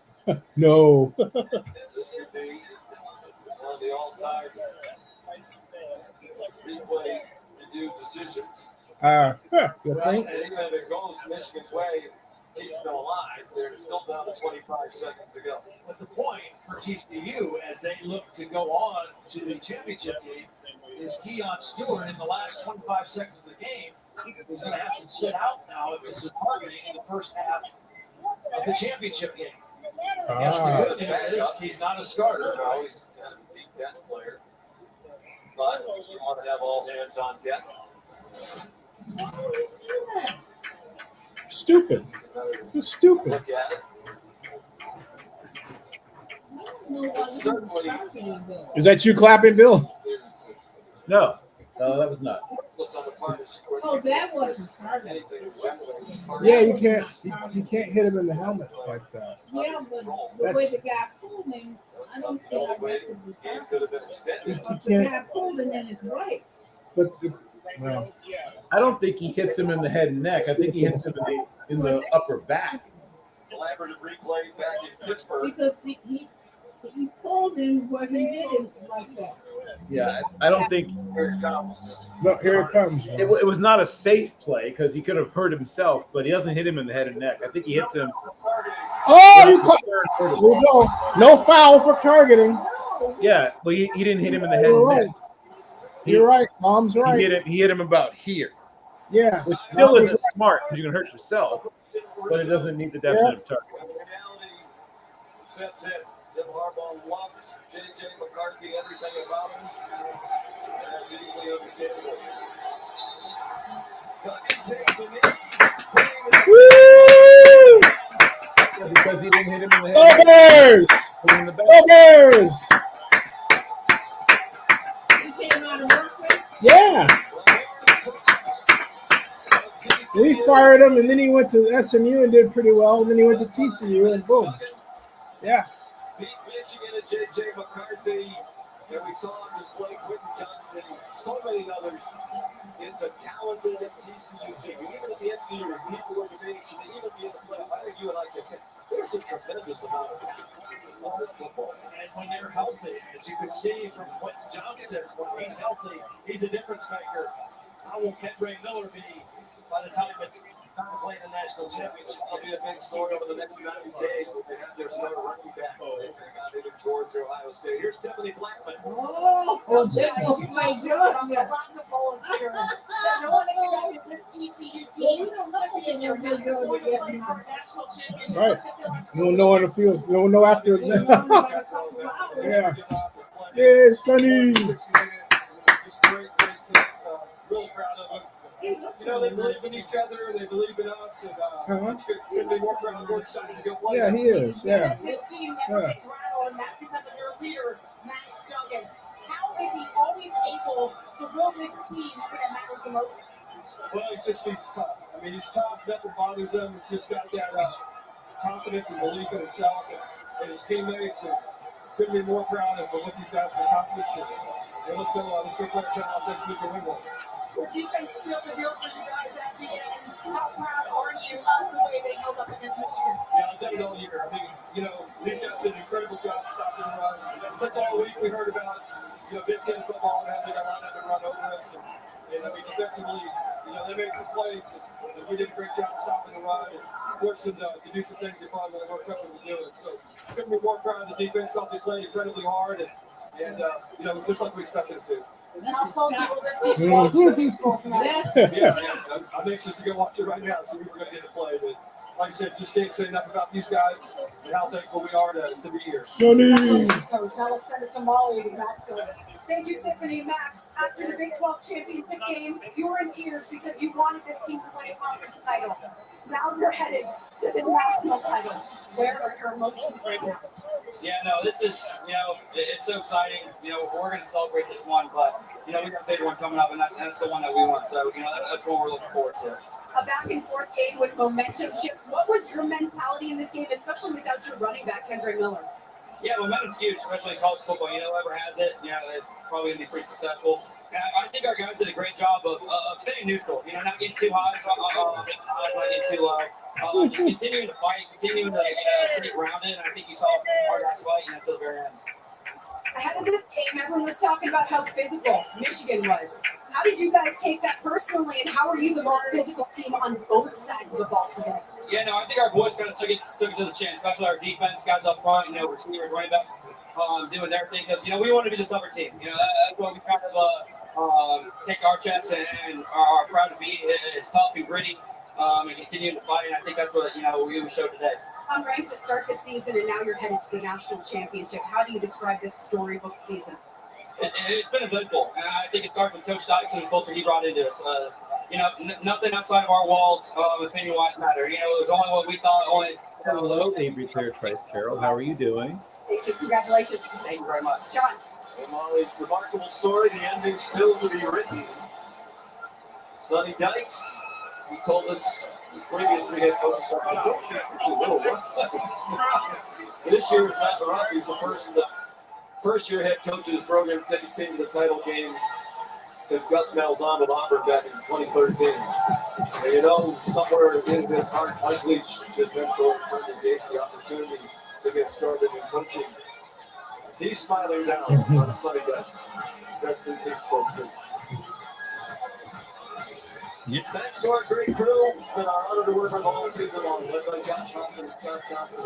Todd Blackledge. Yeah, they had some good years, and then Tony Franklin, his friend and offensive coordinator, left Berkeley for Eastern Kentucky to be closer to his folks. I had him on a couple of times.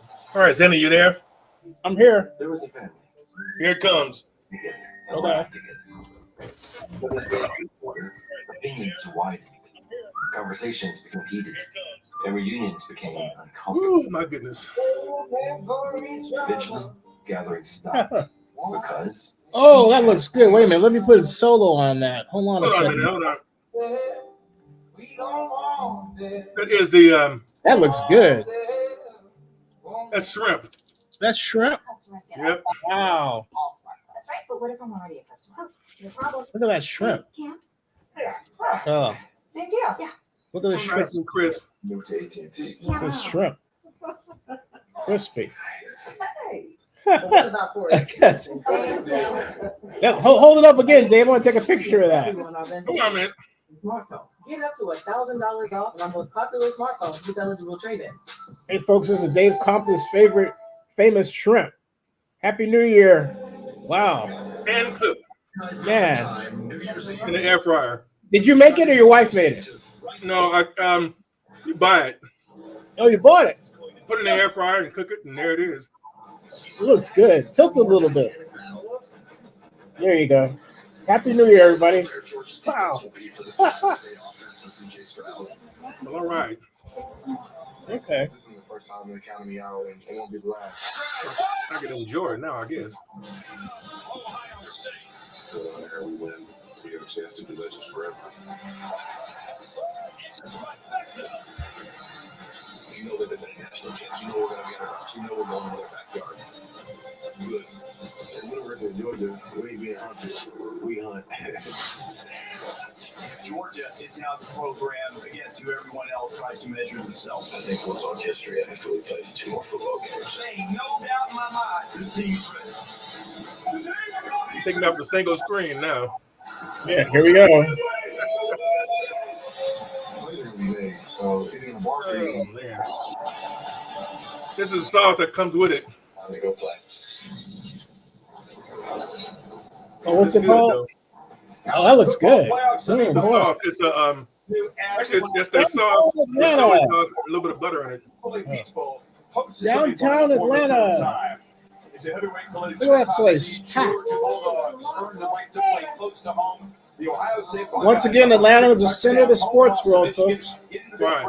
Via the back door, but USC stumbled at the final hurdle. That's a big subplot tonight. This Look is at the that. Ram Trucks kickoff, and TCU awaits the winner in Los Angeles a week from Monday. Chris Fowler, Kirk Herbstreit. This is something rare and special here. This is the second time these two teams have met, and already a shocker at semifinal one. Unbelievable. You know, everybody came into this with a long layoff, expecting Michigan to be too physical for TCU. Horned Frogs clearly not listening to that. They came out early. Michigan fights back.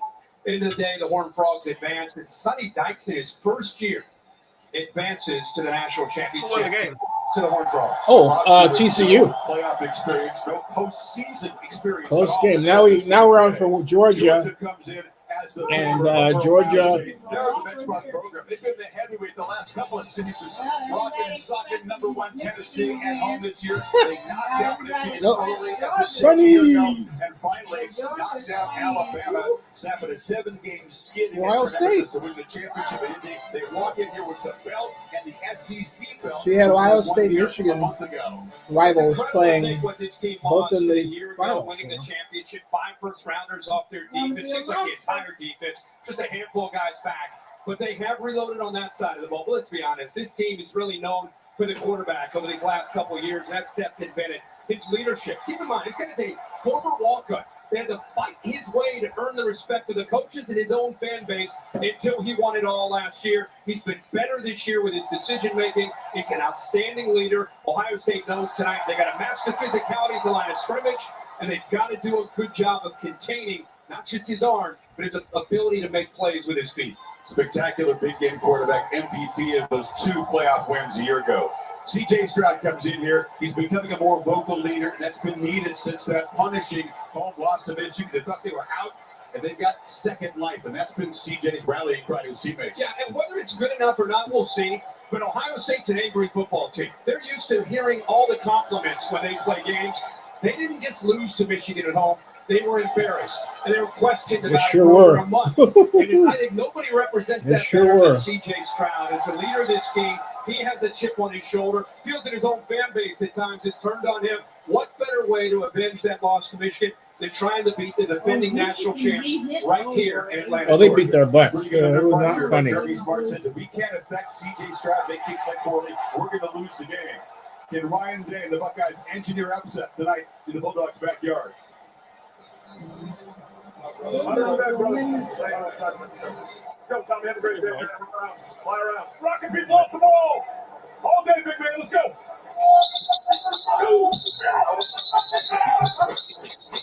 First defense. First down back. Here we go, man. Here we go. Here we go. Getting physical with the head coach in the warm-up. Dave calls the plays against Kirby Smart and that defense. Back in 60 seconds, you're watching the Ram Trucks kickoff. Well. Oh, well. This is the truck that helps keep Oh, families thank safe. you. I'll get it. And the truck that helps you get far from home. And it's paid that we The truck warmed it up. that lets you know Oh, take your time. I gotta take a breather. You feeling all right? Recovering, Dave. It's a heck of a dinner. Mom's got a great cake waiting too. So. No, it's true. It's good. You know. Maybe you'll take a half an hour and doze off. I'm not dozing off at the game. Are you kidding me? You can record the game. No, I got the main game, and then on top of that, it turns midnight. This is, you know, I'm not dozing off after the game. But what about for existing? At AT&T, we give everyone our best deals on every smartphone. Get up to $1,000. Got music going on. Smartphones with eligible trade-in. 4 hours and 10 minutes. For what? Huh? I forgot you were ahead of time. Huh? I'm sorry? I forgot you were ahead of time.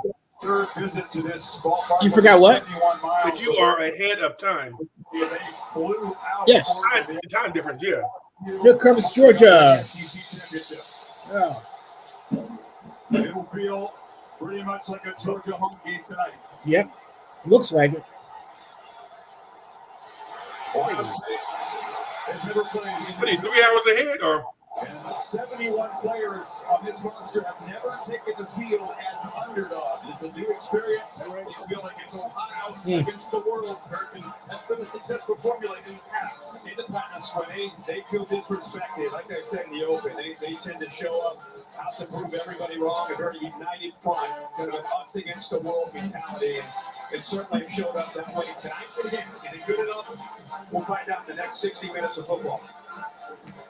Ohio State counts the one win for the Big Ten head-to-head against the SEC in the playoff. That was an upset of number one Atlanta or Alabama back in New Orleans that springboarded into the national. You know, Atlanta's really come up as a city because until this stadium was built, you didn't have the national championship here or anything else. Now, and you can literally feel the shift of the sports focus away from California and toward here.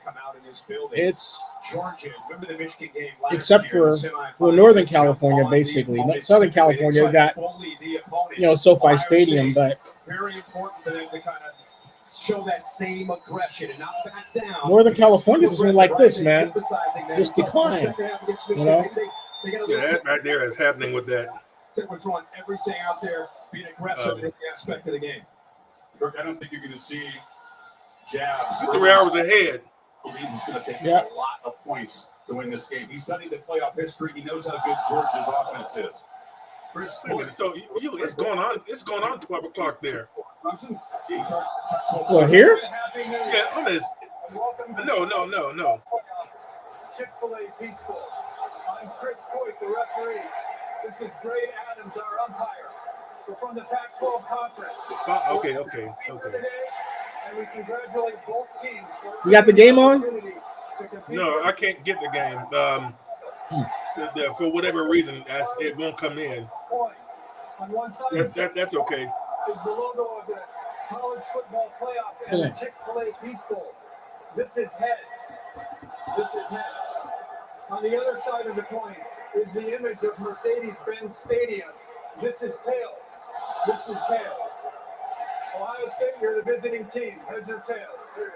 It should come in, but for whatever reason, on the app, It is tails. Georgia is one. Georgia won. Georgia's deferring their choice to the second half. Ohio State, you're going to take the ball. Which way would you like to kick? Then you're going to turn your backs this way. Ohio State slide around. Great to have Holly Rowe and Laura Rutledge working the sideline sports tonight. Laura's with Kirby Smart. Thank you, Chris. Coach, how is the best way to affect CJ Stroud? To rush him and affect him with coverage, batted balls, pressure. We got to win some one-on-ones inside and outside to affect him. You said that this team's ready for a fight. Why is that? They're built that way. They fight every day in practice. So today's an opportunity to go out. What a great atmosphere to go play. Thanks, Coach. Thank you. Hey, Dave, get the ESPN app. Well, Coach Dave, I have that already, but it's not coming in for whatever reason. now with your team, what are some important keys early? I got Spectrum.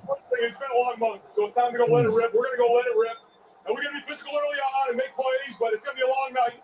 Just going back and forth. That's the way these games go. So we're just going to swing as hard as we possibly can, look up after 60 minutes, and see where we're at. Thanks, Coach. All right, you got it. Chris. They told his team. Yeah, see, it's a locate. It's like this. See. Utah's going to beat USC. Yeah. TCU's going to lose. And you're going to get it.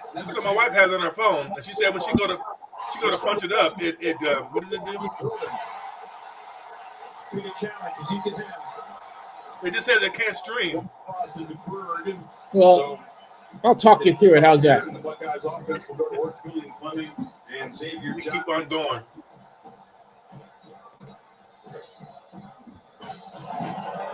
Jack Leslie, ultra reliable kicker to boot the way for the Bulldogs. Kirby's right. This is a great atmosphere.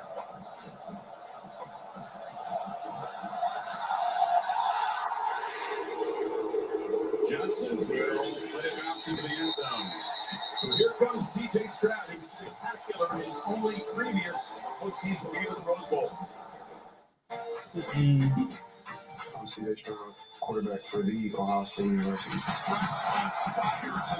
I was a backup to Justin Fields in 2020. After 2 straight years as a Heisman finalist, I want to bring the title back to Columbus. 7 touchdown passes, just 6 interceptions, and so much on the shoulders of C.J. Stroud tonight for Ohio State. Their running game is depleted. Will detail back. Expect a lot of pass attempts. No further to begin the game. And Stroud has a clean pocket and finds his top target, Marvin Harrison Jr. Marvin Harrison Jr. for 10. You know his dad played for the Colts. Who's that? Marvin Harrison Jr. He caught the first pass for 10 yards. First play, really. Yeah, I remember that. Favorable matchup. There's that aggressive attitude that you're referring to, Chris, on 1st and 10 to open this game. Harrison, the Biletnikoff Award finalist. Oh, there's off tackle. Stopped for about 2.5, 3 yards by the Bulldogs. Of course, Trevian Henderson out with them with surgery. It's a tough sled in there. If you've not watched Georgia play since Kirby Smart's taken over, he brought the same blueprint that Nick Saban's coached with for a lot of years, where they are tough between the tackles to run the ball. They're tops in the country. You think Mark Davis is kind of vicious? The game. Ohio State has to run some to make Georgia aware of it. Just keeping them honest. Yeah. Back to throw. 2nd down, and they got nope. That was incomplete. Missed him. That's a good matchup tonight. He was in coverage. I think everybody during this layoff, you run out of things to talk about. One of the things with Marvin Harrison against Ringo, you see that inside leverage. I think because he had that leverage, C.J. Stroud recognized that and wanted to put the ball to the outside where it would have been a little bit easier. Marvin thought he could still go inside, so that was the reason of the little miscommunication there. 3rd and long against this Georgia defense is a nightmare. Here comes the noise. Working with a silent count like it's a road game.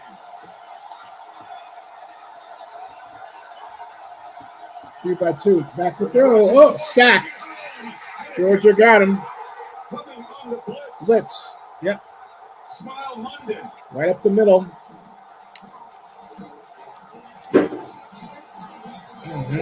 Watch this movement right here by the 2 linebackers. It looks like you're going to see move from Dumas Johnson, and Dumas Johnson backs out, and then you see Munden come through, confuse the offensive line.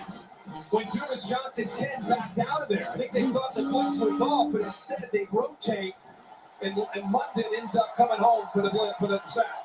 Stroud sacked for just the 9th time this season. So Jesse Mirko to boot it away, and Harris Jackson catch. a fair catch at the 25. And here comes Stetson Bennett. What an amazing career. It's like a movie script, and more chapters to be written. Well, Stetson Bennett. Stetson Bennett, quarterback, lifelong Georgia Bulldog. I was a walk-on and a junior college transfer. I became national champion and a Heisman finalist. And I would bet to win another title. I think maybe the Ohio State fans or other fans, neutral fans watching, it's just you hear a guy say I was a walk-on and then a junior college transfer in one career, and then you won one national championship and you're trying to get your second. It's a movie script. They throw it, and there's a quick read in the far side. Oh. The first 6 week 2. 1 yard. That's it. Okay, 1 yard. Oh. Lucky that was intercepted. Oh. But I think Georgia feels very confident that they can win on the outside against these Ohio State quarterbacks. No, he's more than 1 yard. I got 5 yards. I'm sorry. Stupid. My perception was off. Sorry about that. 5 yards. Oh, I'm sorry, it's a first down. 10 yards. Good job. 10 yards. Stetson's back to throw. 7 yard pass, and that's it. Stop there. You're going to see a lot of speed and a lot of big playability. Brock Bowers, and we just saw Eddie Mitchell, what he can do on the outside. So they're going to throw the football quite a bit. Tuimoloau, number 44. Actually, on that first play, he almost got pressure. He's going to have to be able to do a good job from the outside of getting pressure on Stetson Bennett. And then against these tight ends, the safeties will be tested. 2nd and 4. So 12 is a guy to keep an eye on, trying to do the best he can. You're going to give up some plays, but you can't allow yards after the catch. Bunch to the right. Play action. And good throw. Wow. Out of bounds. 1st and 10 on the 35-yard line of Ohio State. Watch the linebackers from Ohio State right here. They come up because of that look. And it opened up right behind the backers. 22-yard gain. Bennett again slings it up his back foot. Where that was going. That time was Mitchell. Mixing a little tempo, they'll do that from time to time. Surprise the defense and us. I mean, it's that kind of offense. Here's that look, little play action. See the backers, their eyes in the back there. That's the biggest challenge they have tonight. Is Todd Monken, the offensive coordinator, mixing physicality with play action. Usually, Chris, it involves his tight ends, but these first 2 plays, it's been Mitchell, 5 on the outside. Those big tight ends, Brock Bowers on the back board, best in his position. And Big O, Darnell Washington, matchup nightmares for defenses all season long. Empty backfield on 2nd and 10. Whoa. Big O, Washington over the middle. He's just hard to guard. I think what gets him down near the marker. 6'7", 270, and the thing that I've seen so far is how aggressive they are. 5 plays and 5 passes from Georgia. Really quick now. Bennett flushed. Ooh. And we'll take a short loss there. Yep. Knocked out soon. 4th down, field goal time. So Ohio State did well to hold Georgia to just a field goal. Walks to the end zone. Instead, he pulls it. Unfortunate for Georgia, very fortunate for Ohio State. Here comes the field goal attempt. It's a big stop on 3rd down, a potential 4-point swing, but Leslie have to attempt a long field goal of 47 yards. Very solid, 23 of 26 on the season. This has been near the edge of his range in games. He missed it. Wow, he missed the field goal. No score. He missed the field goal. Wow. And Georgia comes up empty on its first possession. How about that? Wow. I didn't expect that. This is the 3rd time he's kicked on this surface. He's comfortable here. Yeah, well, that's where they missed Jake Kamara. Yeah. Though Podlesny is usually dependable. He's not the talent that they had before. Miss Joanne always has the brightest I am smile. going to the loo. I'll be right back. The what? Lou, I'll be right back. The gentleman's convenience. Made a water bill? The water closet, yes. Just making sure he's heard. It makes his day a lot easier. If I can make them smile. That's what I call it. Paying the water bill. Hey fellas, we've got to talk. It's about your food. It has spray-on flavor and powdered meat. It's time for fresh food that belongs in the fridge next to ours. Now, who's hungry? Fresh Pet. Milk with your cereal with Fairlife. City recycling because you pay for the water. Milk with You get it back. 50% more protein, 50% less Oh sugar. boy. Turns nutrition into nutrition. Fairlife, ultra filtered milk. I have something for you.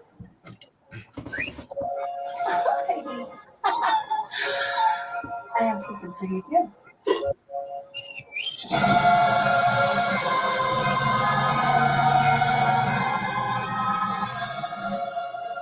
Just announced in time for the holiday. Get 1.9% APR for 5 years on all 2022 GMC Sierra Light Duty Crew Cab models. Visit your local dealer today. Welcome to the Chick-fil-A Peach Bowl. We know it's been a challenging year for many people, even when it comes to putting food on the table. I'm so inspired by the Chick-fil-A operators who serve their communities by donating surplus food to local shelters through Chick-fil-A Shared Table. In 2023, Chick-fil-A will continue to donate $25,000 to Feeding America for every new restaurant we open. These are little gestures, but sometimes the little things can add up to make a meaningful difference. From all of us at Chick-fil-A, Happy New Year and enjoy the game. Intriguing matchup when Ohio State has the football. They were number 2 in scoring offense, almost 45 a game. Georgia's second, allowing fewer than 13 points. And when they stepped in against offenses that were high-powered and hype like Tennessee, they smothered them early. They passed every test in a big game. Missouri, the only team really playing close. Yeah, you wonder if that was a little bit of an outlier show up on the road. Not quite focused. Missouri deserves some credit there, but that Georgia team came back to win it. Think about Ohio State, all these points. That's without lately Trevion Henderson and Jigba. Both those guys were Heisman candidates in August. Stroud, deep drop, and looks and has Harrison wide open.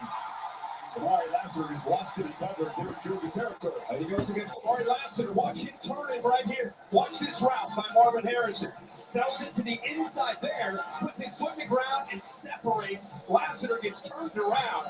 Again, that's the thing without Jackson Smith and Jigba. Number 18, it's who they're going to be dialing up. Often they're going to move it all over the place to try to create matchups because many feel he's the most gifted receiver in college football this year. 24-yard gain, 74th catch of the season. What he died in? The receiver lines up in the backfield. They fake it to him. And Stroud moves the pocket and puts it across the middle. And it's complete. Look at the boot. They're going to try to work the middle of it. Georgia defense tonight. Trying to, maybe you heard Kirby say, hey, we're going to try to do the best job we can of affecting C.J. Stroud. What they're doing is they're blitzing. Nice movement by C.J. Stroud in the pocket. Just subtle movement in the pocket. Good awareness, put his vision downfield to be able to make that throw. That was smart spear. Lead pocket. Benedict, who's that good number? Second play in a row, they go after Amari Lassiter, that time with a Puka. Down on the Hayden off the left side. Kirk pointed out how tough it is. 3 on first down. Is their stat cuts make the stop? And the reason is a lot of it is technique. A lot of it is the way they recruit. They recruit big bodies on that defensive line. Very tough to just move them. And what they do is they eat up those double teams. It's hard for the offensive lineman to climb up to the linebacker. So they're occupied up front, and then it frees the backers in the run game to get downhill and could usually stop the run game. Stackhouse and Carter Wood tandem inside. Stackhouse, second team all SEC. Carter rated perhaps the top overall pick in the draft board.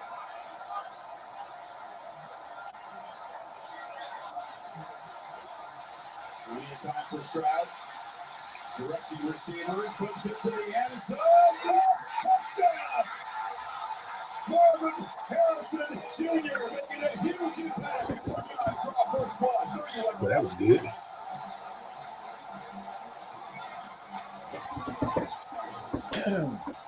This is beautiful, Chris.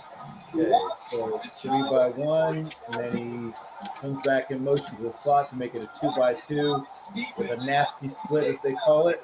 Look at the pocket. Look at the pocket. Now watch Marvin Harrison and watch what. Have you heard?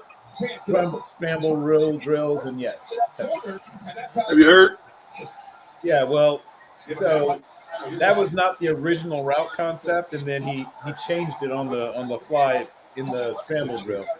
I'm talking about something else. Oh. Some breaking news. Oh, okay. Which breaking news is that? The Pope passed away. Really? No, I didn't hear about that. Today, a little while ago, or whatever. Oh. Previously, along with Barbara Walters. Well, I heard, yeah, that was last night. Yeah, she passed late last night. Well, he heard about, well, he passed away also today. Hatch appears to be open. Please advise. Ammunition? Go! Okay. Okay, we are. Negative. Belay that. We are double checking. Captain, are you running a launch? That's big news. If you follow the Pope. You follow the Pope? I don't follow the Pope because, you know, he has a lot of security around him, but I am aware of him. And I think he was sort of a move in the right direction. And he at least, What are you talking about? you know, addressed, though maybe not as aggressively as some people might have liked, he at least addressed, you know, some of the problems and scandals that other ones had essentially swept under the rug. I'm the captain of the Pee Wee football team. We may be small, but we are annoying. And you are so tired of playing defense against us that your focus is about to ride the bench. Go. Thanks, Mom. Bye. Come on. And if you have coverage car insurance, and not even a Hail Mary will save you from paying for this. So get Allstate and be better protected from mayhem, like me. Awesome. Being the best takes hard work. It takes early mornings, planning, precision, sweat, sacrifice, and teamwork. I don't see. That's why Old Dominion Freight Line, the #1 national LTL carrier for quality, works hard to be the best in the game and is proud to support those striving to be the best in the game. Old Dominion Freight Line, helping the world keep promises. The college football semifinal at the CHICK-FIL-A Peach Bowl is brought to you by Chick-fil-A. It's the little things that make game day worth celebrating. AT&T 5G. Too much college football is never too much. And Allstate, reminding you that football season is mayhem. Buckeye fans loud but outnumbered here tonight. Aerial coverage brought to you by Goodyear, celebrating the challenge of road games everywhere. Are you ready for the road? Goodyear, more driven. Final day of 2022. Glad that you're with us here. Early fireworks for the underdog visitors from Ohio State. Stroud to Harrison as he beat Malachi Starks, the true freshman in coverage, beautifully directed by CJ, as you pointed out. Yeah, this whole month, my thought was, when this matchup came out, you thought, boy, for Ohio State, the fact they got in, whoever they play, it ends up being Georgia, they need to start fast because of that Michigan game. They need to be able to put that behind them, reestablish their confidence, get settled in, and get ready to play football.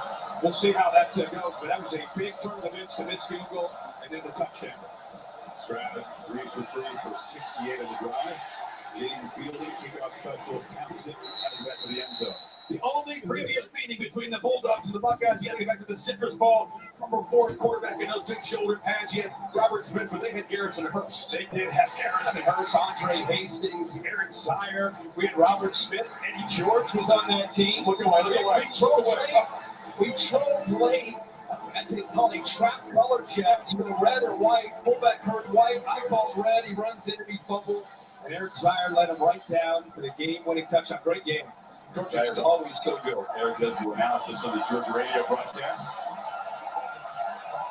So the Dogs got to answer here. They're known for fast starts themselves. They find themselves behind, and McConkey is dragged down behind the line of scrimmage. That's Zach Harrison invading the backfield. So that's not just making a play, that's seeing that he's coming in motion. Once he comes in motion, he's able to get, he sees that, now he knows the threat of that potential handoff there, that little flip. So he gets upfield just in case he gets the football. McConkey is one of the faster, quicker receivers that Georgia has. So not just a good play getting upfield, but the recognition by the veteran, Zach Harrison. Respected by the draft analysts, all Big Ten defensive end, puts Georgia 7 yards behind the sticks now. Bennett flips it short. McIntosh is an excellent receiver out of the backfield. They use him a lot, but Eichenberg tracks him down after a pretty short game. Jim Knowles took a lot of criticism after that Michigan game. A lot of it had to do with just playing a lot of zero and man. And he told us in our meeting yesterday that he thought he would. So both teams have struggled to run the football, but Ohio State's been more effective in the passing game. Looking what's the ball out of his hands and rallying. Another example of there on second down. How many times did he say that? Coaching plays was it? Yeah, and once again, as in the first game, you give most of the check marks to Georgia, but the big one where the big advantage goes to Ohio State is wide receivers, the outside receivers. Anytime you get a matchup with a slot fade with a receiver against the safety, you take